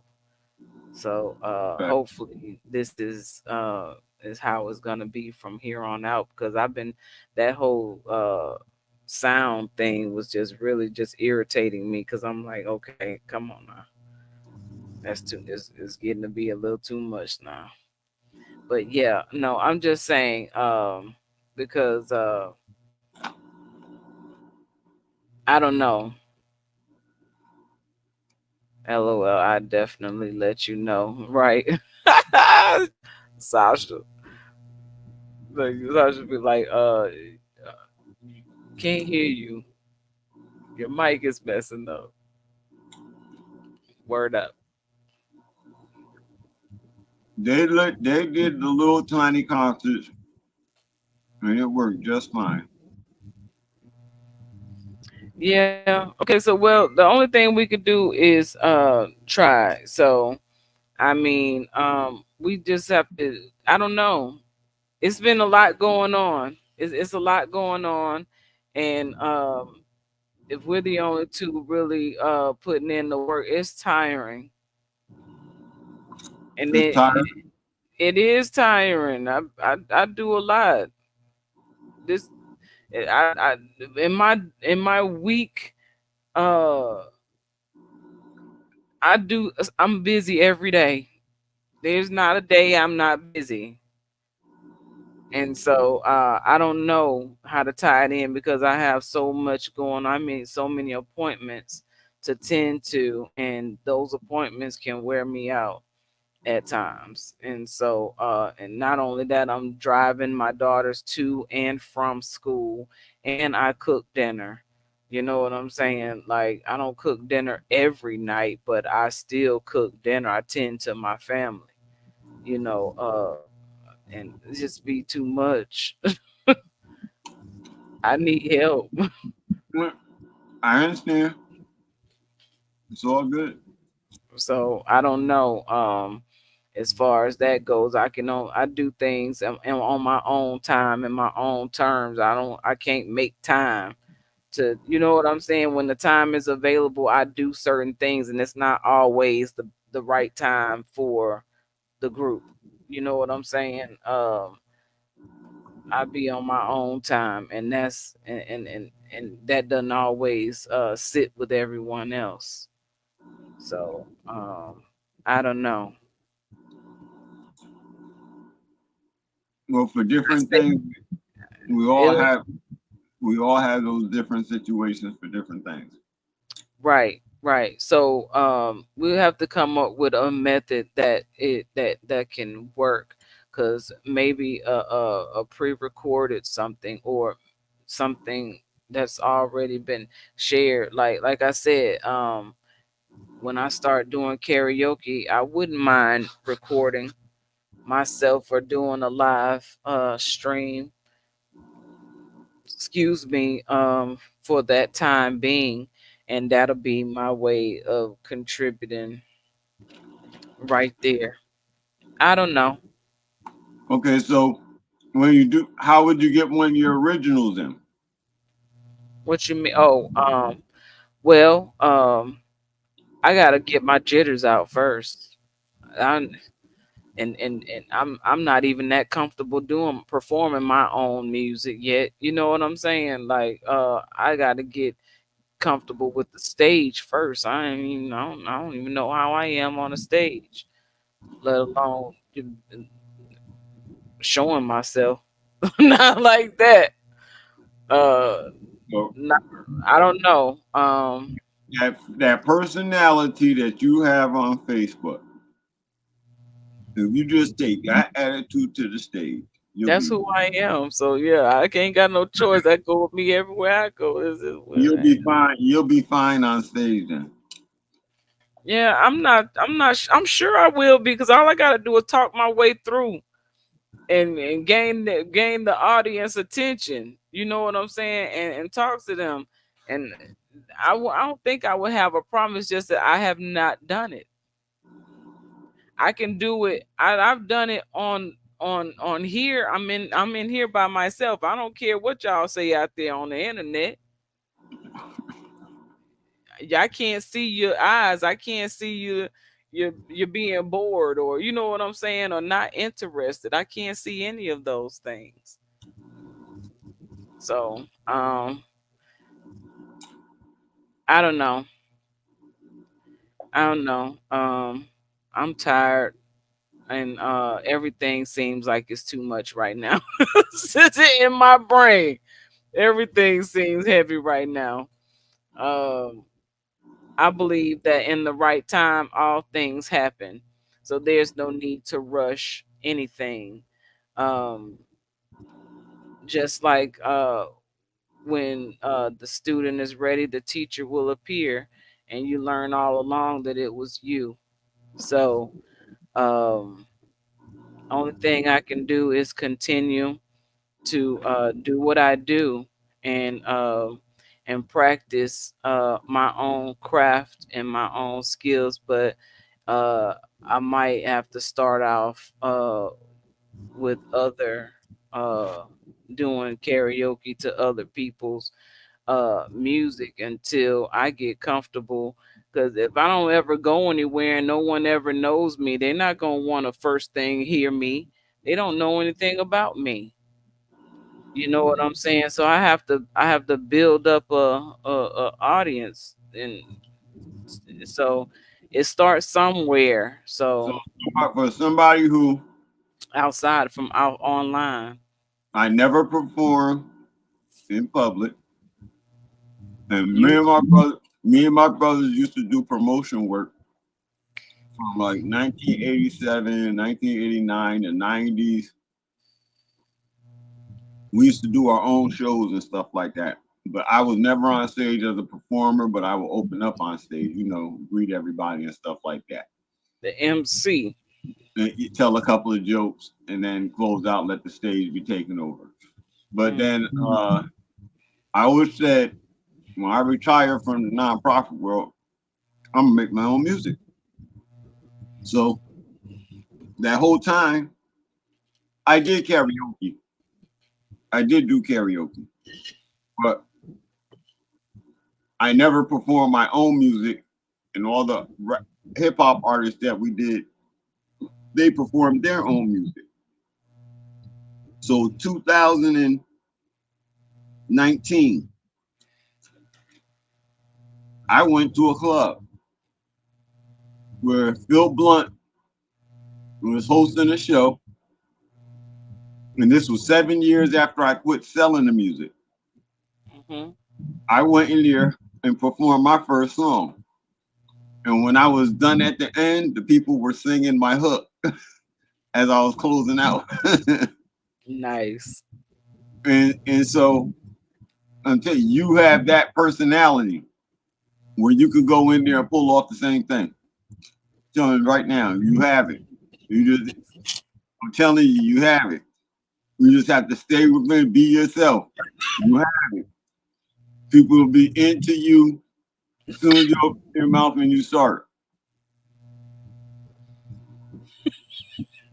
I'm telling you. We work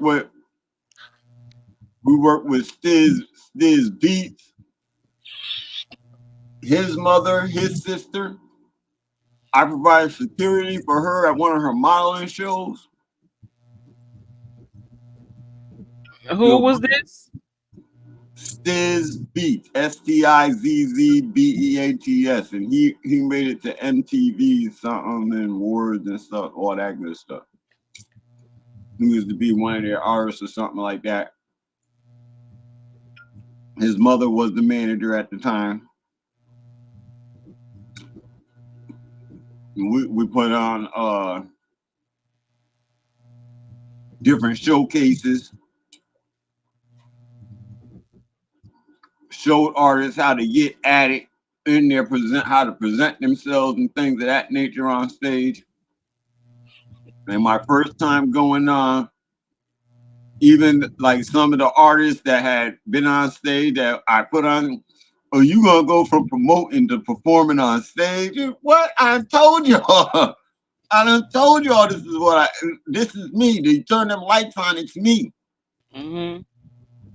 So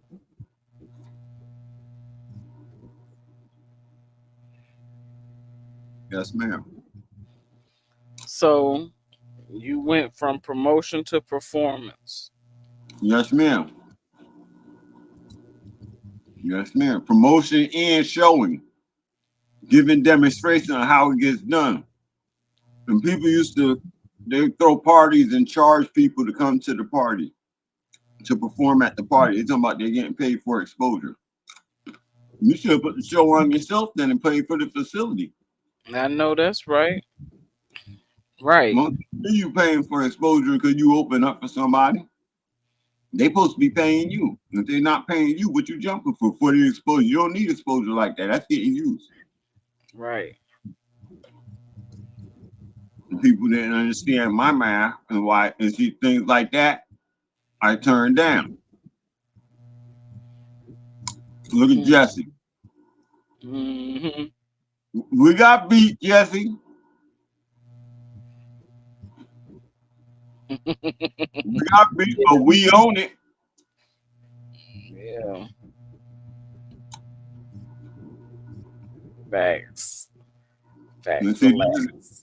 And this is how it's built. You see, people come in where people fit in. We're just trying to make a comfortable space for everybody to come in and do something.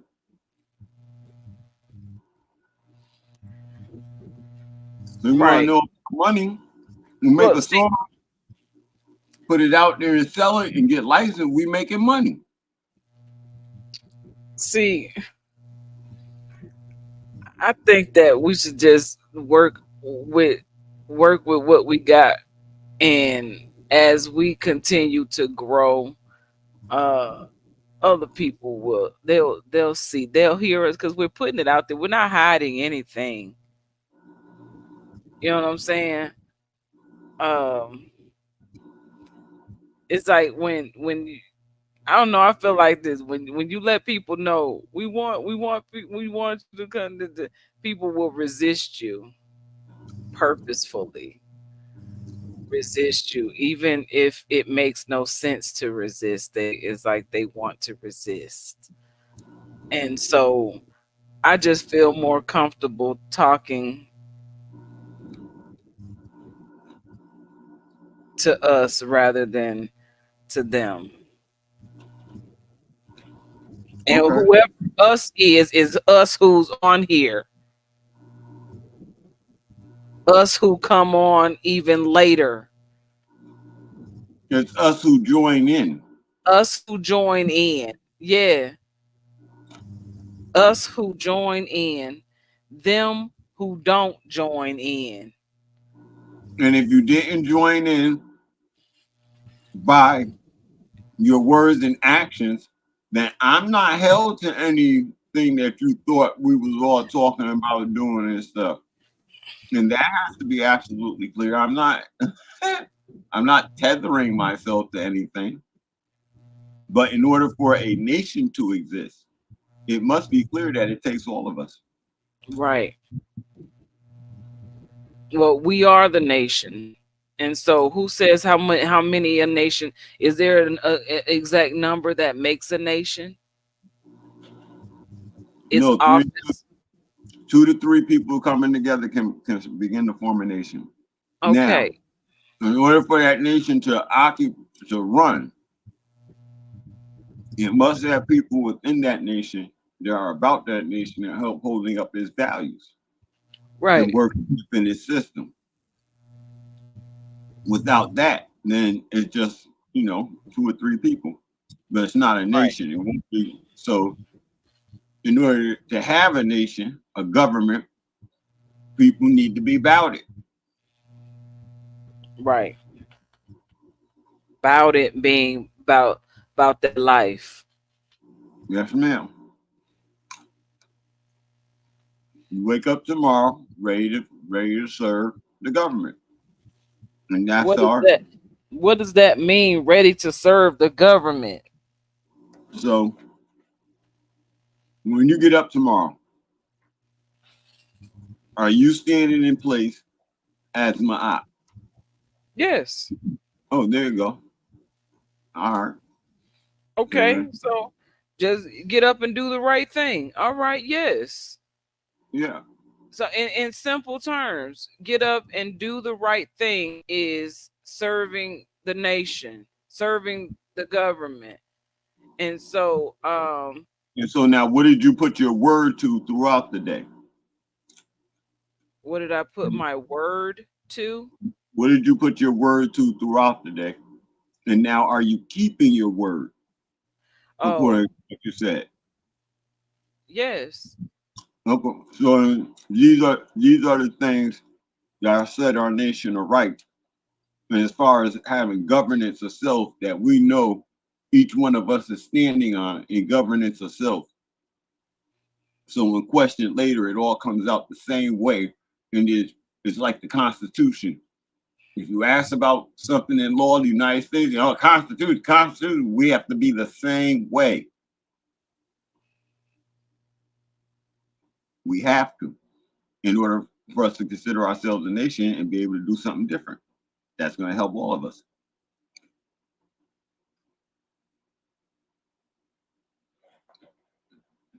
If you're not going to do it, don't say you're going to do it. Right. That part right there. Because see, that's how things get broken.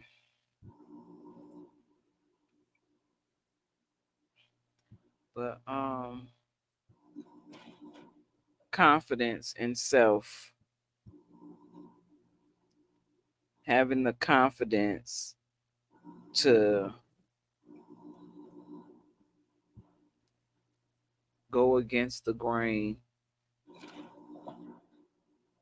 of corruption, because corruption is so easy to fall into when you're not being true to yourself. Yes, ma'am. And I'm overconfident. I know some people say I'm conceited. I wish I was conceited. Sometimes I wish I was conceited, because conceited people don't care what other people think about them. It is what it is in their mind and in reality. And you ain't touching that. Amen. So is it wrong to be conceited, or is it only offensive to those who can't see themselves in that light? Well, okay, so now the conceited person, how they deal with things will determine whether their conceit is wrong or not. But Right. in my conceit, the most I might do is laugh and say, I told you. I told you this is the way it was going to turn out. I show you that this is where we need to be standing right here. And so that's my conceit. But as I'm not like that. I would humble myself still when I'm knowing I'm right, you know, because I don't want the other person to feel any kind of way. I'm protecting their feelings. You know what I'm saying? okay, so I'm the I mean, opposite of that. I'm not doing it to hurt the person's feelings. But No, not saying that. no, but somewhere in there, in order for me to be able to say I was right, there was some discrepancy over here about what was being said. Okay, yeah. And so I'm gonna reiterate again. I know what I'm doing and I know what I'm talking about. Right. No, I've done that. Okay, and so now that we're moving forward on this, I'm telling us which way we need to go. Now, once or twice, I understand you not, just jumping along and everything. I understand that. But now I improved 15 different times. And I'm just following down that and climbing the same ladder. I'm not going off to another ladder, same ladder. If I was right the mother 15 times, what's going to happen the 16th time? But it's going to be the one time that you wrong. And I'll know that day too, because you know why? Because as soon as I come out my mouth, the same one of you who doubt me will be the ones that are there cheering me on the hardest. Talking about do it. But just 2 weeks ago, this move I'm getting ready to make must be wrong. I know I learned how to measure myself from past things, and I'm not gonna let those lessons go to try to move forward on something else. I'm carrying those lessons with me because they were valuable. So I know the first time, all my naysayers, the first time they're the ones who are behind you the most, that's when danger is coming. I know that's right. No, for real. That's so crazy. That is so crazy. That why, you know what?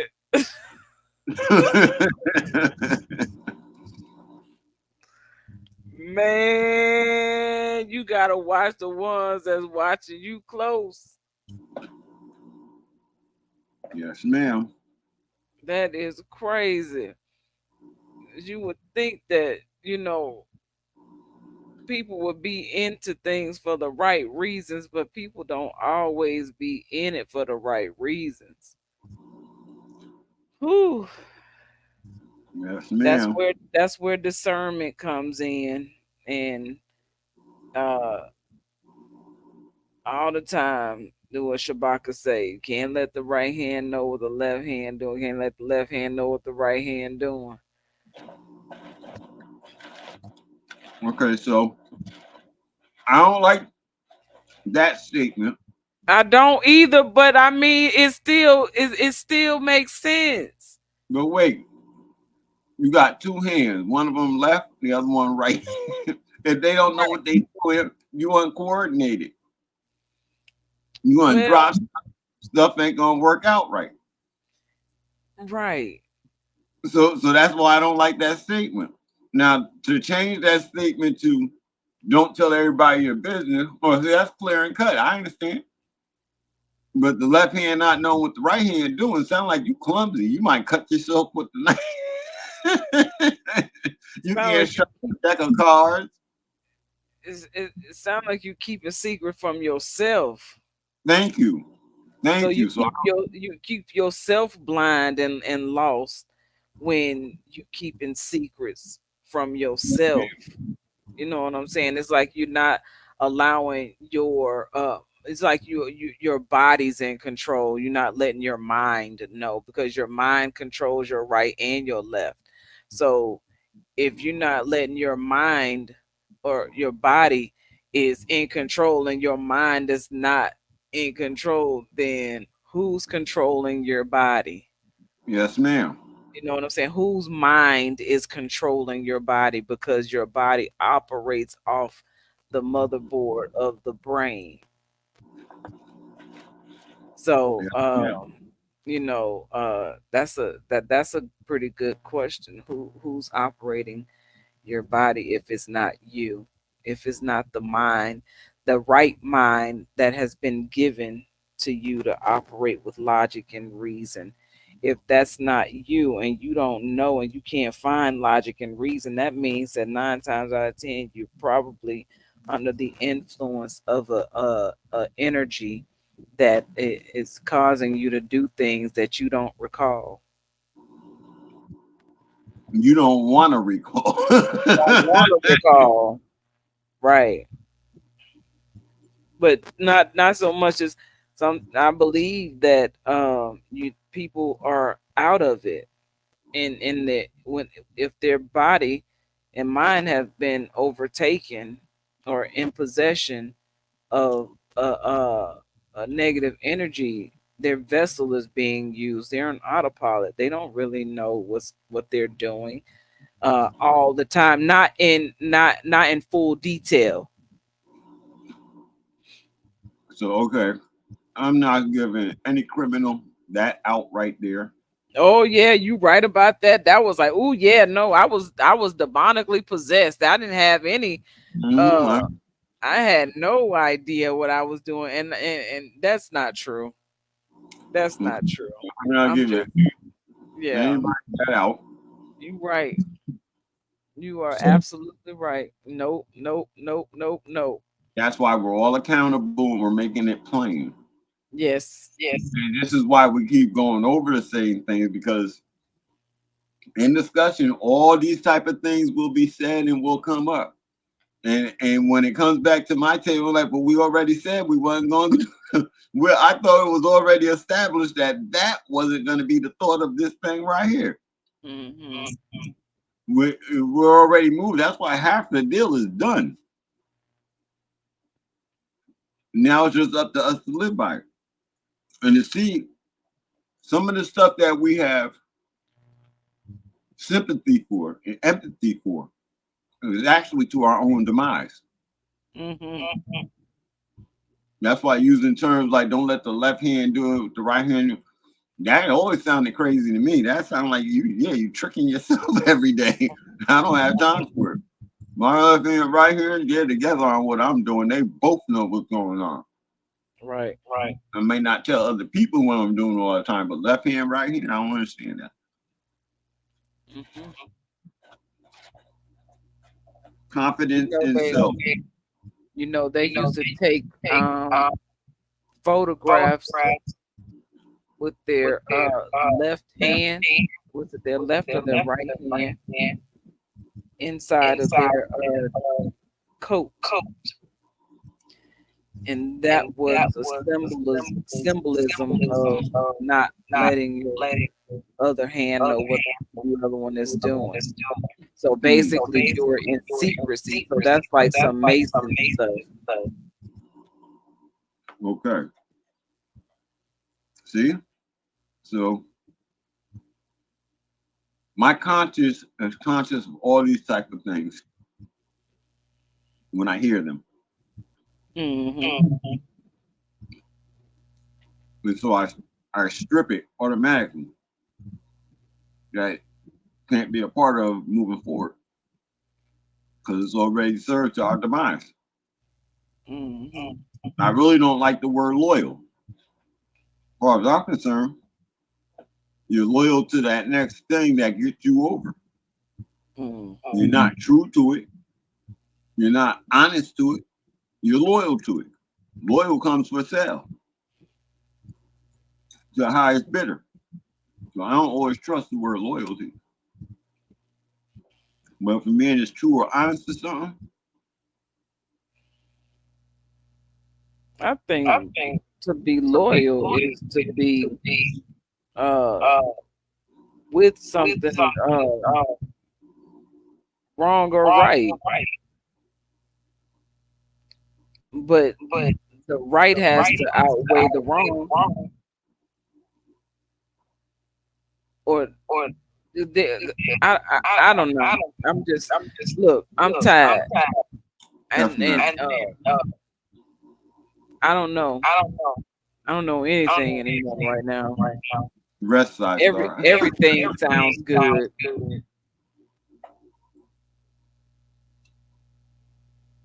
Or not. Yes, ma'am. But just so this is just how I've always been.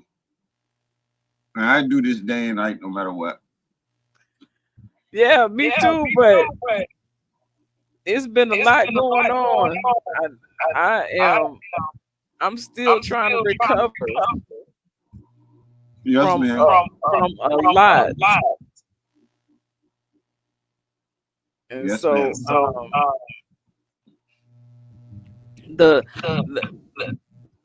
the duties of my life do not decrease. They increase.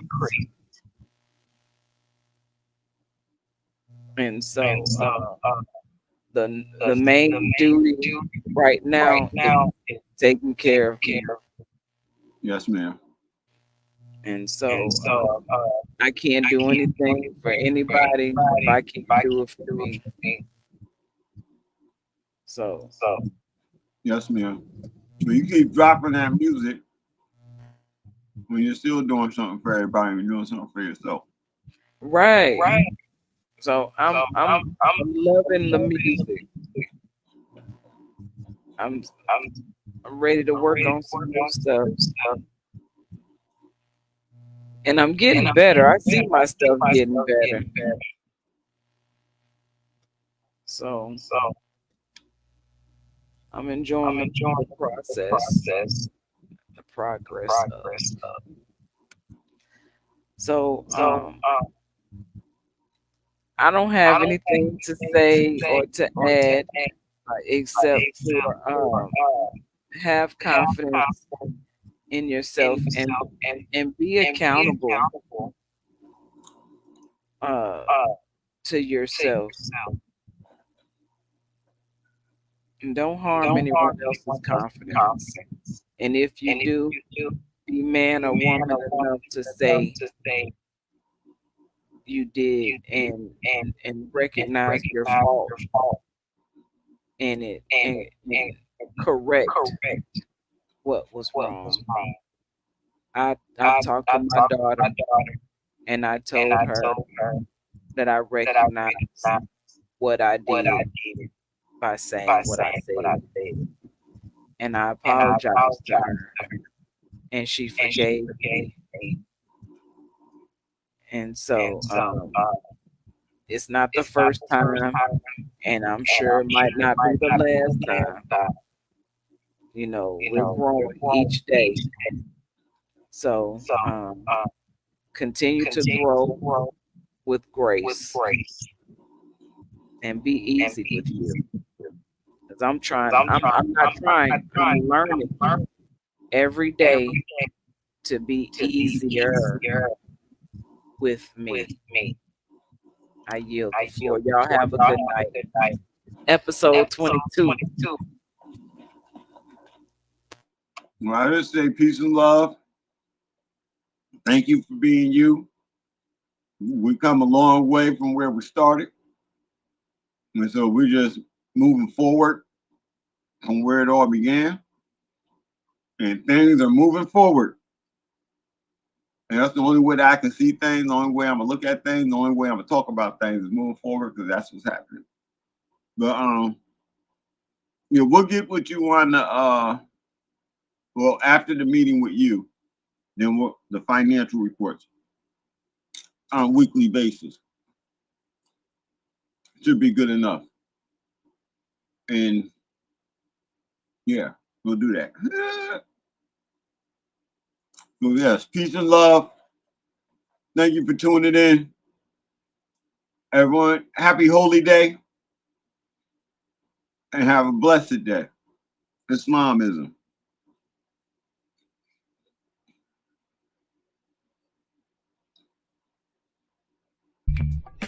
Welcome to a new wave of thinking. You're here with Akshita Veda L and El Yagar. It's we the people of the Empire of Nubia.